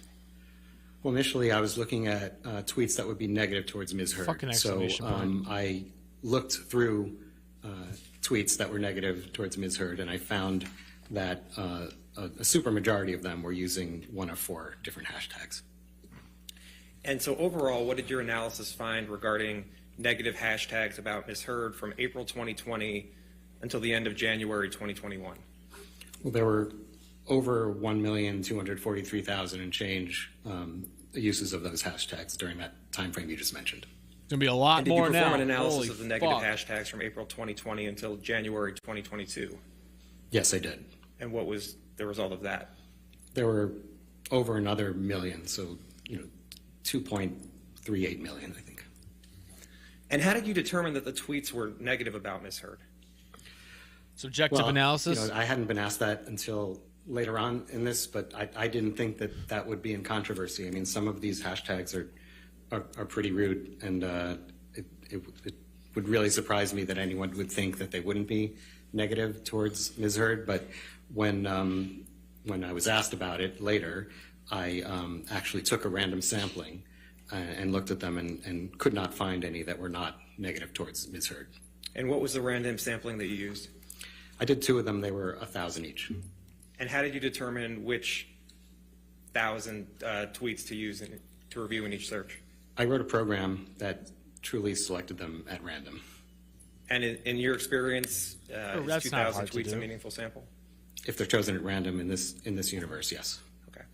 In addition to the 4 hashtags for Ms. Heard, did you review any other? Did you look at any other hashtags? I did.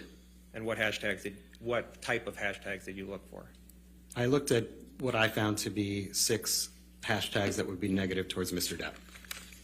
Okay, but Michelle, could you put up demonstrative 1, which is on the 5th page of attachment 4 of Mr. Schnell's expert designation. Mr. Schnell, did you create this chart? I did. And what data is this chart based on? This is based on the search API from Twitter, and it rolls up the number of tweets with the various hashtags by month of these 2 years. 3 years. Your Honor, I'd like to make this a demonstrative Schnell demonstrative 1, or do you want it to be a? If I could get it one of the numbers, since it's going to be part of the record, just. Okay. Can we call it Schnell demonstrative 1, and then I will give you a number? Well, the last number I have is 1837. I don't know. Do we know if that's the last? Can we make it? How about we make it 1900? That way, it's not. Can we just make it 1900? That's perfect. Okay. All right, 1900 it is. Any objections to demonstrative? No, Your Honor. All right, you can publish that.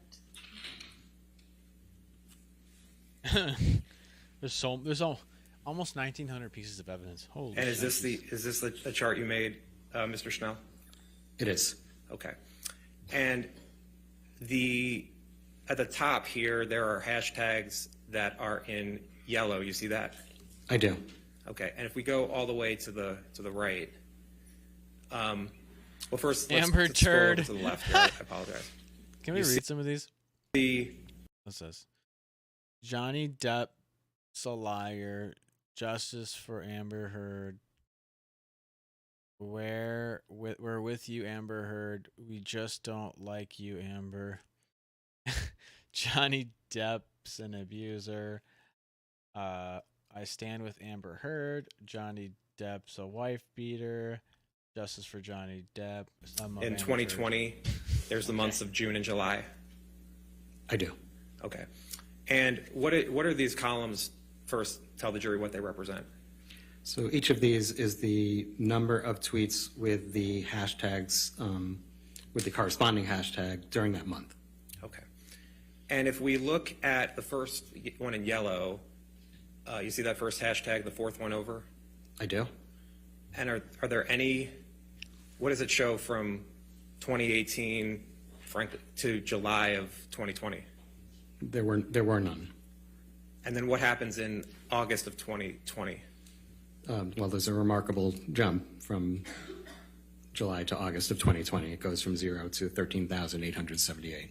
And if we scroll to the right, the last 3 hashtags, which are highlighted, shows the difference between June and July. What did your analysis show? Well, you can see that June is about at its steady state. In July, there's also a remarkable jump. And that's for all 3 of those hashtags? That's correct. Okay. And the hashtags, if the hashtags that are in blue are the ones related to Mr. Depp, correct? Correct. Okay. Oh, by the way, what is your understanding of when the last alleged defamatory statement was made by Mr. Depp through Mr. Waldman? My understanding is that it was the end of June of that year. Of 2020? Yes. Now, looking at the hashtags that are highlighted in blue for Mr. Depp, for the months of November and December of 2018 and January of 2019, what does your analysis show?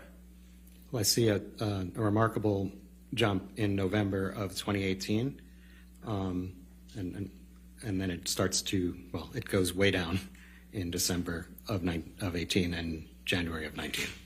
Okay. And do you know when Ms. Heard wrote the op-ed in this matter? My understanding is that it was December of 2018. Okay. And if we go to November of 2020 for the hashtags related to Mr. Depp, if you see the difference between October of 2020 and November of 2020, what do you see there? I also see a large jump from October to November of 2020. Okay. And if we look at the last hashtag in blue that says Johnny Depp is a wife beater, what does that show what did your analysis find in terms of tweets with those hashtags? It looks to me that also, I mean, there are none prior to, well, little here and there. There are single-digit ones, but prior to November of 2020, there are basically none, and then it jumps up to over 2,000. And do you know what happened in November of 2020? My understanding is that's when the UK trial ended. Okay, we can take this down. And can you put up demonstrative 2, which will make 1901, which will identify as 1901. That's fine, 1901. Any objection? No, Your Honor. All right, 1901 can be published.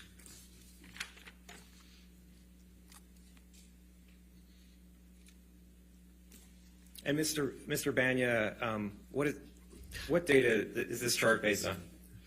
Oh, I did the same thing. Mr. Schnell, what data is this chart based on? This chart is actually based on the data we just looked at, but out until January of 2022. And it's just another way of displaying the numbers in graphical form so that we can see peaks and valleys. And what are the dotted lines? So if you look at the top, you can see that the dashed lines are the negative hashtags towards Ms. Heard, and the solid ones are the negative hashtags towards Mr. Depp. And what is being shown here? In your analysis, what is shown with the tweets related to Ms. Heard?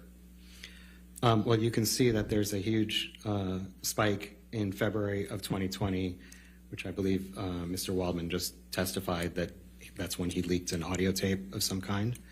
There's also a notable, remarkable spike in July of 2020, in November of 2020, and then in March of 2021. And the spike in February 2020, that came before the alleged defamatory statements, correct? Which one? The spike in February 2020. That is correct. And even though that spike came in before the alleged defamatory statements,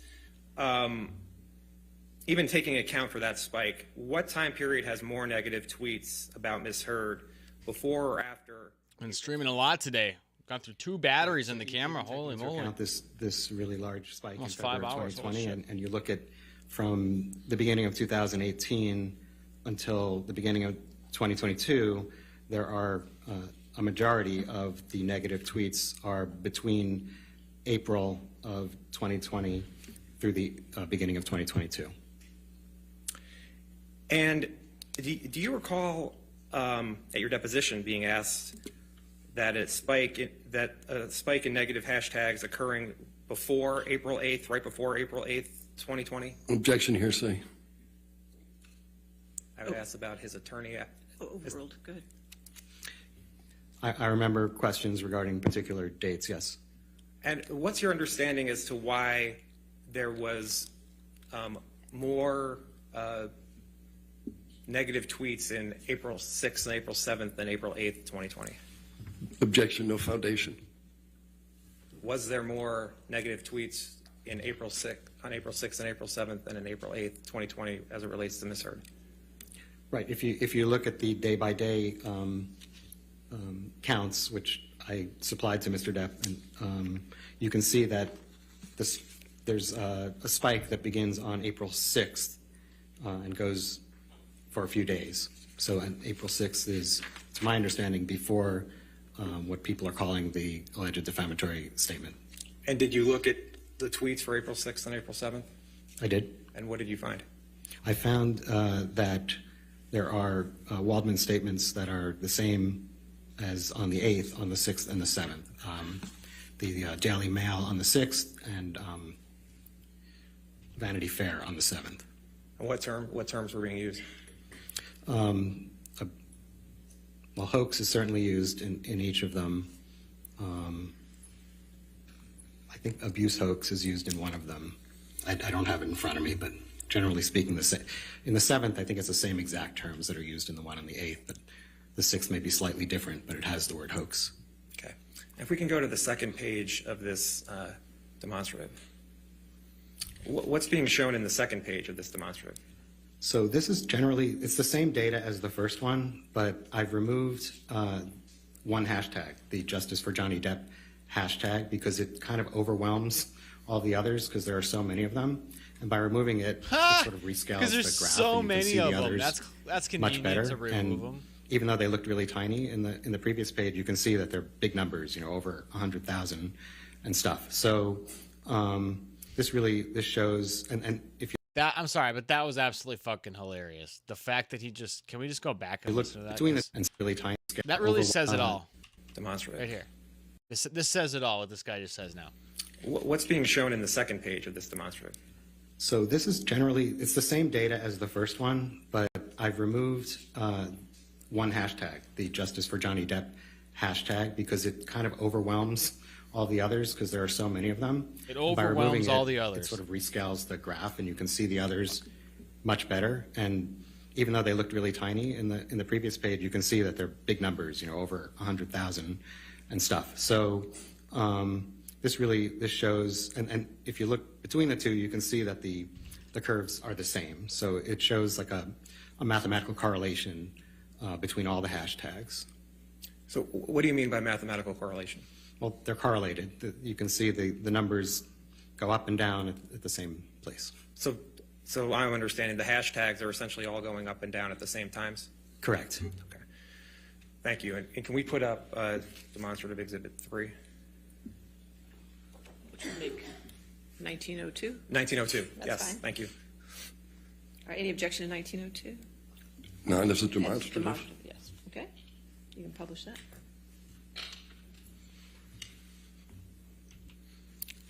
Mr. Schnell, did you create this chart?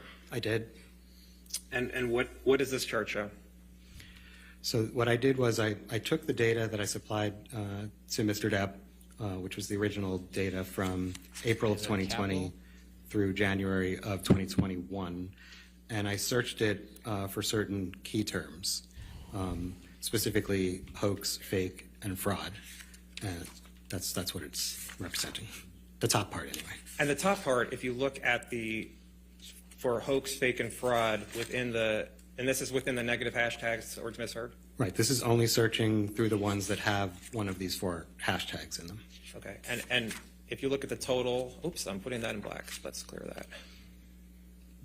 Well, you saw the line there. What's the total number of times it was used in the negative tweets, either hoax, fake, or fraud? 81,121. And did you perform any other searches on the data? Yes. And what searches did you perform? So I also looked in that same data for references to Waldman by itself, or Wald, and then followed by anything followed by Mignon or Minion, depending how you want to pronounce it, sort of a portmanteau of Waldman and filet mignon, I guess, or Minions, and looked for those in the same data. And in terms of the percentage of the amount of times Waldman or Waldmignon was used in the negative hashtags from April 2020 through, is it January 2021? The percent? Yeah, what's the percentage? Yeah, so I found over 25% of the negative hashtag tweets, or 1 out of every 4 on average, had either Waldman or Waldmignon. And I see you ran searches for hoax, fake, fraud, rather than abuse hoax in quotes or sexual violence hoax in quotes. What am I missing here? Why didn't you run those searches? Objection, compound. Overruled. So if I had put them in quotes like that, say abuse hoax in quotes, that would require that it show up in exactly that way, with the same spacing and the same order, So if it said something like there was abuse and there was a hoax, it wouldn't get caught. So if I take the quotes out and search for them separately, that'll cover it and make sure that I catch everything. Fuck me. And based on your analysis of these searches within the negative hashtags, what do the results of these searches mean? Well, obviously I can't read what's in people's minds, but when I read the disclosure of Mr. Depp's expert, Mr. Banya, he stated that if these terms, particular the Waldman term, objection, hearsay. He's an expert.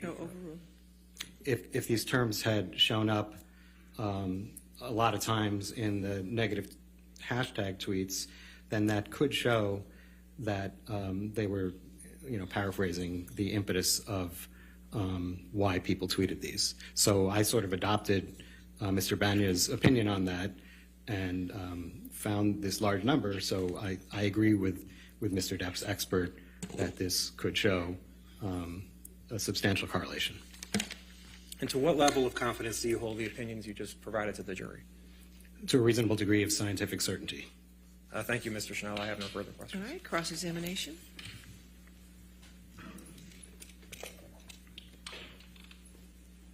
All right.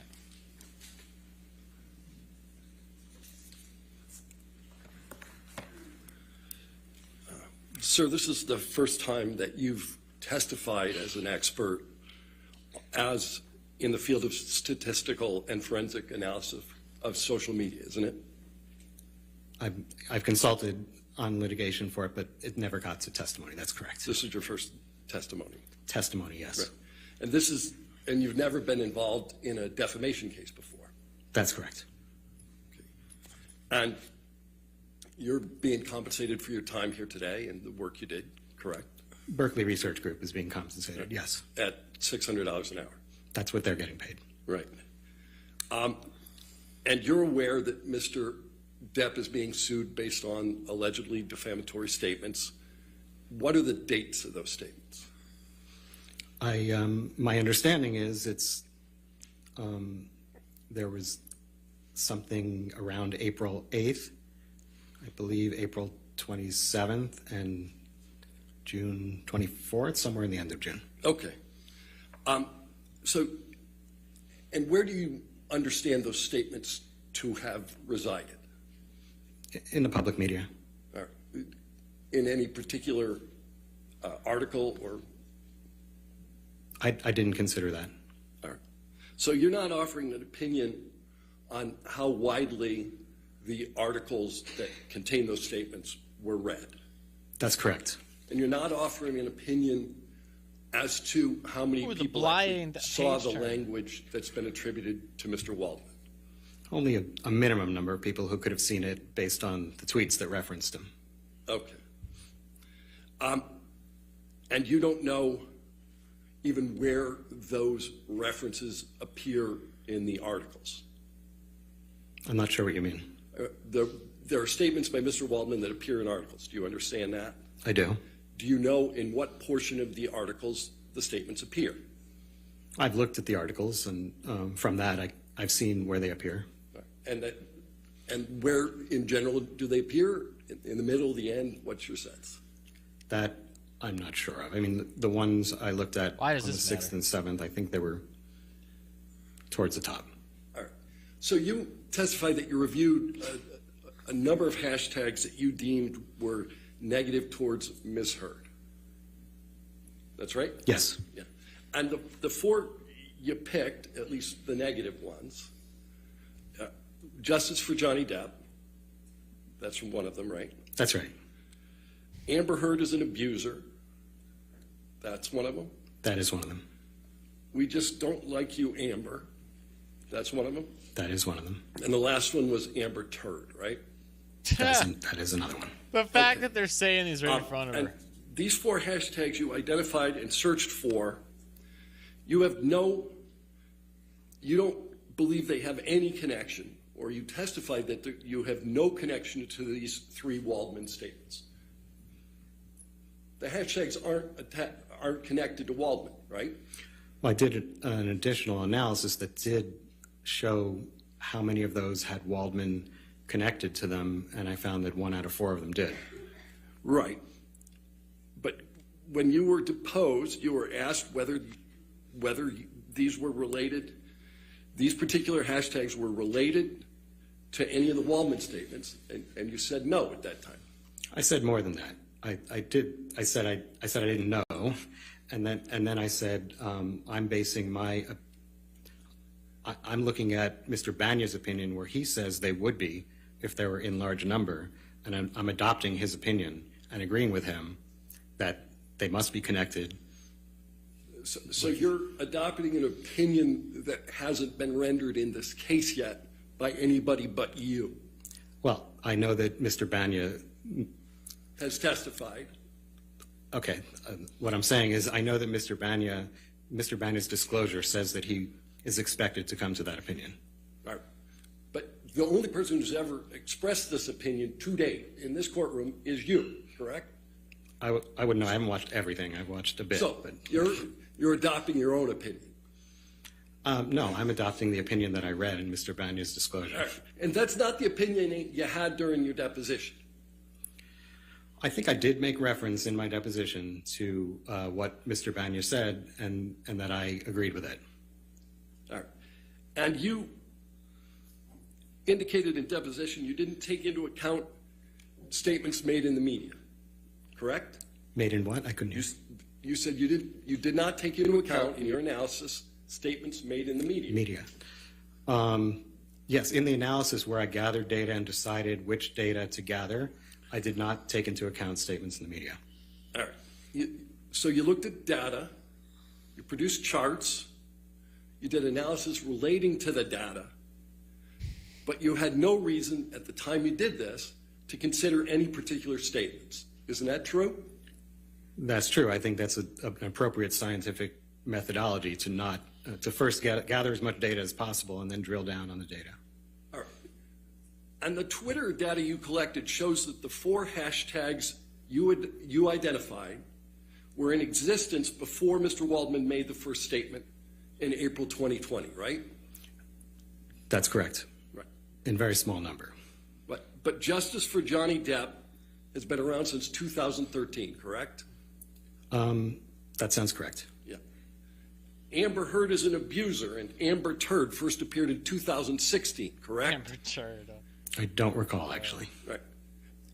Do you recall if there was any portion of Mr. Waldman's statement that made any reference to Amber Turd? Not that I've seen. Right. I need that. People can form a negative view of Ms. Heard without reading Mr. Waldman's statements, correct? People can form a negative opinion of anyone without reading anything. That's correct. And you didn't consider whether there was negative publicity around Ms. Heard other than the Waldman statements? Well, what I did was to report on correlation with these hashtags and certain search terms in particular. I wasn't trying to read anyone's mind as to why they used them.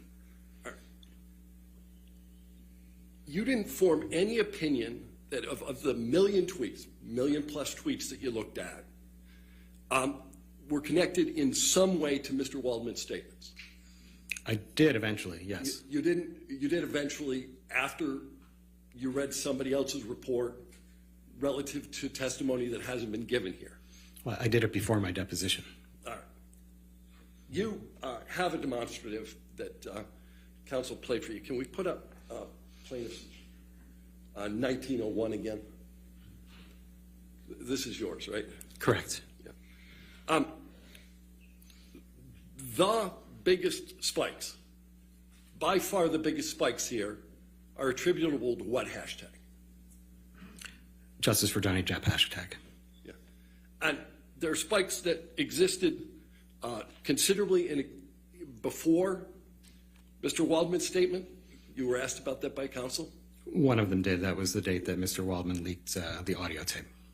The biggest spike was before the statements. Right, the date he leaked the audio. And then there were many statements that, or there are many hashtags, or uses of the hashtag, that follow the statements. You'll have to be more specific. Well, so you looked at 1.2 million of these hashtags, right? Right. In your chart, didn't 980,000 of these plus belong to Justice for Johnny Depp? That sounds about right. You'd have to show me, but I'll take your word for it. All right. But the vast majority of them were Justice for Johnny Depp. A majority of them were. Well, it wasn't the majority so large that you had to draw another chart? The reason Yes, for drawing exactly. another chart is because the numbers were high at particular points, so you wouldn't be able to see the other hashtags. Right. Literally, Yeah, that's the this whole is your point I'm chart, and all of the other activity at the bottom you can barely see in comparison to the hashtag Justice for Johnny Depp.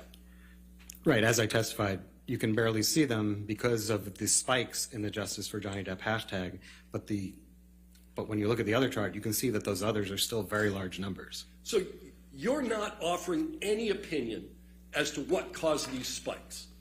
That's correct. Right. So you're not opining as to why these spikes are there. I'm only talking about correlation. Right. We're You're talking getting about a it, guys. mathematical connection. Hey, you see this code? We're fucking coding over here. Let's don't go. Purport to be in anybody's head such that you know why they did a particular post with a particular hashtag. That's correct. All right. Woo. Feeling good. Fun. There's a second spike that appears to be in July of 2020. Let's go.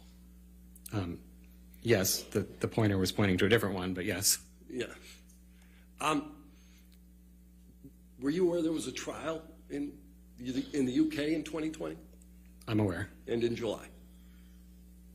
You're saying it was in July? No, but as of the time of that spike, there was publicity around a trial, correct?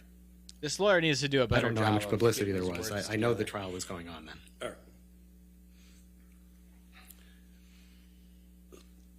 'Cause the guy he's got on the stand is like super intellectual, number of things and I don't called think out he's in really your biased chart, either way. He's just going to be like true to the fucking data and whatever. But you're Relative confusing to this guy. particular dates, December 17th, The lawyer just needs February to 11th, get his February 14th. get his You see all logic those? track and I trail do. down. And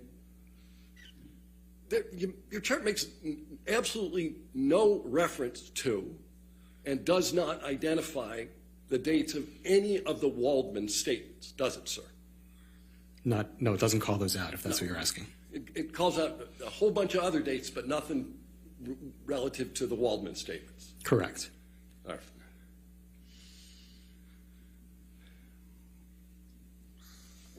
All right. At some point, you ran searches for additional search terms: hoax, fraud.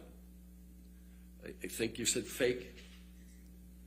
And then you don't know why those terms appeared, do you? I'm not sure what you mean by that question. Are you asking me? You could not perform a scientific analysis of the reason why those terms appeared in the tweets you were looking at. See, and again, he could be like, I'm just going to pause it because I'm going to guess. But he could literally be like, yes, I do know why, because I know that people got on their phones or their computers and typed them in and they tweeted them. That's how I know that, like, you want to get down to that level with this guy, that's what's going to happen. I mean, this lawyer's not doing a very good job of conveying or trying to get the questions answered. Right. I could only show mathematical correlation. Right. You can show a correlation. But I think this guy is actually like you don't have any idea why high-functioning they're enough, there. smart enough. I can't get into but people's also heads. like socially smart enough to understand And just like, what because this guy's trying the to do. tweet contains one of the terms does not mean the tweet was in some way prompted by Mr. Waldman, right? Well, there are a few things I searched for. The ones you just mentioned, and then the Waldman and Waldman-Yon terms. So, it's not that big a stretch to say that it's related to Mr. Waldman if it's his name and Waldman-Yon or Minion. Wait a minute, is the new standard it's not that big a stretch? No. Or the I'm trying to standard speak. scientific I'm trying to. certainty, right? Yes. All right.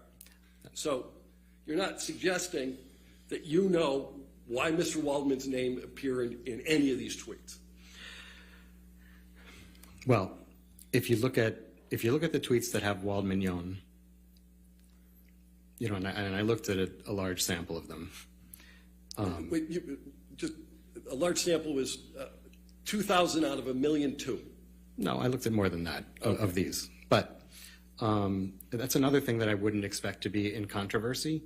When people are saying that they're part of the Wald minions or things like that, I would expect everybody to agree without arguing that it has to do with Mr. Waldman. And nobody asked whether it had to do with Mr. Waldman. I'm wondering, how do you know that it had anything to do with Mr. Waldman's statements? But I was under the impression, I was informed that nobody really knew who Mr. Waldman was before all of this, so I wouldn't expect it to be anything else. I didn't think it was in controversy. It wasn't in controversy whether everyone knew who Mr. Waldman was? Is that your testimony? No, I'm saying it wasn't in controversy that that if somebody was suddenly talking about him, that it had to do with this case. All right, but again, it's not, did it have to do with this case? It's, did it have to do with the allegedly defamatory statements? You have no idea, do you, sir? I can't get into anyone's mind. I can only talk about the science of it. Right.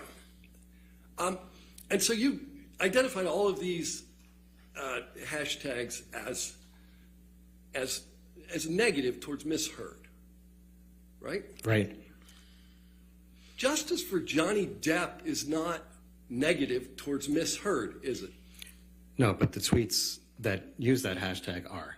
No, but the hashtag itself, the hashtag that predominates through your analysis is not, in fact, negative towards Miss Heard. I'm not opining on the hashtag itself. I'm talking about the tweets that contain that hashtag. But the hashtag itself is not negative. That's not part of my opinion, one way or the other. Do you have an opinion as to whether justice for Johnny Depp is a good thing? That's not part of my assignment. Okay. But you'll agree with me justice in general is a good thing? Big fan of justice. All right, me too. No further questions. All right, redirect. Okay, yes, sir.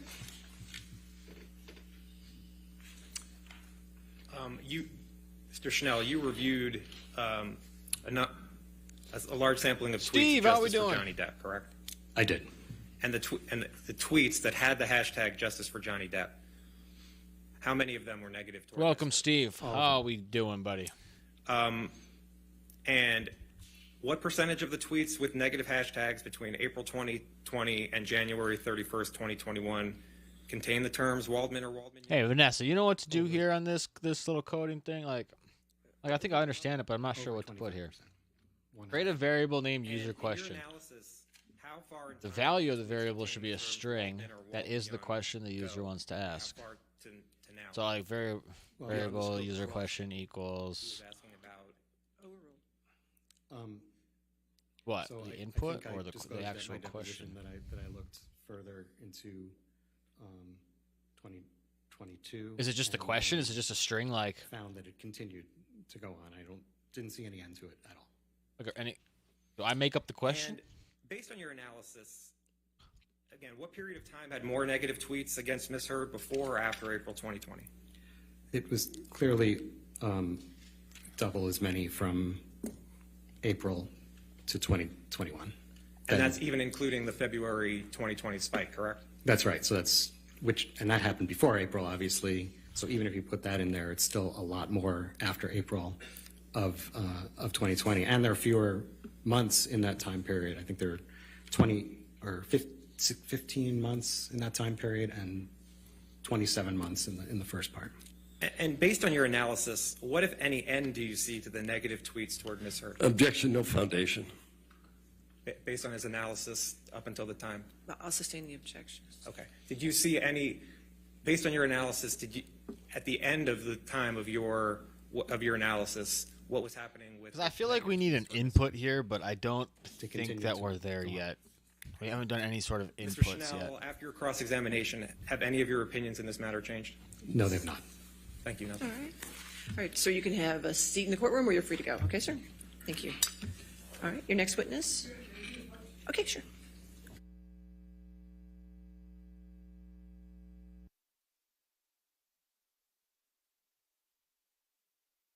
All right, who we got next in the court? We can put any question we want. I thought we had to like create an input where the user was prompted and then they put a question in. Because like I've done that with other languages, like, but I think we're there yet. All right, who's this lady? USD and received my law degree in 1985. 1905? Fuck. I then worked for Gibson, Dunn and Crutcher until 1991. And then I worked for an entertainment law firm that was originally called Armstrong Hirsch when I joined it, then later morphed into several names.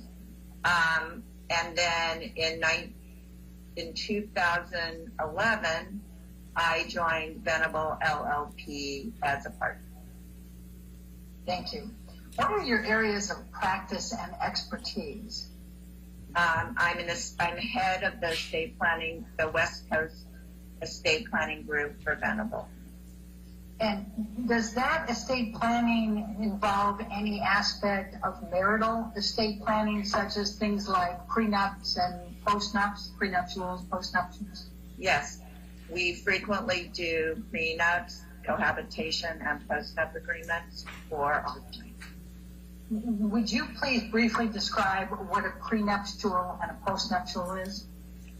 A prenuptial agreement is where spouses contract on the economics of their marriage before they are married, and they discuss things as the nature, and they contract the things as the nature of the property, community separate, etc., and also things like spousal support. And in a postnup, the clients do that after they're married. They contract on the same issues. Do you regularly represent actors? Yes. I'm asking very narrowly, did there come a time when Amber Heard contacted you for representation respecting a prenup or a postnup agreement?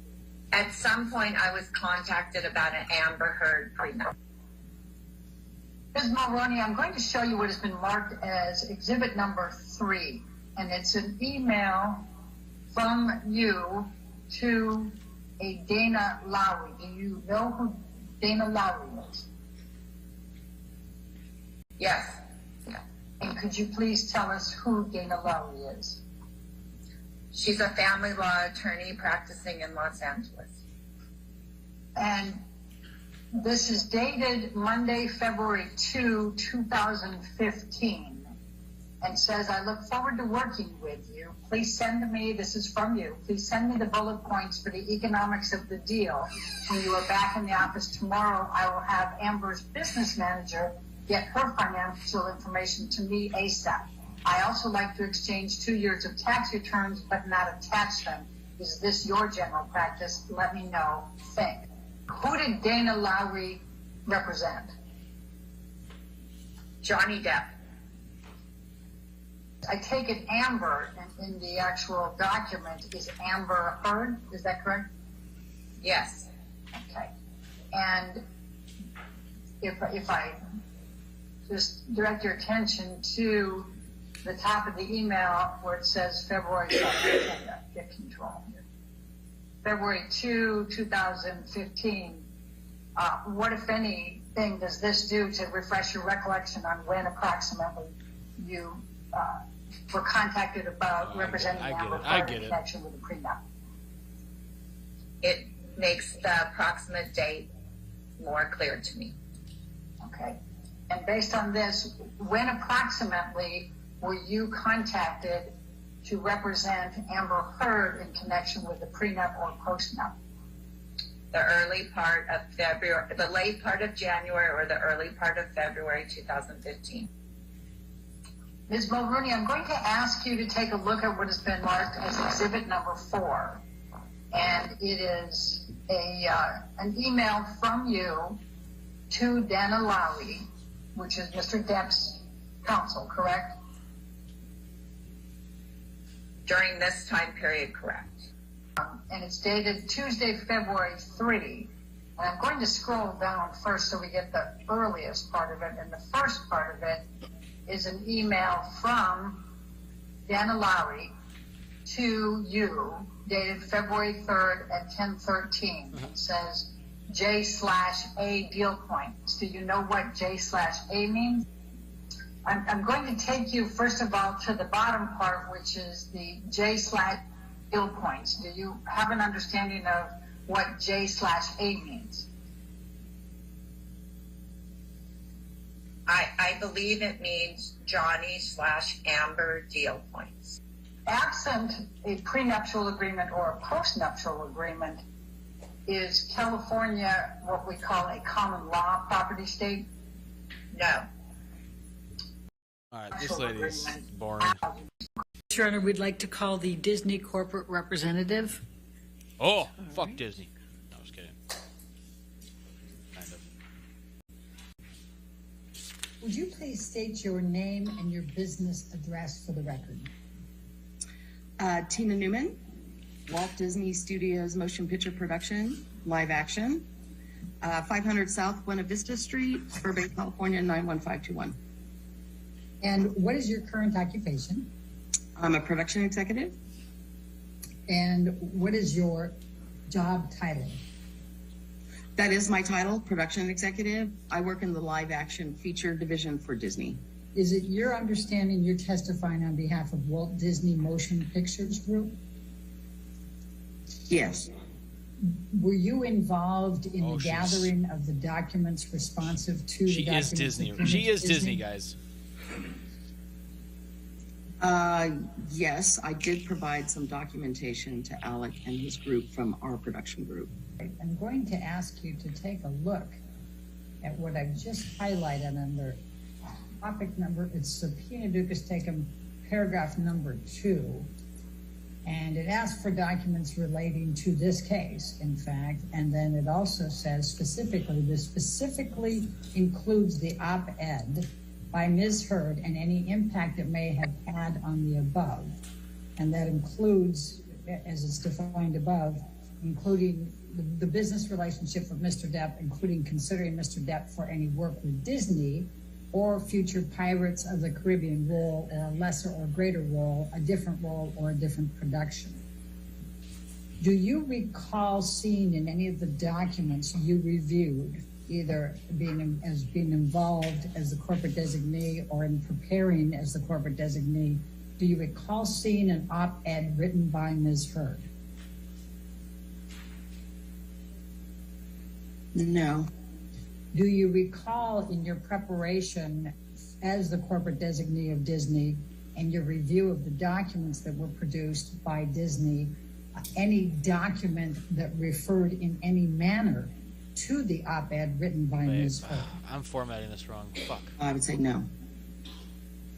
Do you remember seeing in any of the documents you reviewed that were produced by Disney in response to the subpoena ducis tecum, the word op-ed in any of those documents?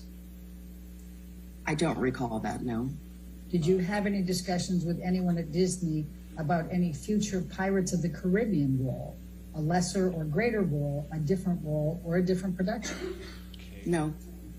Did you have any discussions with anyone at Disney about the impact of the op-ed by Ms. Heard on the relationship between Disney and Mr. Depp, including considering Mr. Depp for any work with Disney, any future Pirates of the Caribbean role, a lesser or greater role, a different role, or a different production?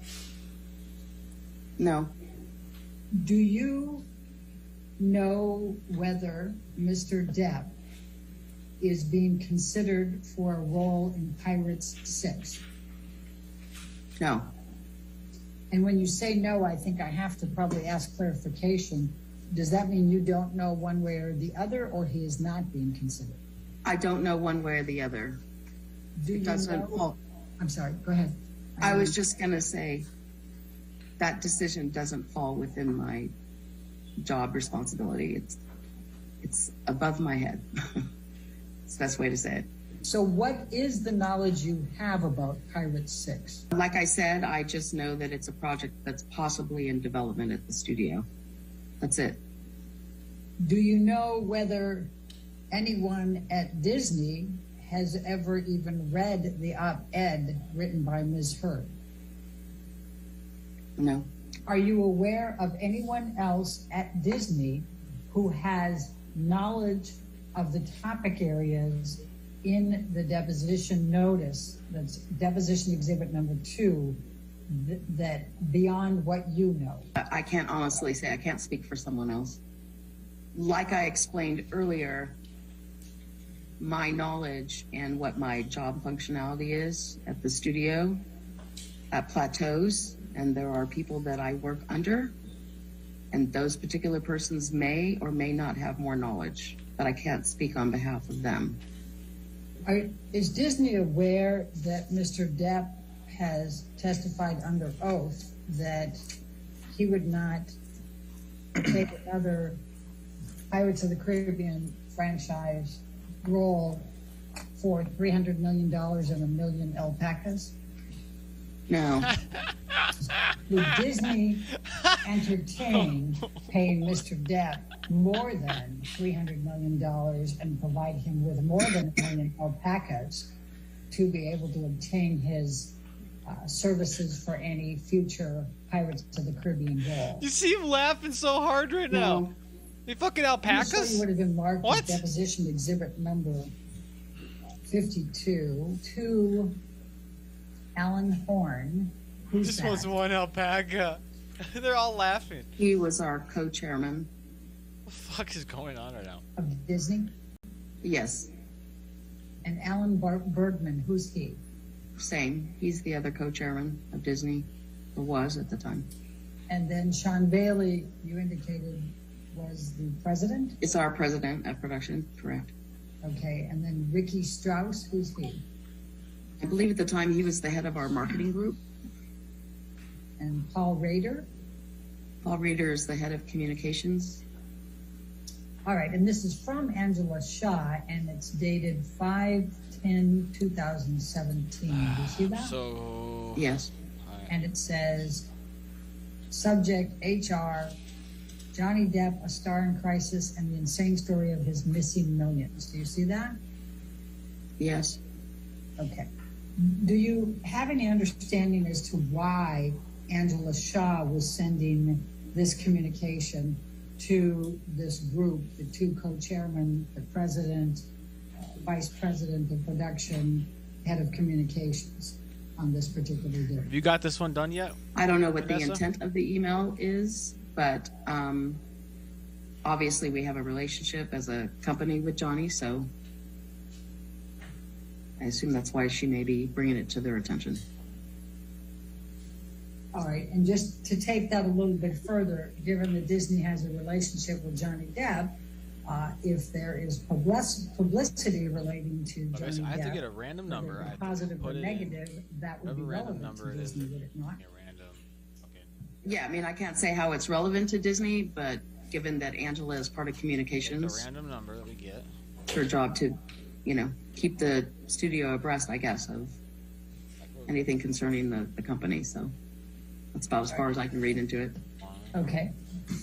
And so that's your interpretation of why Angela Shaw sent this to that group of people, was to keep them apprised of this particular You did it with if else. I'm trying to use switch statements. Would you agree?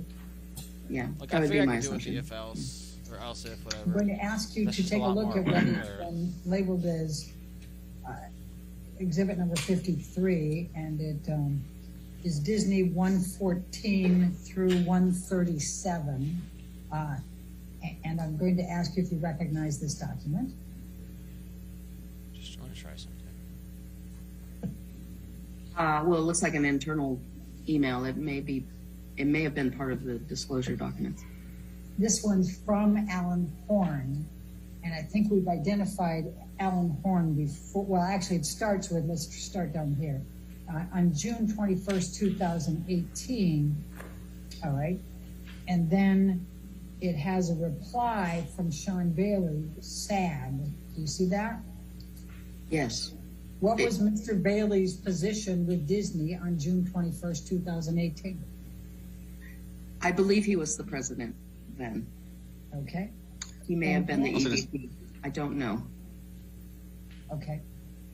And then we have an email at the top. It's to Sean Bailey, CC Janelle Tipton. And then it has some copies to some other people. It's from Alan Horn. I believe we said he was one of the co-directors. Is that correct? Co-chairman. Co-chairman. Okay. And Alan Bergman.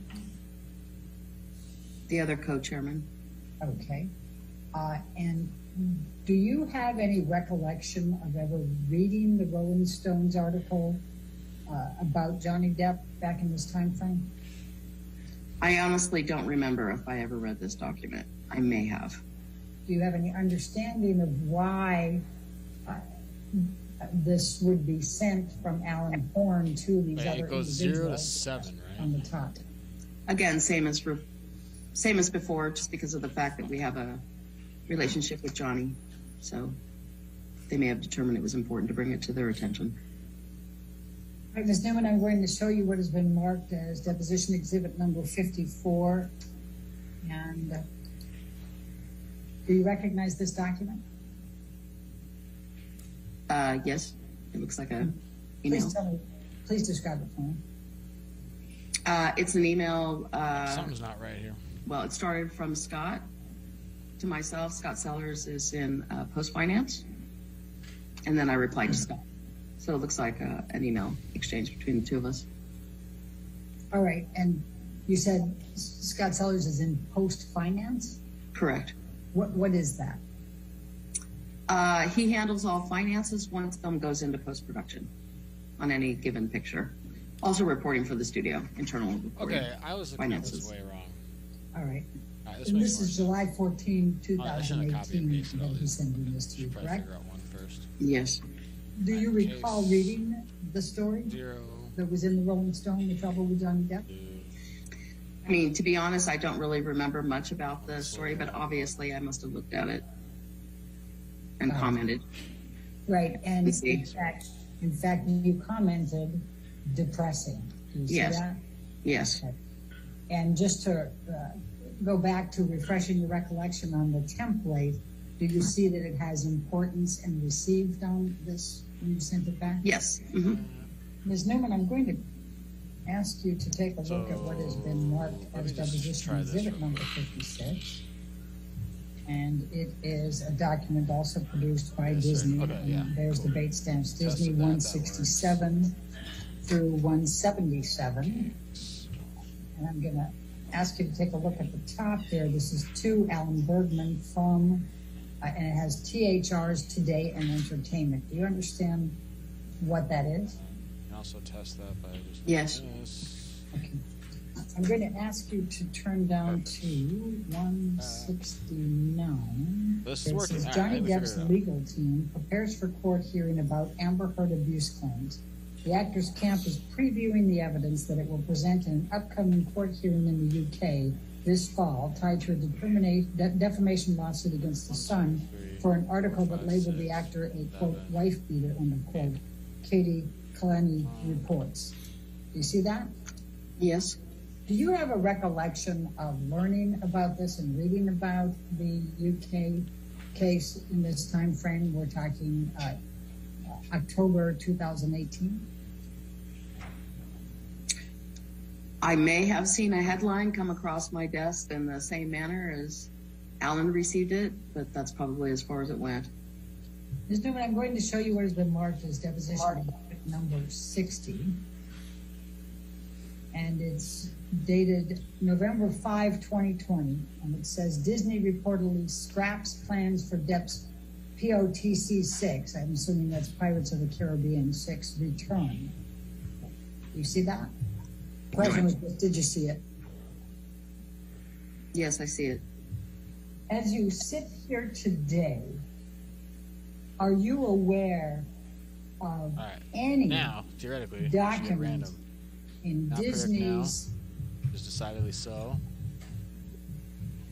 It is decidedly Emails or in their IT system or anywhere that contains Amber Heard's op-ed from December of 2018. Okay. I also want to just print the number. No, that it's not that I'm giving aware. me, just because I'm curious. Are you aware What of it's giving any me. decision maker within Disney who has ever said they are not casting Johnny Depp in Pirates 6 or any other role because of Amber Heard's op-ed? One is No. decidedly so. Are you aware of any decision maker outside of Disney? And by this, I'm including Yeah, this is a way for producers. me to test to make sure, like, all right, number 6 is actually going to number 6. Just write a little line of code telling me what the random number is. Mr. Depp for Pirates 6. So, I mean, it's not really necessary, but it helps me make sure I'm right. Op-ed from December 2018. No. All right. Do we? How much time? We have an 11-minute one. Okay, that's fine. What's your next witness? Ellen Barkin, All right. Barkin. Thank you. So how do I know if I got it right? If I just, like, if it works like this, it's fine? This is fine, I guess? Because it's... Does it work or what?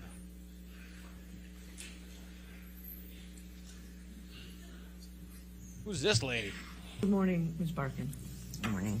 I She's think the Jewish. first thing that would be very Got a star in it. short but very simple and clear for the record is if you could just describe kind of your career background. I know it's very lengthy, but just give a kind of brief summary of kind of when you started working and what you've done during your career.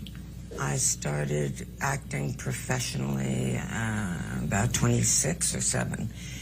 And I did theater, television, movies, lots of them. That's what I did for 40 years. And in the course of your career acting in theater, television, movies, etc., did you come to meet a person by the name of Johnny Depp? Yes. Can you specify in time, Ms. Barkin, when you met him? I would say 1990. And upon or after meeting him, did there come a time when you became friends? Yes. And can you describe how that happened? We just developed a friendship over time that lasted, I guess, if we met in the 90s, maybe 10 years or a little less. And fair to say that Mr. Depp at the time was also an actor, a professional actor? Yes.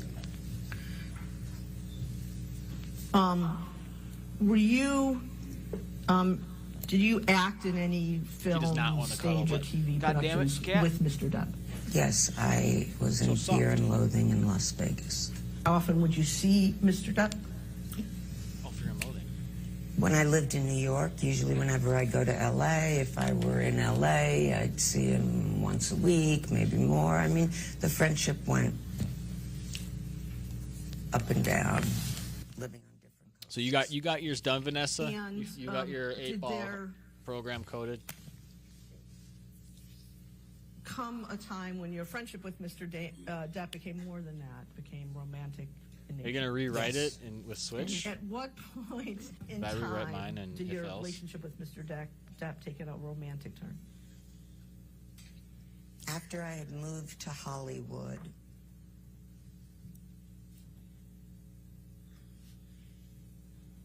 and he, switched the buttons. Recall what year you moved to Hollywood? Yes, 1994. When you said switch the buttons, can you tell me what you meant by that? The friendship went from a purely platonic friendship to a romantic one. Oh, baby, yeah, look at that. Johnny getting At it. that point in 1994, when the relationship turned romantic, Look at her. She's disappointed. Look at that lawyer. She's like, ah, damn it. Oh, it's another one. You're not change that to sexual. To sexual. Thank you. For how long did your relationship with She's Mr. like, can you Depp- strike the romantic part and just change it to sexual? Several months. Anywhere You can't tell if it's between working or not with 3 the and 5, Java 6. site you're using? And during that period, how often do you would mean you you can't see tell? Mr. Depp? That period when it was sexual? I'd say I'd see him 3 or 4 times a week. And Do I have, again, I'm not looking to pry into private Virtual details, but can studio you tell me code. like where you would see him? Just I wonder give if I me some can sense of that. Yeah, he would come to compile my it on house, or I would go to his house. This is Python, And though. both houses in LA. Yes, about 10-minute drive apart from each other. And at either when you were at his house, where you didn't stay the night, or where you were at his house when you did stay the night, were there other people in the house who saw you there? Who would those people be? He had an assistant. Oh, wait, this is only Python? His sister.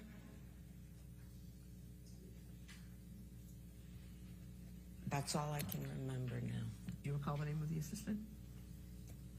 I don't know his name. He was referred to as Pig. He was referred to by whom as Pig? Johnny Depp. At any point that you were either initially friends and then sexual with Mr. Depp, did you become aware that he drank to excess? I was always aware. Okay, and This lady. can you explain This how lady. you were aware of that? He was drunk all the time, a lot of the time. And that would apply both to when you were initially friends and then later when it became sexual. Jeez. Yeah. Look at her. She's got a chip on her shoulder, Well, doesn't she? With your understanding, what had he drunk to become drunk? He was a red wine drinker.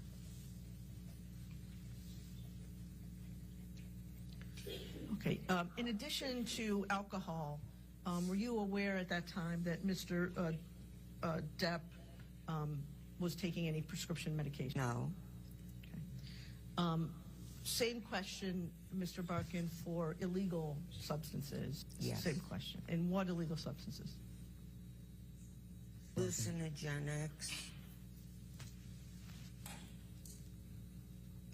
cocaine, marijuana. Hallucinogenics. Can you say specifically what those were? I don't really know. He called me and told me he was tripping. Yeah, what do they call it? With respect to any of that, hallucinogenics, cocaine, or marijuana, did he do any of that in your presence? Yes, More than once? all the time. When you say all the time, how many times, again, in the period that you were both first friends and then sexual with Mr. Depp, do you think you saw him? I couldn't even tell you. I mean, I just know he was always drinking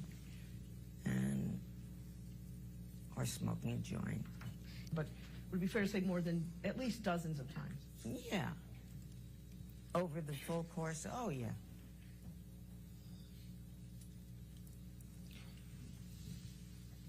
Now, did you ever observe, Ms. Barkin, Mr. Depp's behavior change when he drank more or Wait. What's the used more drugs? I did not. So he was kind of the same all the time, fair to say? It was not the same. What's the extension for JavaScript? He was high. Did there come a time, Ms. Barkin, when Mr. Depp Like the file. Gotcha. acted in a way that was out of control with you? Yes. Okay. Mr. Depp threw a I'm gonna try wine this. bottle across the room, the hotel room on one instance in Las Vegas I just while want to see we were if this shooting works in Fear and this Loathing virtual studio. in Las Vegas. Was something about to A happen fight was going on. between you and Mr. Depp? No. Who was the fight between? Between Johnny Depp and his friends in the room, the assistant. Honestly, I don't remember. And the bottle do you remember sitting here today, Ms. Barkin, whether the bottle was full of wine or empty? I don't. Sitting here today, Ms. Barkin, do you remember whether the bottle hit you? No, it I did don't know. not. I've only used this a couple times. I Did the forget bottle how hit to anyone run. else? No, it did not. approximately how far away from you was Mr. Depp when he threw the bottle? Across the room, so maybe by that break in the table or a little further down. It was a toss. And sitting here today, if the bottle had hit you, would it have injured you? Ms. Barker, was it your understanding back then that he was throwing the bottle at you? Bro, I'm such a noob at this. Threw the bottle. And was it, when he threw it, was it in your direction? Yes. Were there other people standing around you? Yes. So he threw it in your direction at a group of people? Yes. Whose hotel room was it? His, Johnny Depp's. Who broke off? He did. How did it come about that Mr. Depp broke off your relationship? I went to go home. There was a big goodbye, crying, a lot of jealous, don't do this, don't do that. And this lady's hilarious. I never heard from him again after that. And did Mr. Depp not want you to go back to Los Angeles at the time? Run without debugging. Yes, he didn't want me to go. I was only supposed to be there for 2 days. I stayed for longer. And you just referenced, you just used the word jealous. How did that come up? What did he say that indicated to you that he was jealous? He's just a jealous man, controlling. Where are you going? Who are you going with? What did you do last night? I had a scratch on my back once that got him very, very angry because he insisted. That's the online one you're using? Sex with a person who wasn't him. New project. During the I time can't you see were in your a sexual project, relationship with Mr. Okay, I see Depp, what you're saying here. was it common for him to say things to you about being controlling, to use your words, or being jealous of you? Yeah, very common. And when, in these instances, when Mr. Depp became jealous or controlling, did he also become angry? Yeah, and demanding. All right. Ladies and gentlemen, let's go and take our afternoon recess. Please do not discuss the case and do not do any outside research, okay? We'll see you back in 15 minutes. All right, we got a recess. Let's get back to it here. Probably not going to be too much more of this today. We did a lot of coding. I learned so much. I've been coding for like hours now. This is good for me. This is good for me. You too, Vanessa. So I don't know why I can't figure this out in...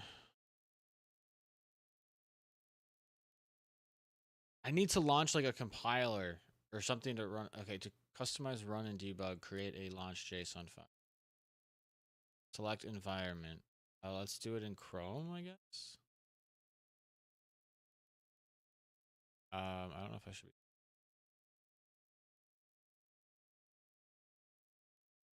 So,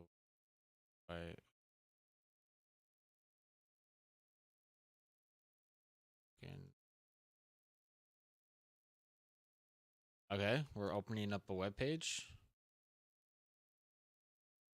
Okay. I don't know what's happening.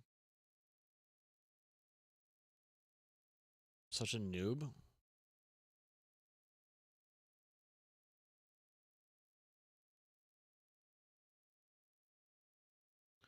I guess, how else?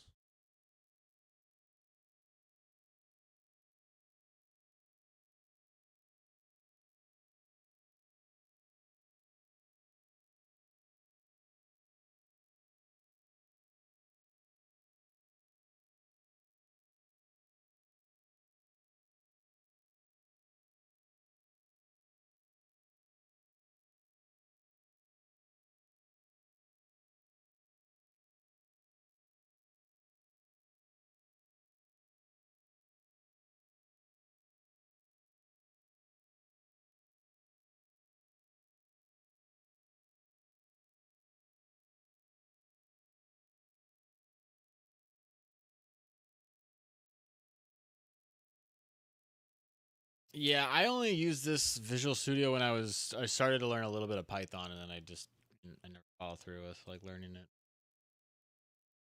I'll have to look more into it because I usually just do like YouTube videos, follow along with how to use these. 'Cause a lot of times these are easier to work with because this is just like a website, obviously, to teach you, and it's good for, on a website. But eventually when you want to do your own code and stuff, you want to kind of use something that's like installed on your computer rather than a website and whatnot. Just for like security reasons, privacy reasons, depending on what kind of coding you're doing, and just for stability and stuff. But All right, thank you. Your next witness? whatever. I just wanted to copy and paste and see if it would work. I'm not gonna fuck with it right now. Your Honor, I think we got it to work. I think we did it. Dr. Alan Blaustein. All right. Blaustein. Thank you, sir. Oh, and I'm asking questions first. I believe I may be the only one asking questions. All right. All right, thank you. Can you please provide your full name? Alan Scott Blaustein. You're a doctor, correct? Here, I'll be right back, guys. And you're a psychiatrist? Yes. How long have you been a psychiatrist for? Since 1987. And you went to medical school? Yes. What medical school did you go to? Northwestern University. Now, Johnny Depp was a patient of yours, correct? Correct. You understood that Mr. Depp had substance dependence issues, is that correct? Yes. Do you recall what substance issues, what substances Mr. Depp had issues with? Marijuana, alcohol, opiates, I believe. Did you ever have an understanding that Mr. Depp had anxiety syndrome?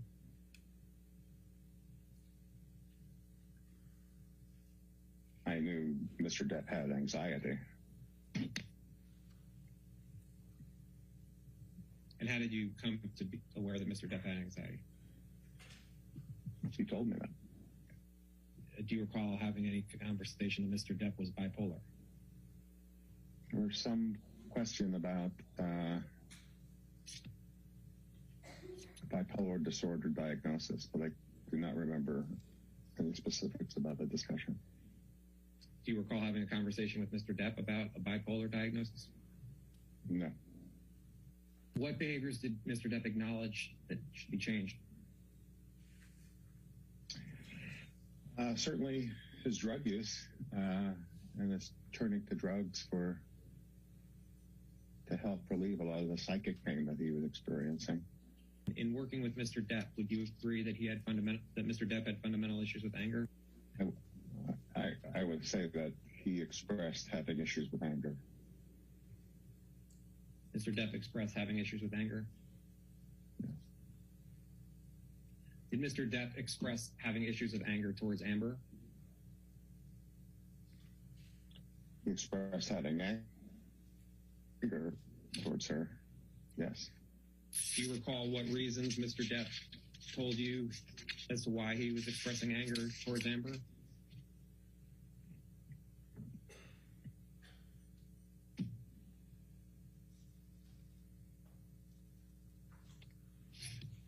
I can't, no, I'll have to say no. In working with Mr. Depp, was he ever suspicious of Amber having affairs? I can recall now he expressed feelings of jealousy, but I don't remember if it was about affairs. All right, so what's this cowboy saying? Recall any more detail about what Mr. Depp was feeling jealousy toward Amber about? No.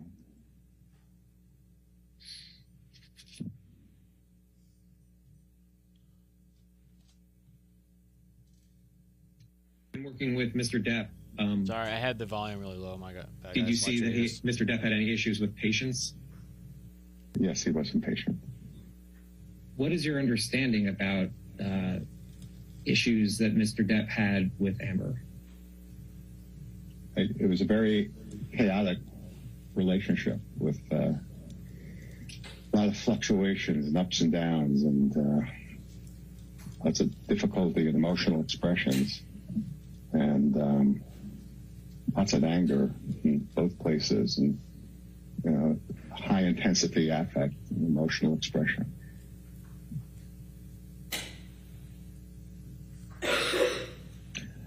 A lot of love love, a lot of disappointment, a lot of fears. Dr. Blaustein, I'm showing you what's been marked as Blaustein Exhibit 3. Do you recognize this document? Yes. Okay. What is it? It's my invoice billing document. Okay. This is from your files? Correct. You keep this document in the ordinary course of business? Correct. And this billing invoice is for Johnny Depp, correct? Correct. And so where it says 10/2/14 from your billing records, would this be is this your understanding the first time you this one seems met with Mr. Depp?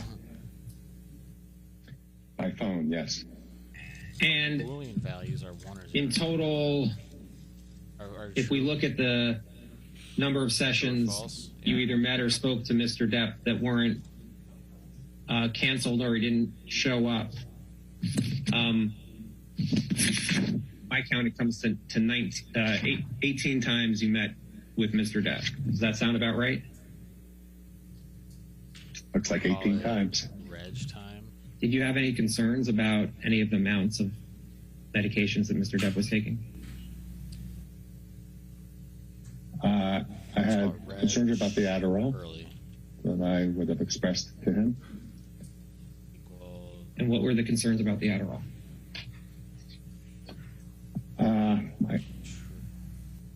Again, I don't recall the specific conversations, but I would have been asking about how he was diagnosed to have ADHD, or under what circumstances he would take that, especially if he wasn't currently working. Did you ever talk to Mr. Depp about what he did when Marilyn Manson would visit? Why is it false? No. It very well indicates whether person. When you were working with Mr. Depp, did you have any understanding whether Mr. Depp was still abusing drugs and alcohol or not? Yes. But you do recall that there were times in your working with Mr. Depp where he had breakthrough uses of drugs or alcohol? Yeah, that his relative sobriety was not complete, yes. And that's what you mean by breakthrough usage, that his sobriety, Mr. Depp's sobriety, was not complete? Well, relative sobriety. Again, I said relative sobriety because he did continue to use marijuana throughout, almost entirely throughout the time that I knew him, with a short time exception, I think. So I called it relative sobriety. Then there'd be some breakthrough uses of other substances. Okay.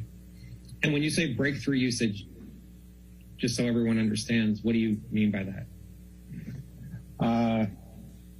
He was trying to be sober. He was working on sobriety. And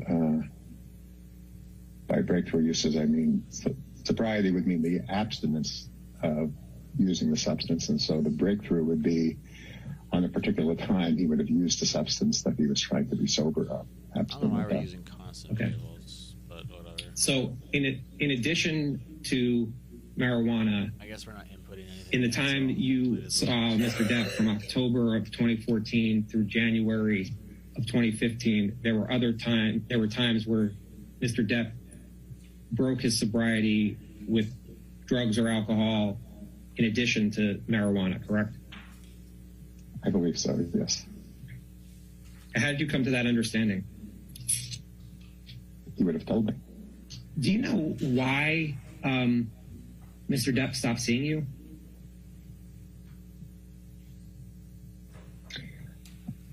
I know he was preparing to leave to Australia to go to work, and I assumed that was the reason. But he hasn't returned to you since he went to Australia in 2015, correct? Correct. And did anyone inform you as to why he stopped seeing you? No. Blaustein Exhibit 9 are notes reflecting your care of Mr. Depp, correct? Right. And you kept these notes in the ordinary course of business, correct? Correct. And you kept these notes in a file for Mr. Depp, correct? Correct. And this is page 1 of those notes from October 2nd, 2014, correct? Correct. Again, there will be plenty of places where I don't remember, I can't read what they say. They are for my current attention purposes only in these particular notes. Okay. And that's what makes them process notes. Is that what we just did? In working with Mr. Depp, did he discuss any what do we do? abuse he received as a child or an adolescent? Yes. And do you recall any difficulties that Mr. Depp was talking to you about in his relationship with his fiancée? No, not from this. What does it say? Switch, that's what I was thinking. Such a pain in the ass. Do you recall why he was saying Amber was a pain in the ass? No. Okay. And what's the next thing say? Well, in boxes about his kid's mom. Okay. And again, I think I have the word destructive. What was destructive referring to? You know? I don't know. No, I don't. Something relationship 14 to 15 years, mother of my kids. Out about officially. He didn't want to be his dad. Thinking I'm not abandoning like his dad. And then below kids, it says clear, better. She needed me to be all this. She needed me to be all this week or all this work. I don't know. If we turn to the next page, it says page 2. Yep, got it. And then what's the next line say? This violence, rage that we've had over a couple of years. Okay, and so what is Mr. Depp referring to there? I don't recall. So do you recall that in working with Mr. Depp that he spoke about violence and rage in other relationships in addition to his relationship with Amber? Well, rage and chaos. I don't remember violence, but I do remember rage and chaos. Now, again, the context of this is I had met him at this point. So this is an initial telephone consultation. So to see whether or not he was going to start therapy with me. But in your working with Mr. Depp, was he talking about rage and chaos with relationships in addition to his relationship with Amber, correct? Yes, yes. What other relationships was he talking about rage and chaos? Again, I don't have the specific recollection, but I think it included the mother of his children and arguments about not child custody, child care, or visitation, or access to the children. On the left, it says raise 2 kids, 15 and 12. This one's tough. And then below that, she tried to protect me. She tried to protect me too. You know what that's referring to?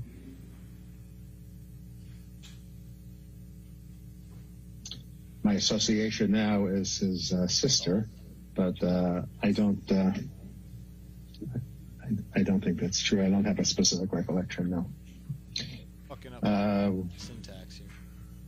Wouldn't take fear, wake up to fight devil. Wait up to fight devil. You know what that's referring to? Wait up to fight devil? I think he referred to a devil as some version of internal depression and chaos that he felt, something like an everyday phenomenon. He felt he was struggling. And I think would label it as a devil. So Mr. Depp labeled it's something that was internal to him as the devil? as a representation of something horrible inside of himself, what I would say. So the devil was something horrible inside of himself, correct? That's what Mr.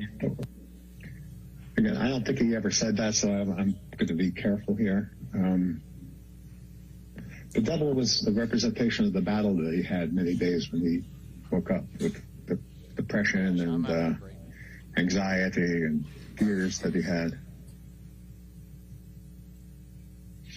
Did Mr. Depp ever refer to himself as a monster?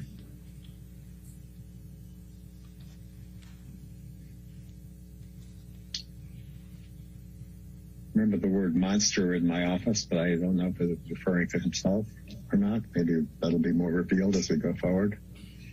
Now, turning to Blaustein 12, which is page 4 of this exhibit, and there's a 3 at the top, correct? Yeah. And then to the right, that says Amber's fiance, correct? Correct. And then there's work through anger just below that. And where it's saying work through anger, is that referring to his anger towards Amber? I think what he was saying then is that part of his goal of therapy was to work through anger that he and his fiance had towards each other. Then going back to the left, better with girl about it. Self-destructive, hard to not put in front of me. Do you know what self-destructive, hard not to put in front of me means? It's referring to? I think the self-destructive was his drug use. That's what I think referring to at this time. I'm now looking at Blaustein 13, which has a page 4. Are you there? Yes, I am. Okay. And at the top it says Johnny/Debbie, correct? Correct. All right. And then the date, it says 10/what? That's 10/7. And so it says JD 10/21/14, correct? Correct. A lot of things, work, intense work, fatigue. Need a minute. Here I can say with certainty, his words, shit with my girl.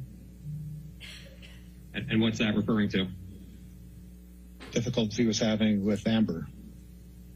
Do you recall what he was talking about, what difficulty he was having with, Mr. Depp was having with Amber? No. The next line looks like it says she refuses to accept. Correct. Do you know what Amber refuses to accept? What Mr. Depp was referring to? Nope. And to the right, it says Amber what? Amber wedding. Were you talking at this point about potentially Mr. Depp and Amber marrying? Yes, he was talking about that, yes. Okay. And then what does it say under she refuses to accept? Wedding February. You done this one yet, Vanessa? This one's tough. And then what's next?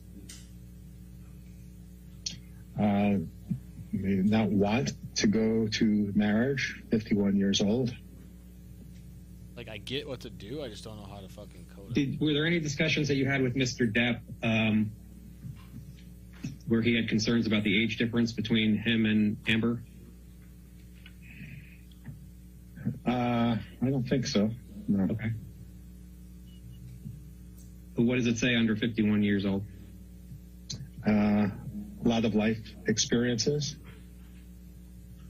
You're being my mother and psychotic sister. What did you understand Mr. Depp was referring to where you wrote you're being my mother and psychotic sister? I think that's something that he told me, he said to her. That Mr. Depp said to Amber, you're being my mother and psychotic sister? That's what I would think, yes. Okay. Then the next line. High tolerance for marijuana. Who has a high tolerance for marijuana? He did. All right, turning to the next page, which is Blaustein 15. and where I have a number 5 on the top there. What is it? Something? Self-destructed very early. And was Mr. Depp talking about himself being self-destructive very early? Yes. Okay. How is Mr. Depp describing that he was self-destructive? I think, I don't recall, but let's continue and maybe something's there. So he was trying to be sober from booze and pills, correct? Correct. Okay. And then feel insecure. Your next witness. Imagine all your shit. Therapist notes. Your Honor, our next witness is Eric George. He was the attorney for Amber relating to the op-ed. Will you please state All right.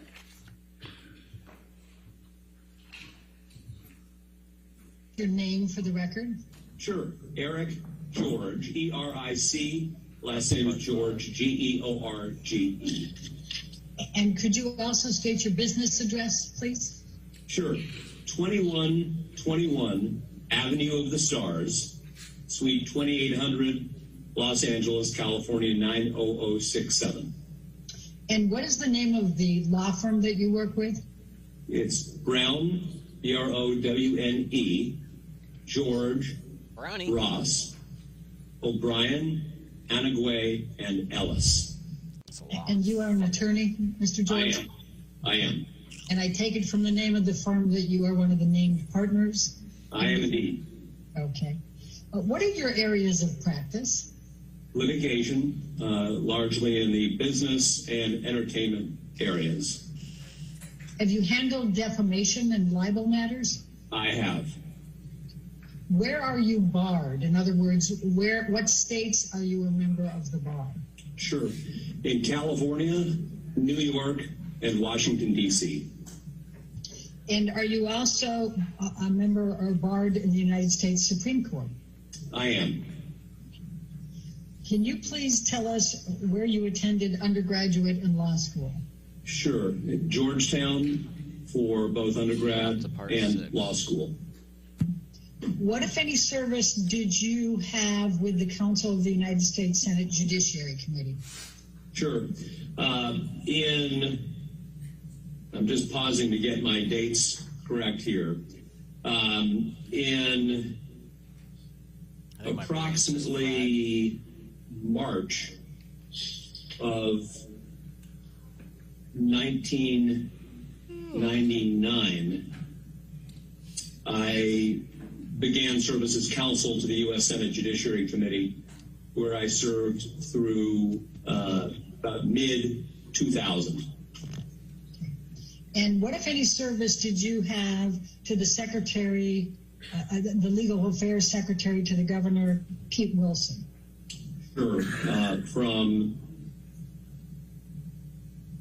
about March 1997 to January of 1999, I was counsel to then Governor Pete Wilson, and my specific title was Deputy Legal Affairs Secretary.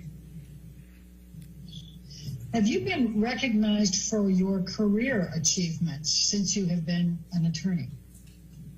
I'll say immodestly, yes. Various ways that lawyers are from time to time in magazines and publications and whatnot. And what, if any, recognition have you received as one of the top 100 attorneys in California? The legal paper annually puts out a list of the top 100 attorneys in California, and I've been fortunate to be selected as one of those for many years. And what, if any, recognition have you had as being a super lawyer in California? Same answer, except I believe it's called Los Angeles Lawyer magazine. I could have that wrong, but again, annually they put out a list of their super lawyers. All right. And are you also a member of the American College of Trial Lawyers? I am. What is one of the qualifications for becoming a member being invited to be a fellow of the American College of Trial Lawyers? Sure. So the college reaches out to individual lawyers who have distinguished themselves and generally occupy the top 1% of law practice. And it's an organization dedicated to the development of professionalism within the practice of law. I'm going to now turn to Amber Heard, and I'm going to ask you, Mr. George, how long have you known Amber Heard? I have known Amber Heard, gosh, it's got to be a good 5 years. I'm going to be referring to an op-ed, and I'm going to use the term op-ed. It's obviously an opinion editorial that Amber Heard ended up ultimately publishing with the ACLU. And so in the Washington Post, December 18, 2018. So as I go through and ask these questions, I'm going to be using just all right, so our original number is this line here. It's 158. We take this. If this is over 18 and they showed up early, then they get $1,000 or 1,000 rating bonus or whatever. That number goes up 1,000. You add 1,000 to it. She presented to me a draft of the op-ed and asked for my counsel. Okay, we're figuring it out. I just didn't put 3 equal signs here. I only had 1. That's the problem. What happens if this is true? Finalizing it for publication. Then what happens? When is the first time Amber Heard reached out to you in connection with the op-ed and reviewing the op-ed? It was certainly within the time frame of December 6, 2018. In connection with the op-ed, what, if anything, was your objective Well, then it works that way. in representing Amber Heard with respect to the review and revision of the op-ed? Anybody know why this is false? I reviewed it and spent some significant time on it to make sure that there would be no meritorious claim that could be brought against her in connection with a defamation or related type of... I don't think it matters, does it? It says set it equal to a Boolean value. It doesn't say which Boolean value. But by like, I mean, does it have to be false? Because I think as long as it's consistent, right? I don't know. To me, it should be true. Because in my head, I'm like, you registered early, true, then you get the, I don't know. What it is. As its title, it's a judgment of dissolution of the marriage between Amber Heard and Mr. Depp. Were you familiar with this document and its contents when you represented Amber Heard relating to the review of the op-ed? Yes. And what was your objective in representing and advising Amber Heard on the op-ed in connection with this stipulated judgment of dissolution of marriage? So my objective was to make sure that there would be no meritorious claim that could be brought against Ms. Heard in connection with the publication of an op-ed, whether that is a tort related to, say, defamation or something akin to it, but also including any contract-based breach claim arising in connection with the judgment. And what, if any, indications did you have from Amber Heard during that time frame that Amber did not intend to follow your advice or did not care if she was in a compromising position or might be at legal risk? So let me answer that this way.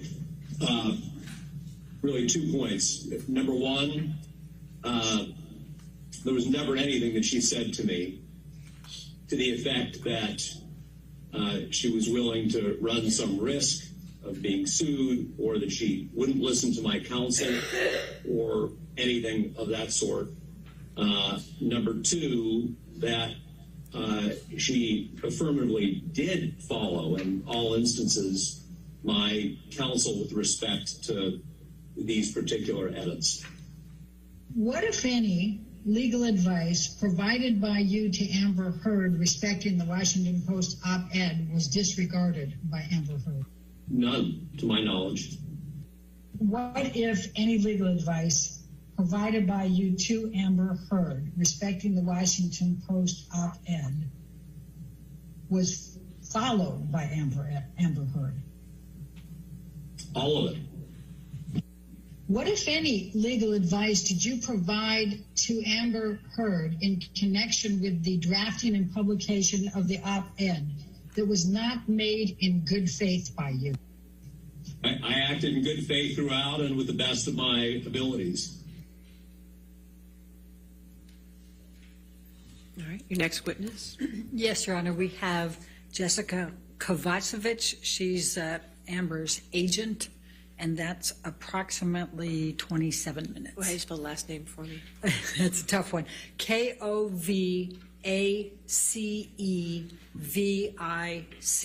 All right, thank you.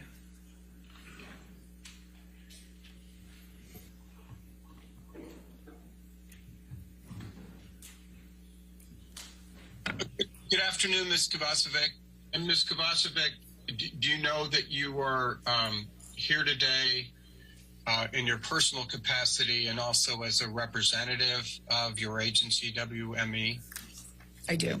Ms. Kovacevic, what do you do for work? I'm a talent agent. Would you please describe in just very general terms what a talent agent does generally? Finds talent. Generally, you procure work for your clients. You make introductions, you read their scripts, you negotiate their deals.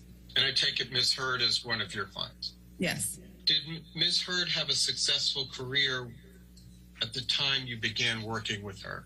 No. Yes. And over the period that you've worked with Ms. Heard as her agent, what have your job responsibilities entailed? Like I mentioned before, introducing her to producers and directors, writers, studio executives, procuring work for her, introducing her to people that can employ her, and then negotiating her deals, and then dealing with whatever happens on while she is working, anything that arises that needs dealing with. Did you ever, at any point in time, see Mr. Depp hit Ms. Heard? No. Were you working with Ms. Heard when she was cast in the original Aquaman? She was cast in Justice League first, and then the deal was to be in Justice League, the first Aquaman and the second Aquaman. Did you assist Ms. Heard in procuring the role of Mira in Aquaman? Yes. Was Aquaman a successful movie? Extremely. Was Ms. Heard's performance in the film well received critically? Yes. Were there any negative views about Ms. Heard's performance in Aquaman? In the press, you mean? Or what do you mean specifically? Well, in the press or otherwise. No, there weren't any negative. As her talent agent, did you attempt to renegotiate Ms. Heard's salary for Aquaman 2? Yes. When did you do that? We did that around this time last year. Why did you attempt to renegotiate it at all? It's standard to renegotiate these types of deals. It's normal practice. When when Aquaman came out, it was the most successful movie of all time ever. So even more so for that reason. But for any successful franchise movie, when you make a 3 or 4 picture deal like we did in success, it's typical to go back and renegotiate the deal. And now getting to your point, why did you choose to do it last year at this time? Because that's when her option was exercised. And when you did get around to trying to negotiate, you and WME successful in doing that? Correct. When did he call Warner Brothers to renegotiate the next film? It would have been the end of February last year. What year is that? 2021? Yes. It's working. At Code's some working. point, were there press reports that Ms. Heard was getting released from Aquaman 2? There were online rumors for a while that she was being replaced. When did you first hear about those? First, I don't know exactly when, but it was way before. It was way before this. It was maybe even a year before this. 6 months before, maybe. So nobody. My brain was having a meltdown for a minute there. I couldn't even remember a council log. I couldn't remember how to print things. Like, what the hell? Correct. Why? No. Why would they? Did there come a time when Ms. Heard was restored to her role in Aquaman 2? Yes. At that time, what were the terms of her restoration to Aquaman 2? The financial terms? Yes. She was going to be making $2 million on the second film. Was that consistent with the original contract? Yes. Is this consistent with what Warner Brothers originally gave as the rationale for not using her in Aquaman 2? The lack of chemistry between her and Jason? Yes. Yes.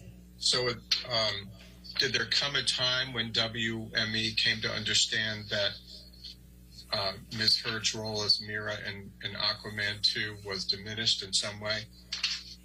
When she was sent the script, directly, which is the common practice for these films. You're aware that Ms. Heard has a contract with L'Oreal, correct?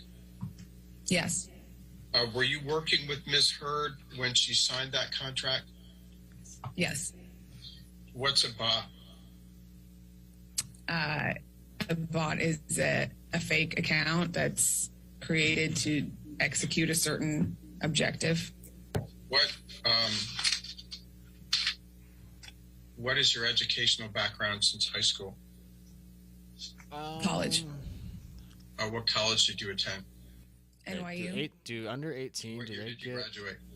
a bonus 2005. number? What was your major? Communications.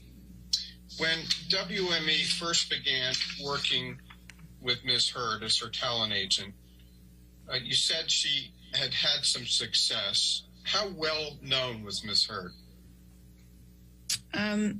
She was pretty famous. She was within the industry. You could call anyone and they knew who she was. So she had a certain level of fame. She had starred in movies and shows already by that point. Okay, going back and taking a wider lens, over the time that the several years you worked with Ms. Heard, how would you characterize the arc of her career? I would say she was a known actress when I started working with her. Like I said, she was someone that you could call executives and producers and people about everyone, knew her name.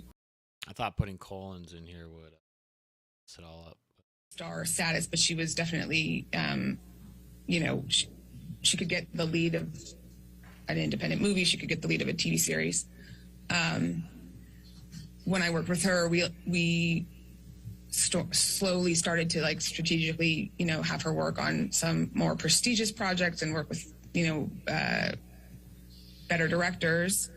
And then when she got Justice League, so if they're exactly 18, they have to go see the registration desk? Is that what I'm quoting here? And then Aquaman, subsequently was obviously the biggest thing she had ever been a part of. And is the arc of her career now on the upswing with her being part of Aquaman 2? No.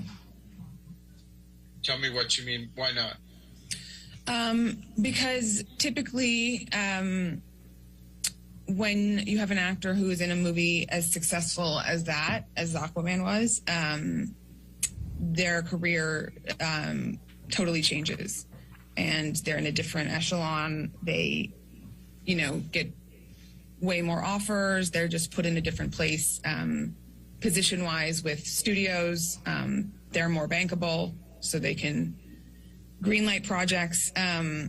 All of those kind of things are consistent with when you're in a blockbuster of that size. And I think we did it, guys. With her, that did not happen.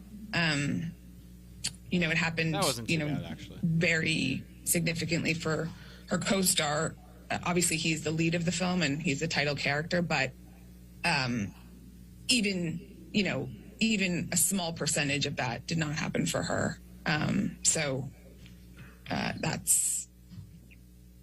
That's my assessment. What evidence sitting here today do you have that this caused her career any harm? Because evidence in that, in my experience and the experience of my colleagues in the experience of this business, your career takes a turn after something like that.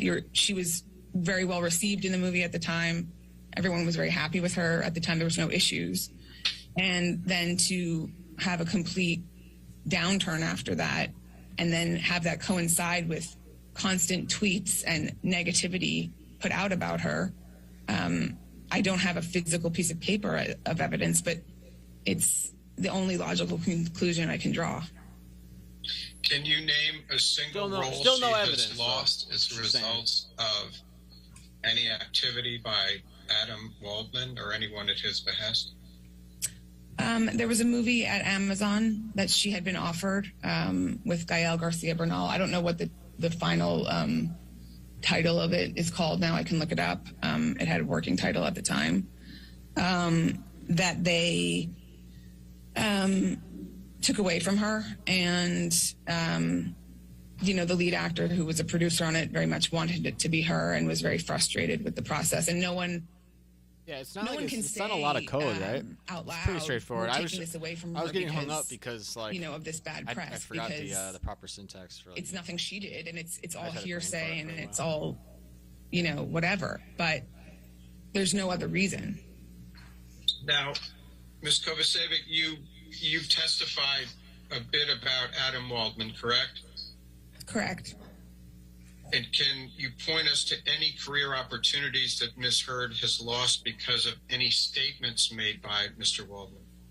I mean, the Amazon movie, for one, is one that is tangible, because that is an example of something that she had before all of it that was then taken away. I know that a campaign she shot for Todd's via Katie Slater was scrapped and not used. There was not another specific example because, like I said to you, no one is going to say to me, oh, we can't hire her because of these tweets or whatever. They just don't want to hire someone that has bad press around them from, these accusations. No one wants someone who's being accused of a liar and making something up and, abusing somebody.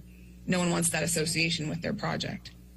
And directing your attention 10 pages into the article, there's another quote from Mr. Waldman. Mr. Waldman states in this article, like, what if you did this? Quote, quite simply, this was an ambush, a hoax. They set Mr. Depp up by calling the cops, but the first attempt didn't do the trick. The officers came to the penthouses, thoroughly searched and interviewed, and left after seeing no damage to face or property. So Amber and her friends spilled a little wine and roughed the place up, got their stories straight under the direction of a lawyer and publicist, and then placed a second call to 911, end quote. Right? Did I read that correctly? It's the same result. It just shows the top part of that on this page, but the top part was correct. Okay. Did any was WME aware of Adam's statement, Mr. Waldman's statements in this particular article? Yes. Now, you testified a little bit earlier about there being tweets from Adam, and I assume you were referring to Adam Waldman. Is that correct? 9 lines of code to do all that. And what, if any, impact did it have on Amber Heard's career and career path to have Mr. Depp's lawyer putting out statements in the press and in tweets that Amber Heard was lying, making things up, creating a hoax of abuse? I think that his comments spurred on, it just added fuel to the fire. So there was already so much media coverage. And that's what you observed? That's what I observed. I'm going to take you to Aquaman, and I'll call it Aquaman 1 just to make it a little bit easier to understand. What, if any, performance issues were raised with Amber Heard by anyone that was responsible for the filming of Aquaman? No performance issues raised whatsoever. And what was your understanding of how Amber tested with the audiences in Aquaman? My understanding was that she tested extremely well. And this is an Aquaman has reflected all the markers of a very successful movie at this point? Yes. You testified earlier that it's quite typical when you have a series of 3 to 4 films in a franchise or a series to be able to renegotiate as you go into the sequels. Do you recall that testimony? Yes. Okay. And why is that? Because you make the initial deals, before the movie has done, well. And then when the movie overperforms like that, it's a custom. In light of the success of Aquaman, would you expect that Amber Heard would be receiving endorsements as of this time? Oh, do you want to add a bonus? Yes. And what is the typical process that happens after someone has starred in a very successful movie, such as Aquaman and Amber with Mira? The endorsement department would, a combination of offers and then seeking out opportunities.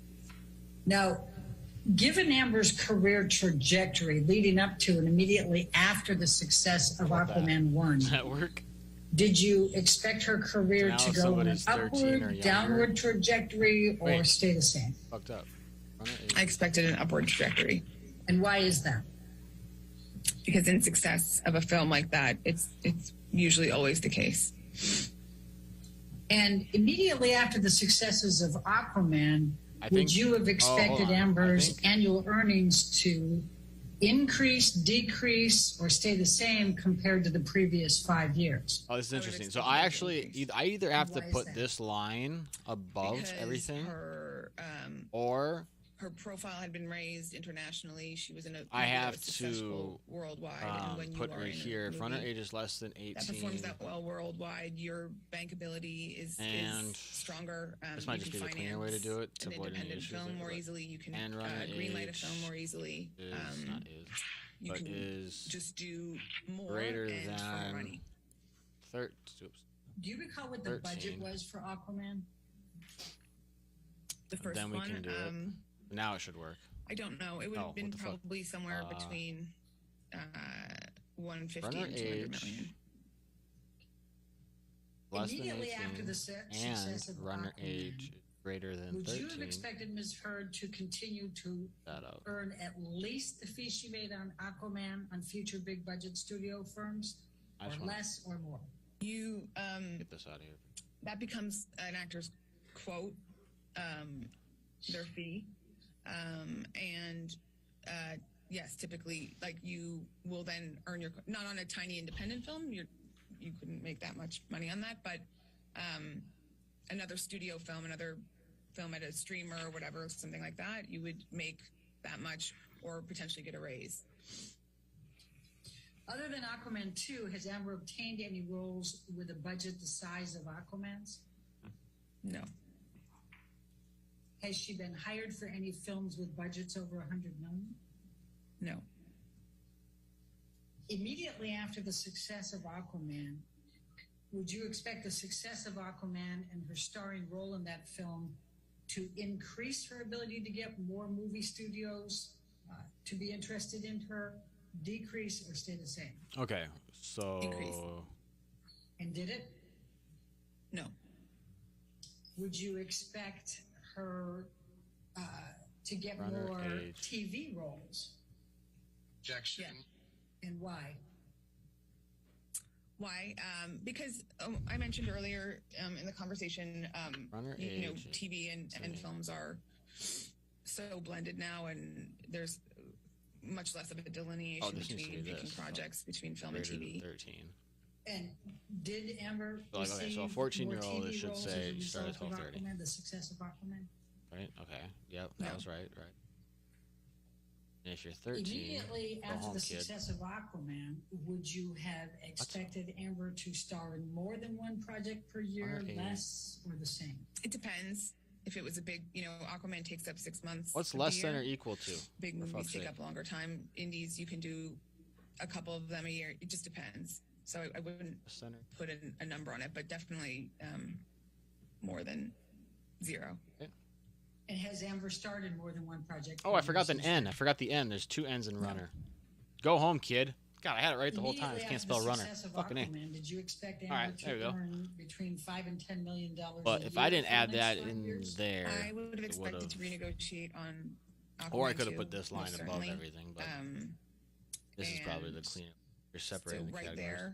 there, that would have been significantly more, and she would have, yes, I would have expected her to earn more in a combination of TV, film, and more endorsements. Was it your understanding that WME passed on to L'Oreal suggestions to assist them in being able to block some of the harassing Instagrams they were getting at that time? Yes. All right. Let's bring up 30 again, please. Now, did in fact L'Oreal suspend having Amber Heard on the International Women's Day campaign? Yes. What the conditions were for the renewal? It was just essentially that they were renewing her. It was the same fee. That was the bulk of it. It wasn't, you know, like a raise, but they were extending her. Okay. And typically coming out of the success of Aquaman, would you have anticipated that Amber could have negotiated larger fees for commercial projects? Yes, we would. Okay. And why would that be? Because her profile had been raised. She was, you know, she had done something super successful. So typically that's what you would do. That would just be the standard practice. When did you first learn about the change.org petition that was out there to try to get Amber Heard dropped from Aquaman 2? I don't know when I first saw it. Were you aware of it as of May 27, 2020? Yes. You earlier talked about bots in response to one of Mr. Chu's questions. What, if anything, was your understanding of these bots at this time, during this time frame? My understanding is just based off my own, mainly based off my own research, just clicking on the accounts myself, and then discussing it amongst the team. And what did you learn when you did that? Just as I would go through, you know, daily, just looking at comments or, you know, just the negative comments, clicking on them. Many of them were just kind of accounts made for this kind of commentary, or just accounts that just had, you know, no followers, no posts, nothing, or following just Amber and Johnny, things like that. And I'm sorry. And so what did you learn from clicking onto those that led you to believe they were bots? They weren't consistent with what I know to be actual Instagram accounts. When you look to set a career trajectory for an actor who just broke out in a major franchise film, would you look to other comparable actors' careers to ascertain what type of acting jobs they could get? I mean, I've been doing this job for, you know, quite some time, so I don't necessarily look to one or the other, but in general, when someone is in, you know, what was at the time the most successful film ever released, the natural progression is growth. Aquaman was really the most successful film more ever films, released. more I've never more seen work, it, actually. more money, all of that stuff. And when you say the Everybody most was saying successful I looked film like ever, you're Discount referring to Jason Aquaman Momoa 1, back when I had correct? long hair, Correct. and I wasn't a fan. I was a little salty about it. Are comparable actors' salaries used in your mind to ascertain the asking price for an actor in a similar film? Are comparable actors' salaries used in your mind to ascertain the asking price for an actor in a similar film? Yes. Would you consider Ana de Armas' career to be comparable to Amber's in measuring where Amber would have been after Aquaman 1? Should have been. Ana de Armas, yes, I would say that would be a comparable. That would be a good comp. All right. Yes, ma'am. Is that what you have for today? That's it. Okay. All right, ladies and gentlemen, we've come to the end of our day and the end of our week. So I want to make sure you have a good 3 days and come back for our last week of testimony. Oh, I forgot to. Enjoy your weekend. I just want to remind you again That's of it for the what trial. we need to remember as we go through the. All right, that's it for the trial. Sweet.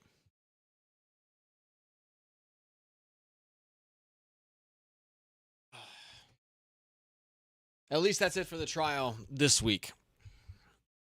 Man, it's been a long stream today, guys. Oh, we got caught up though. Oofta. So I'm gonna be getting off because I'm freaking tired of sitting here. I need to eat some food and stretch my legs. But thanks for watching, everybody. Hope you guys are having a fantastic one. I know how to code now, apparently, so that's cool too. These live streams have been fun. So thanks for everybody tuning in. Vanessa, cheers. Glad you hung out for most of the time, or I think all the time. But yeah, keep in touch on Discord, everybody. Subscribe to the channel if you haven't. Peace, love. We will catch you later. Cheers.